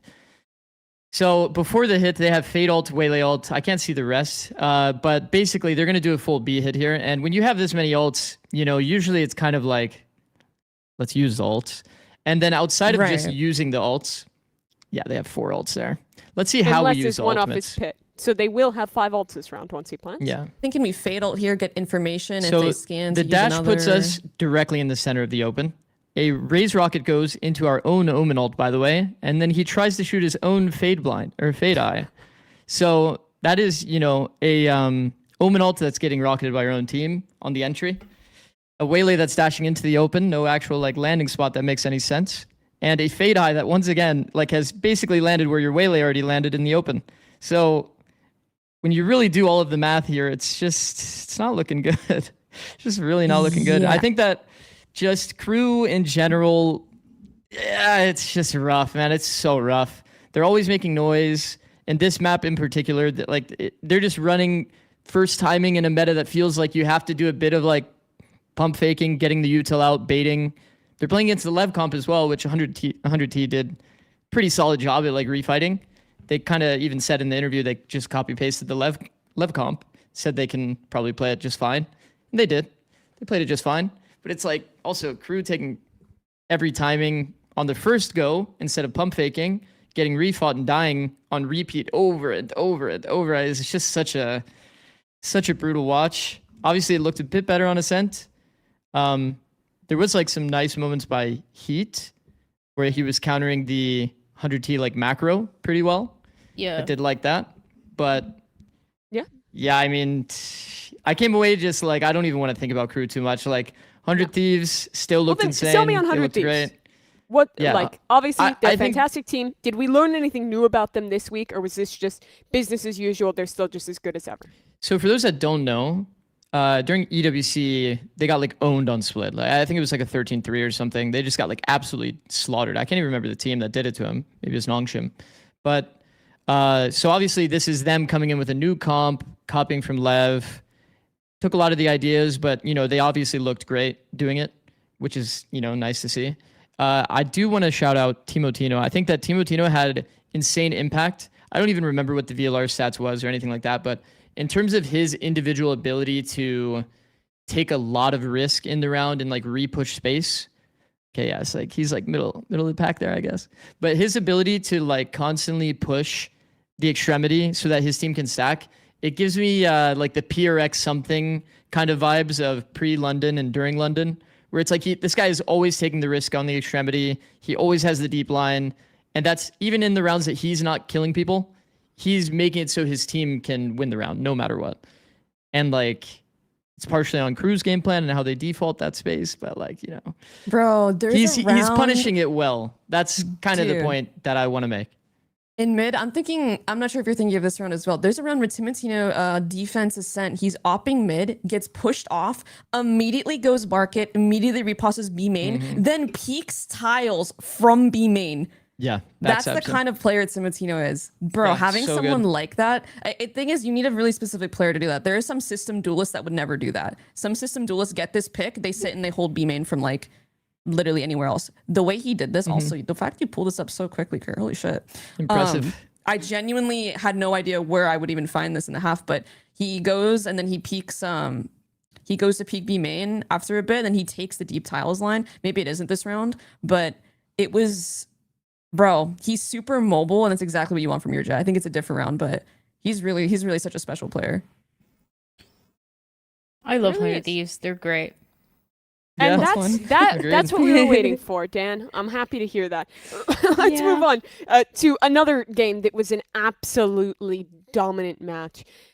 That was G2 versus C9. This one, not a 13-0, but frankly, it should have been a 13-0. The one round that Cloud9 won in this game, they should not have won. They were so close to biffing it, but they didn't. So good for them. They got around on Breeze. They proceeded to get absolutely stomped on Sunset. I think that this was exactly the game that G2 needed after having kind of a rough going, losing to 100 Thieves in week 1, coming back from a rough London, from a rough EWC, to just get a nice, quick win against C9, where they looked confident, where the ideas looked good. Yeah, we're talking about G2, right? Or C9? Yeah, G2. Okay, no, I'm just making sure which one we're going first. G2, Cloud9 did not look confident. Well, yeah, I know. I just don't know what team we're going to talk about first. That's what I'm saying. G2, but please. G2, I think week 1, I was asking Josh about the identity of the team, because I think that's something that they've struggled with. I mean, they've gone from double duelist to like a lot of Baby Bay on Vice that was pretty good, to then having Baby Bay as a primary duelist. That is what we saw week 1, and it's something that they had tried I think a little bit before, but I think what they're doing right now, it is once again what works the best. I think that the problem that the team has had is that they have, and that's what Josh said too, is that they have struggled a little bit with finding what really works for them, not necessarily the meta, not necessarily anything else. You have a Juggernaut that is doing incredible, and on top of that you have Baby Bay that is much better. I think the maps that they decided to go with for that series was really good, because you're having Baby Bay on Chamber more than anything, and I think this is something that they can work with compared to the Baby Bay primarily duelist. I don't think the Neon, like, yeah, of course him on the Jet is always going to be good, but him and the Neon was just not it. So I think that's why they look so much better. Yeah, of course, C9 is struggling, but G2, if they can build around these comps that they have right now, the 2 maps that they played, they can, actually be not only like the G2 that we always see in Americas, but also find themselves if they go see champs. Plus one vouch, they found their identity again. It got lost somehow. We all saw it coming and we're like, why? And they're like, nah, you're right, guys. What the fuck were we doing? It's like, it does really feel like they always, like, their first swing doesn't always hit the ball, but the second one, they've got it locked in. Like, what was it? What is that, like, basketball guy? He's like, I'm not even gonna pretend like I know. Yeah, there's like, anyway, there's basically a meme where it's like he whiffs it the first time, and then the second time he's like, now I understand it, or something like that. And then he like nails it. It's kind of like G2, honestly. I feel like, yeah, I like the Chamber. I like Chamber and Vice for Baby Bay. Like, makes sense. Yeah. They did something kind of similar, no? Where they were really heavy on Harbor. They were like, Harbor is the best agent in the game. And then it was like, all right, bro, let's wrap it up. And then they immediately recovered, went to playoffs, won. Like, I feel like this is, G2 likes to do the funny experimenting. And I think if there was a stage to do it, this is their fun experimenting moment for the next like 3-4 weeks. Yeah, I think the story of this game is just high pressure individual play from G2.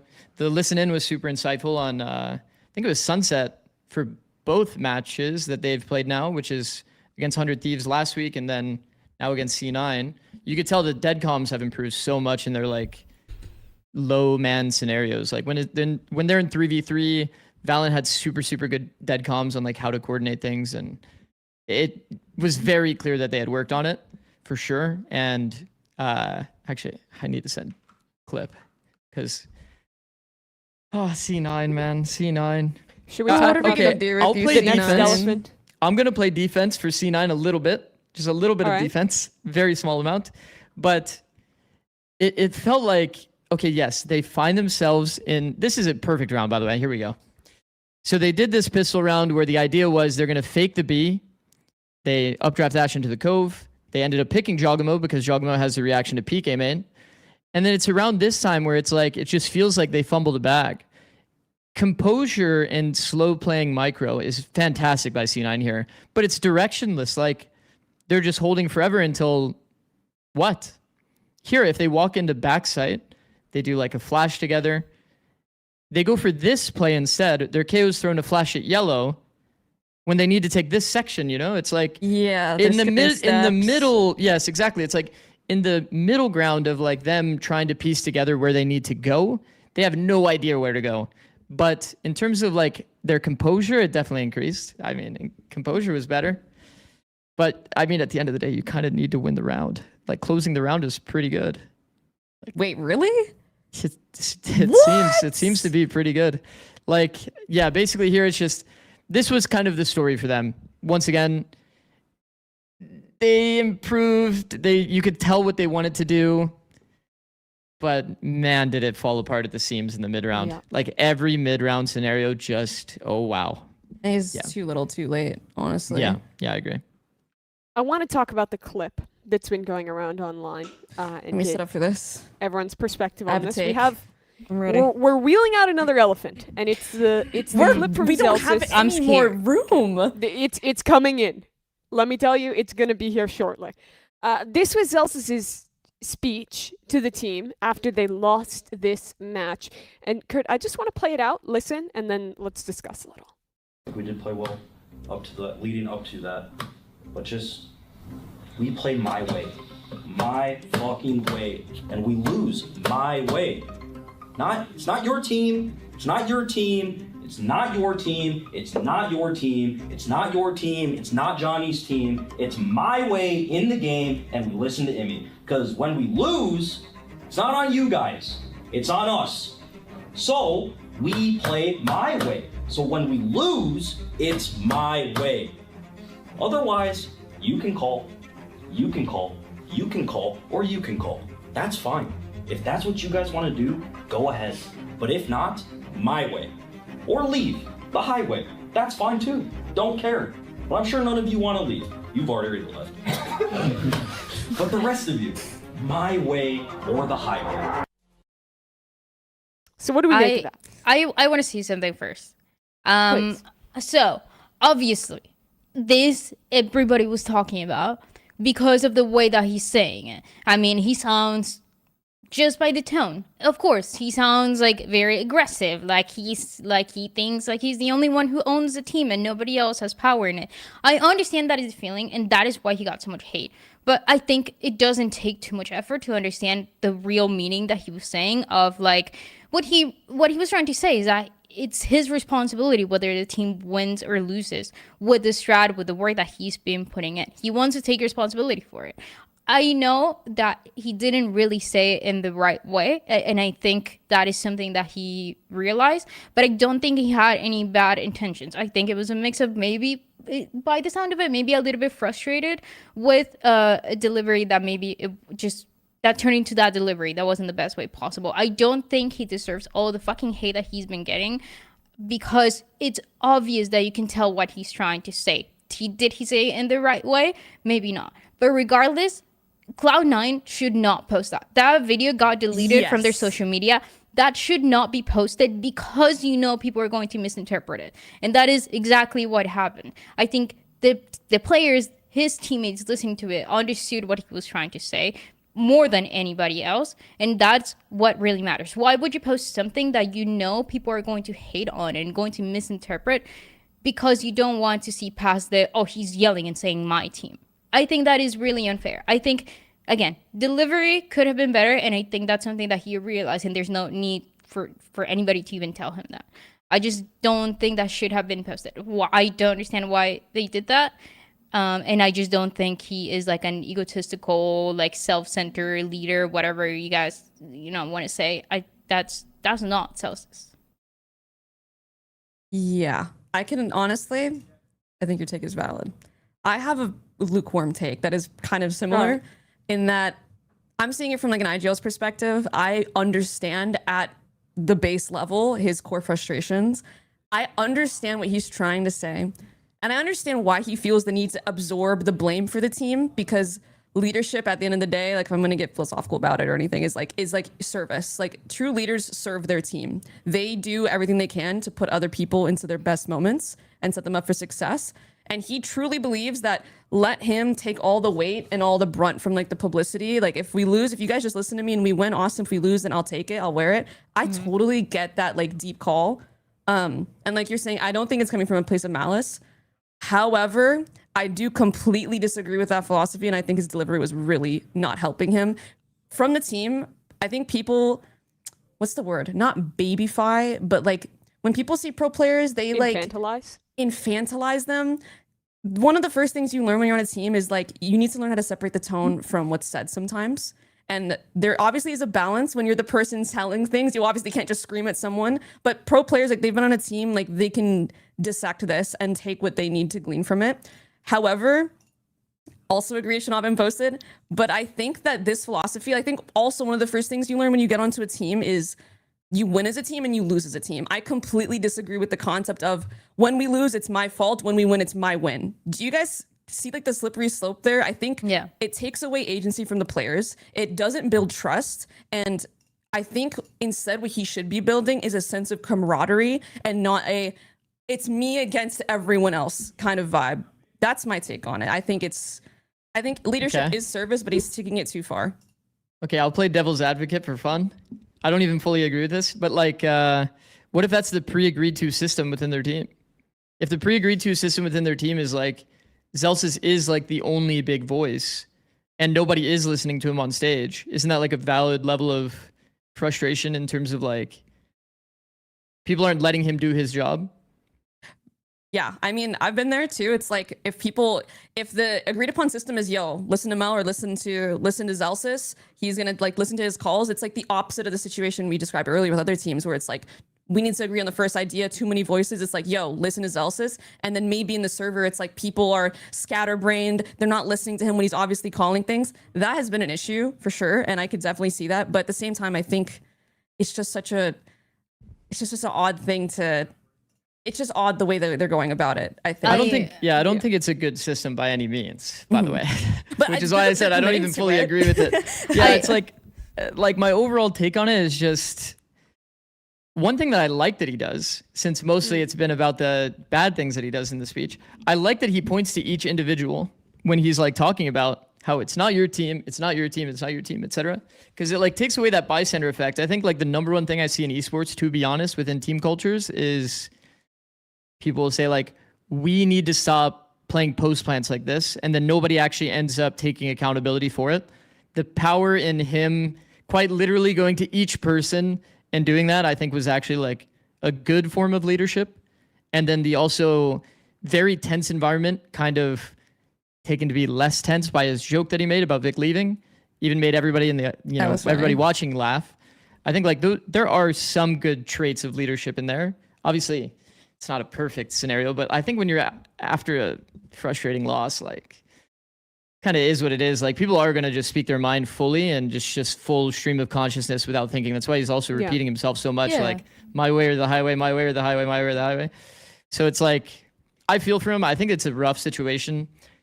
I just kind of come down to the point of like, I don't have the context to know what their system's like. If their system is just listen to Zelsis at all fronts, like that's just a bad system. I'll be honest. I think it is just not great. And like you said, it feels like in this meta, that feels like so old to say that only one person can call you around. It feels like everybody that's in like good positions needs to be able to call based on their agency in the round to be able to win. So having it all on one person is, strategically incorrect. I think go ahead, sorry. I just wanted to kind of ask, especially, I mean, you, Mel, for example, for this, do you see and I agree where obviously it should be kind of feeling it more like a team. Do you feel like there's a scenario where there's that feeling that he has to take responsibility because you have all these new players that might, I don't know, maybe like be harsh on themselves if they lose? Oh, that's 1 billion% a factor. That was honestly the first thing I thought of when I watched that clip. I'm thinking of Fireball Ops, I'm thinking of Jack, and I'm like, damn, it's a tough position for everyone involved, right? Like if you're Jordan, you want to, absorb some of that because Cloud9, it is in fashion right now to send hate their way. Like this is just stacking. It's very obvious what's happening in the community. It's like they're kind of just getting like hate watched and just sent a ton of hate, and this is their first debut into tier 1. Although I feel like a lot of the hate isn't really going directly towards them, I'm not gonna lie. I think people are pretty gracious in terms of they recognize that Jack and Fireball Ops are like, they just got promoted from tier 2 and they're levying it more towards Zelsis and EMEA. But regardless, they're gonna feel that negative shockwave. And I think that's definitely a reason why he said this. Yeah. I just feel like it's such a tough role for anyone to play. And I think it's hard for just one person to hold that weight. And I think it's way better when it's evenly distributed throughout a whole team, because you can kind of create that team bond and have that us versus them mentality. But instead of Zelsis versus everyone else, it's us as a core team against the rest of the world. Like, fuck the noise. The only people that matter are the people in this room right now. Sure. Yeah, well, looking forward to see if they can take any of that to turn it around. They have Loud and Crew coming up. I want to talk about the last match we haven't touched on, which was the one guarantee that we got wrong last week. We guaranteed that Loud would beat Sentinels. Sen take the win in pretty dominant 2-0 fashion here. It was the return of JohnQT stepping back into the team after being away because of his appendix surgery ahead of week 1. And holy shit, he did not skip a beat. He played amazingly in this game. Sen was completely on the same page. This was a really nice dominant win from Sentinels. Plus, yeah. Vouch. Yeah, I came away super positive on Sen. They had like some nice set rounds. They had some good individual moments. We saw in like last week's comms video, they have like a comm that means basically like, it's called PRX, which means basically everybody just flow into the round. Nobody has to focus on team play. Just shoot. And I think that's a really, really good keyword to have, especially in this meta, where it feels like you need to get a little bit of extra value out of individuals. And they just, silently hide on the bomb site and do some crazy hero play. So I'm very positive on them. I think Waylay on Breeze was a surprise to me, but they actually had like some decent ideas. But at the end of the day, I feel like a Jet Smoke on the ground is pretty good against an Opper. So yeah, I don't know. I don't know if I'm super sold, but I think that they at least had good ideas to make it so Loud felt a little caught off guard. There's like a super nice, like slow that they got on half wall on like one of their fights. Just like an extra ability to team fight with. So it's not bad. This is the game. I wasn't able to watch it live. This is the one game I wasn't able to. I was at a comedy show, but I was skimming it before today's episode. And first of all, bro, before I even get into it, because I'm on the topic of just complaining about random shit. Bro, can we make the Viper Orb easier to see on radar, please? Why am I like you can see one, but you can't see the other. Setup. Yeah. Don't piss me the fuck off. Where is it? Where is it? That's pretty valid. Sorry, but anyway, I thought Sen have a great Breeze defense. In general, I think their Breeze theory. I was not, bro. When I was looking at this comp, I'm like, what are they cooking, bro? But I think Sen has had great Breeze theory. Actually, I was watching at least the defense. I'm like, yo, I think they're cooking. I'm also not sold on the Waylay, to be honest. At least on defense. When I was watching it, I didn't see any crazy Waylay value, to be honest, especially as like the op role. But the Viper set, dude, this is a perfect round. I was literally going to bring this round. The way that they use the Viper wall, I don't know if you guys can see on the minimap, but if you enlarge it, they do a different Viper wall than I was watching NRG's VODs and I was comparing it. I think Sen's one of the only teams that does their wall like this, and it looks so quirky for like an execute because it's like, bro, you can't clear bricks, but they're using it to deny the op A lane line. So that's why you see Kurtis able to kind of get this A main walk up, is because TK Jean can't even post. He's stuck between a split, smoked on both sides, and it just completely cooks him. And Sen have a lot of small details like this that make their Breeze really, really solid. Yeah, I think the thing I like the most about Sen is it doesn't feel like they're stealing a lot of strats. Yeah. It's like they have a lot of their own ideas. Like we saw it on Lotus, we see it on, for example, Breeze. Even just any Viper ult that they do is like the Viper ult that goes all the way from B main onto the bomb. It's like they just don't really, it's like they're blocking out the noise a bit and not like just straight up copying, but actually just doing what they think is good. I like that we're in a world where that's most a of the very good teams trait. are just like playing Neon Phoenix, copying Leviathan ideas, and they're actually still coming up with pretty unique comps and ideas throughout it. On the other side, though, for Loud, we had hopes that they would win. We guaranteed that this team would win this match. Dan, what do you feel like went so wrong for Loud in this game? I don't really okay, Sentinels looked really good. I think they were able to take control of the entire game. I think for Loud, I don't really want to break it down too much. I just don't think they played like themselves at all. And that is, something that we saw compared to what they did last week, even what they were doing in stage 1 towards the end and how much they have improved. And yeah, I just don't think this is a game for Loud where Do you think it's this not is a one-off then? Like Yes, just a for sure. one-time regression? I definitely think so. Period. Did anyone else get catfished by the first round? I was like, whoa, this first round is way too good by Loud. And then they just fell off a cliff. I was like, Yeah. damn. It was really so odd. disjointed. Because the first round was perfect, man. They were like popping the door on the retake B.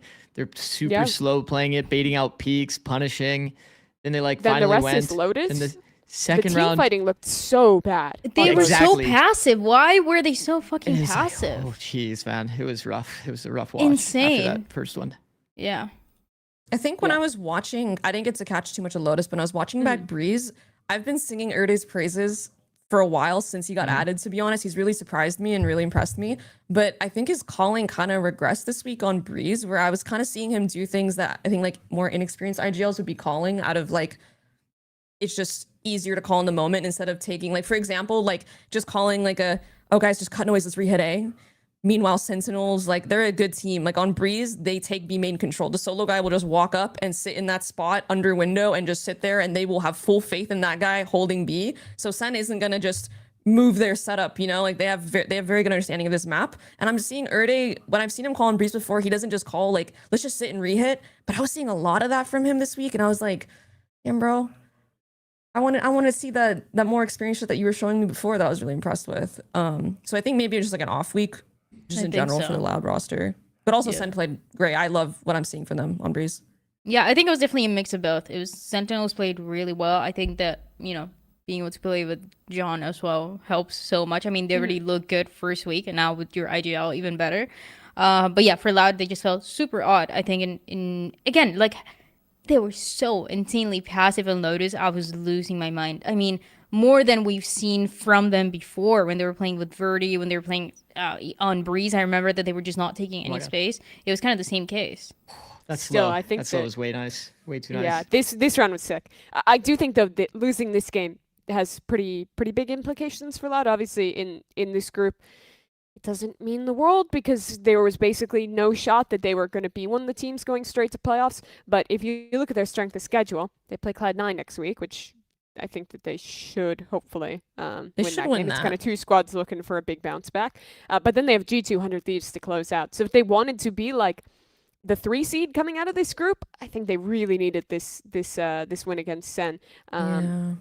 But they could not take it home. We'll have a chance to touch on them a little bit more, but I want to move on to predictions. And before we do our predictions for next week, we have to see how you folks at home, the Timmies, are doing. We had every match but one as a guarantee last week, and the match of the week was the one we got wrong. So, Timmy, did you get it right? They did. 64% went for Sentinels. Oh, wow. Over Loud last week. And if All right, who wants my spot? Card at large, comment in the chat. Who wants my spot?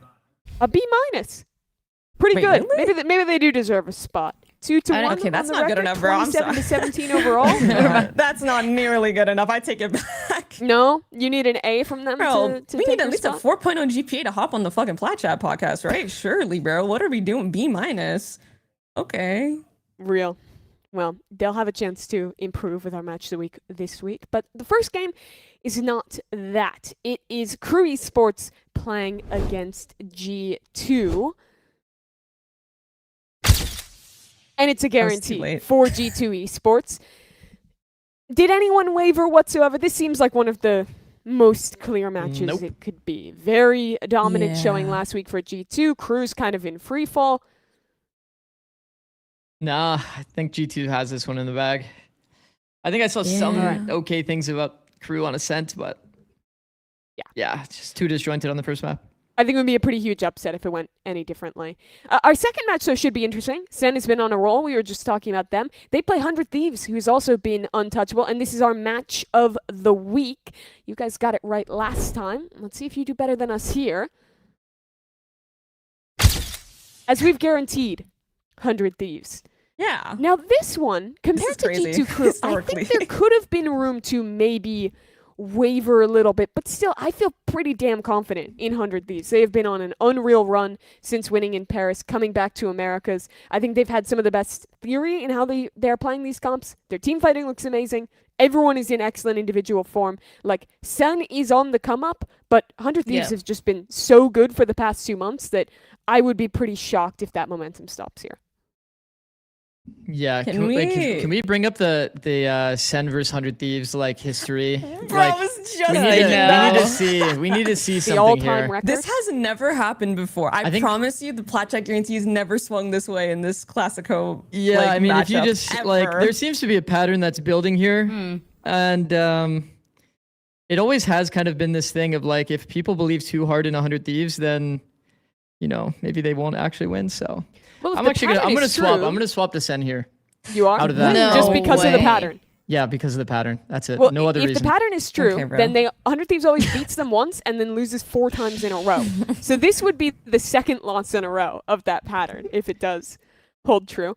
Do you have any real reason? Can you like sell me a map they're gonna win on, or is this just straight voodoo superstition that It's voodoo in this matchup superstition. something weird is gonna It's happen? just only Zikz is just trying to superstition. That's he's it. just preventing the jinx, bro. Every It's time, so every time obvious. I predict 100 Thieves, they end up, it doesn't go great. So Okay. I have to keep the tradition here.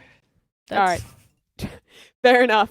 Yeah. 2 teams that are on a run. Let's turn to 2 that are both in free fall. C9 play against Loud in week 3. Oh God. Uh-oh. Oh God. Nah, I'm I've seen confident. this. I've seen this one before. You're confident, Mel. You're confident. Okay. I am confident too. Yeah. I mean, Why? bro. I think, bro, C9 is in a really cook spot right now. I think the vibes are damn near unreattainable. There has to be a better way of saying that, but Unrecoverable. yes, no, unrecoverable is right there. I don't know why I didn't go for that, but it's tough. I think Loud's in a fine spot. They lost to Sen, but I still have hope. What did the Zelz's gif on Twitter mean? Anybody know? The No. Zelsis gift plus the weeded contract signing. No, that was Wait, some- There's no way they He have to did? be unrelated.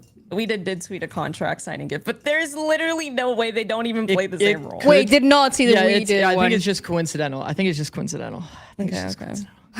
Right? Truly, guys, It's also- right? C9 wouldn't make a crazy move in the middle of the season. Nah. They would never do I that. think it's just coincidental. If C9 was going to put their stick in the sand and be like, we still got it, this is where we come back, everyone loves a redemption story, it would be this game.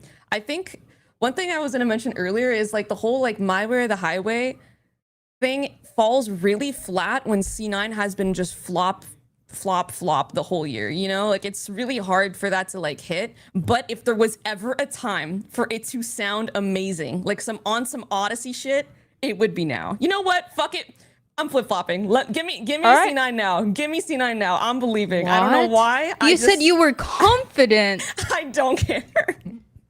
I'm flip-flopping. We're doing it based off vibes. It's purely a vibe thing. Pure at this point. vibes-based predictions from us. Okay. The guarantee still stands on these last 2 matches, by the way. Or 3 That's in fine. a row. As long as I ended on next one, Sen where for the last one, it's fine. something tells me we might be adding to that guarantee tally, as it's EG versus MIBR. Yeah. MIBR has been on a tear. They figured out their roles. They're on a great direction. They honestly should be 3-0 right now, but they're only 2-0, and they looked great last week.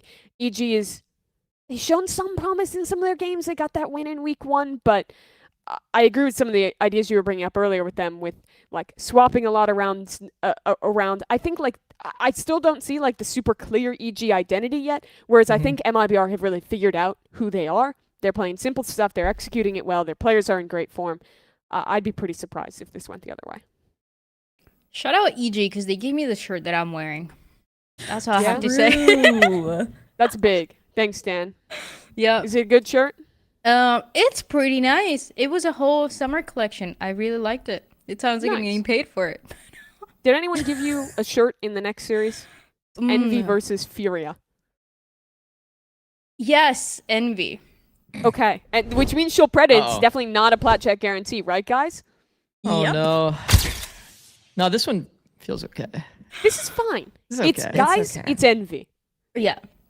I no think it's a mix, discussion though. needed, I don't think. No, I think I'm just gonna say like yes, part of it is that, but also FURIA is better. I mean, they just had really tough matches. I think they are a I good actually team. agree. Yeah. They've had good Korea's glimpses, upcoming too. matches are not very hard, I think. No, they got through like- the worst of their strength of schedule already. Yeah, exactly. Yeah, just gets easier for them. Yeah. Hopefully a little bit more fun to talk about in this next game. LEVIATAN play against NRG, two of the top teams, fighting for the top spot in their group together. I don't. I was thinking about punting here. I wasn't. I'm not It's gonna lie. another guarantee. fuck. Guys, we've now predicted what? That's like our Yeah, Like Our- every single one, right? this always our happens when I'm on 14th Plat Plat Chat. Chat guarantee in a row on Americas. Yeah. Really? Oh, I was It's wow. not our fault though. It's really not our I fault. was mean, it thinking is about going Lev. for NRG, but the problem is, like I said, when it comes down to the late round scenarios against a team like Lev, where they already have a good game plan, you're not going to really usually out game plan them, and your set strats are usually going to be pretty good for Lev, even if the veto is a little doable for NRG. I don't know. I think they probably get Summit this series. I think they can win that. Yeah, if it doesn't get banned in second phase. I was thinking that they're probably Maybe. picking Lotus against Lev, Mm. but we'll see. And yeah, I mean, their Summit wasn't like perfect. I don't Lev. know. I think pretty there good, are but it wasn't maps where perfect. I can see. I think either if it's a Lotus or a Summit pick, I think they can. Yeah, if it somehow I ends up favor being map energy 3. there, and I think if Yeah. it goes map 3, I mean, we've been talking about the voodoo magic. There's always a chance with energy. This team is super resilient. I think I trust them in the week by week format to come up with a pretty good game plan. Obviously, that hasn't worked for anyone else with Lev because they're so fucking good. But I think out of all the matches so far, this is the moment where I feel like there is a highest percentage of something happening. Like, I would Yeah. maybe Yeah, I give this a fully agree. 60-40 for You Lev. know what? Can I flip? You can flop. Yo, you guys are just... I'm down to flip. No. I genuinely just thinking about it. I think NRG has been fucking tested so far, and Lev has been kind of getting some freebies. They've been kind of getting some freebies. I think NRG might actually just. I think don't any know. of them can win for sure. It's It's a 50-50. really good game. It's a really good game. I'm still going with Lev though. I think, both of them, although they have been pretty consistent and both of them can figure out their maps. I don't think there's any reason to not go for Lev when they just. Yeah. I think it's a so respectable dominant. punt, though. I'm happy that someone flipped for it. Yeah. I got us, guys. Don't worry. Real. Okay. Let's move on to our next match here. Cloud9 plays against Crew. Will this be the 15th guarantee in a row? What? Yeah. Is this some sort of record? On We the, on have the pod? This all is their gone best for chance, though. Crew Esports. Yeah. Yeah. Yeah? Oh. Dan, So tell rough. me It's why. so rough. These are two teams that both need to bounce back. Why are you more confident in Crew here? I think Crew, even though they really, really struggled that series, I think some of the foundations that they have with the team, I mean, the only change that they made was adding Heat, who has been good, even when the team is struggling. If a few more of the players are individually able to perform, kind of like, we haven't seen a lot of crazy plays from Les, and that's rare because he's always the guy kind of carrying. If you have something like that, and also the usual ZETA calling on some of these maps, even if they want to go Lotus again, I can't remember what C9 has been banning, I think they should be fine. I think C9, love them, but it seems like they have a lot more things to deal with and figure out. All right. Well, the last match of the weekend, and certainly it won't be another guarantee. Certainly it wouldn't be the 16th guarantee in a row, right? What is it? G2 Sen. Oh no, I have a bad feeling. Thank Oh my God. God. We're What? saved. We finally dodged the guarantee. I'm surprised. Wait, that's Mel crazy. has predicted What the Sentinels. hell? The rest I of don't us have remember gone my G2. logic. When did I do this? No, Last honestly- night? Did No, I you cook? meant that. Honestly, I that's a meant to respectable tap punt, into my even though you subconscious. didn't know that you did this. I was I think it ready to actually hit the makes thumbs sense. up, bro. I'm not gonna lie. Okay, so why do you fuck with me? Because Oh, I don't know because why like I think fuck that with me. because Sen, it's like being honest, like still G2 against C9, they did get kind of like, they got first blooded a lot. They kind of relied on their late round scenarios a bit to like kind of carry them through a lot of scenarios. I think that Sen also looks great in late round scenarios where they're closing rounds. And it's like Sen is trying to like push their way into a bit more individuality. I could just see the world, you know what I mean? They're not copying a bunch of teams. They have their own like flavor to the game. Sentinels. It could happen. I was I thinking can see about the world doing yeah. it, but I Breeze will still be think dope between these teams. It'll be it's really like fun I to just watch. I don't like to bet against G2. Just G2 always ends up like they yeah. found their identity again. They look better in like low man, like high pressure scenarios. It's just hard to not pick G2. I don't know. Yeah. It's just a feeling thing, honestly. Yeah. I I last feel night. the same The way. guarantees It's always G2 make it in look like Americas. it's like an obvious we 100% are going with the team, but like it really is like they might be a little bit favored, but I definitely see a world where Sentinels also wins. As they have been looking pretty good. All right. Overall, more entertaining matches this week or closer matches compared to last week. Yeah, Last we're week only. really We're only I hope guaranteeing so. 88% instead of 100% this week. Yes. Guess so. Well, hopefully it does become a little bit more entertaining this week in Americas, but that does it for the Runt of our Americas segment and the show as a whole. And that, of course, means there's one segment left to do. The most important segment is Wyatt's Weekly Award. Hey, bro, pass the sticks. It's Wyatt's Weekly Award. How many of these do y'all have? They're A old. lot. Hundreds. A lot. I haven't Hundreds. seen That's nice. Wyatt with brown hair in legit eons. That's crazy. I didn't have a clear winner in mind, so I want to solicit. Does anyone have pitches for a Weekly Award winner here? I'm gonna go for the Zelsa speech. Why not? I don't know why. That's I said crazy that. work from you.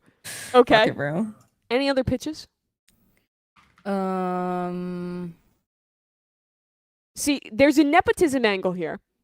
Okay. We could give it. I could give it to TMV. 'Cause No, we're not doing a whole giving new it to thing. team. I don't There's know a- why he did, but we're not giving it to team. Okay, okay, Dan. Then you gotta come up with the alternative. My other pitch was we could give it to Sato and Bao on their blossoming relationship Wow. during This Oh, is wow. cute. during the This was really skirmish. cute. I was gonna say JohnQT Yeah, came back after Oh, the that's a appendix great out, answer. and he You know- absolutely top fragged. Not even close. Plus 17. Pretty insane. The appendix like was that holding answer. him And he said, back. It yeah, was exactly. holding him Literally, back, it's like he's got bro. less organs to worry about. It can all go to his brain, you know? It's a little Yeah. too nice. Well, let's assign it then. Wyatt's Weekly Award, your winner this week is JohnQT. Appendixless JohnQT. He's a beast. IGL'd his squad to a win. Has a pretty exciting game coming up in the next one that I'm looking forward to watching. If you're not already, make sure you subscribe to the channel and consider becoming a member if you want to get your member question selected for next week. While you're there, check out the community tab to vote on the match of the week across the different regions and maybe prove that you're smarter than us. Yet again, get that B- grade up. Thank you guys, Zikz, Dryad, Mel, for joining me this week. We'll be back next week to talk about some more VCT. Bye. Bye.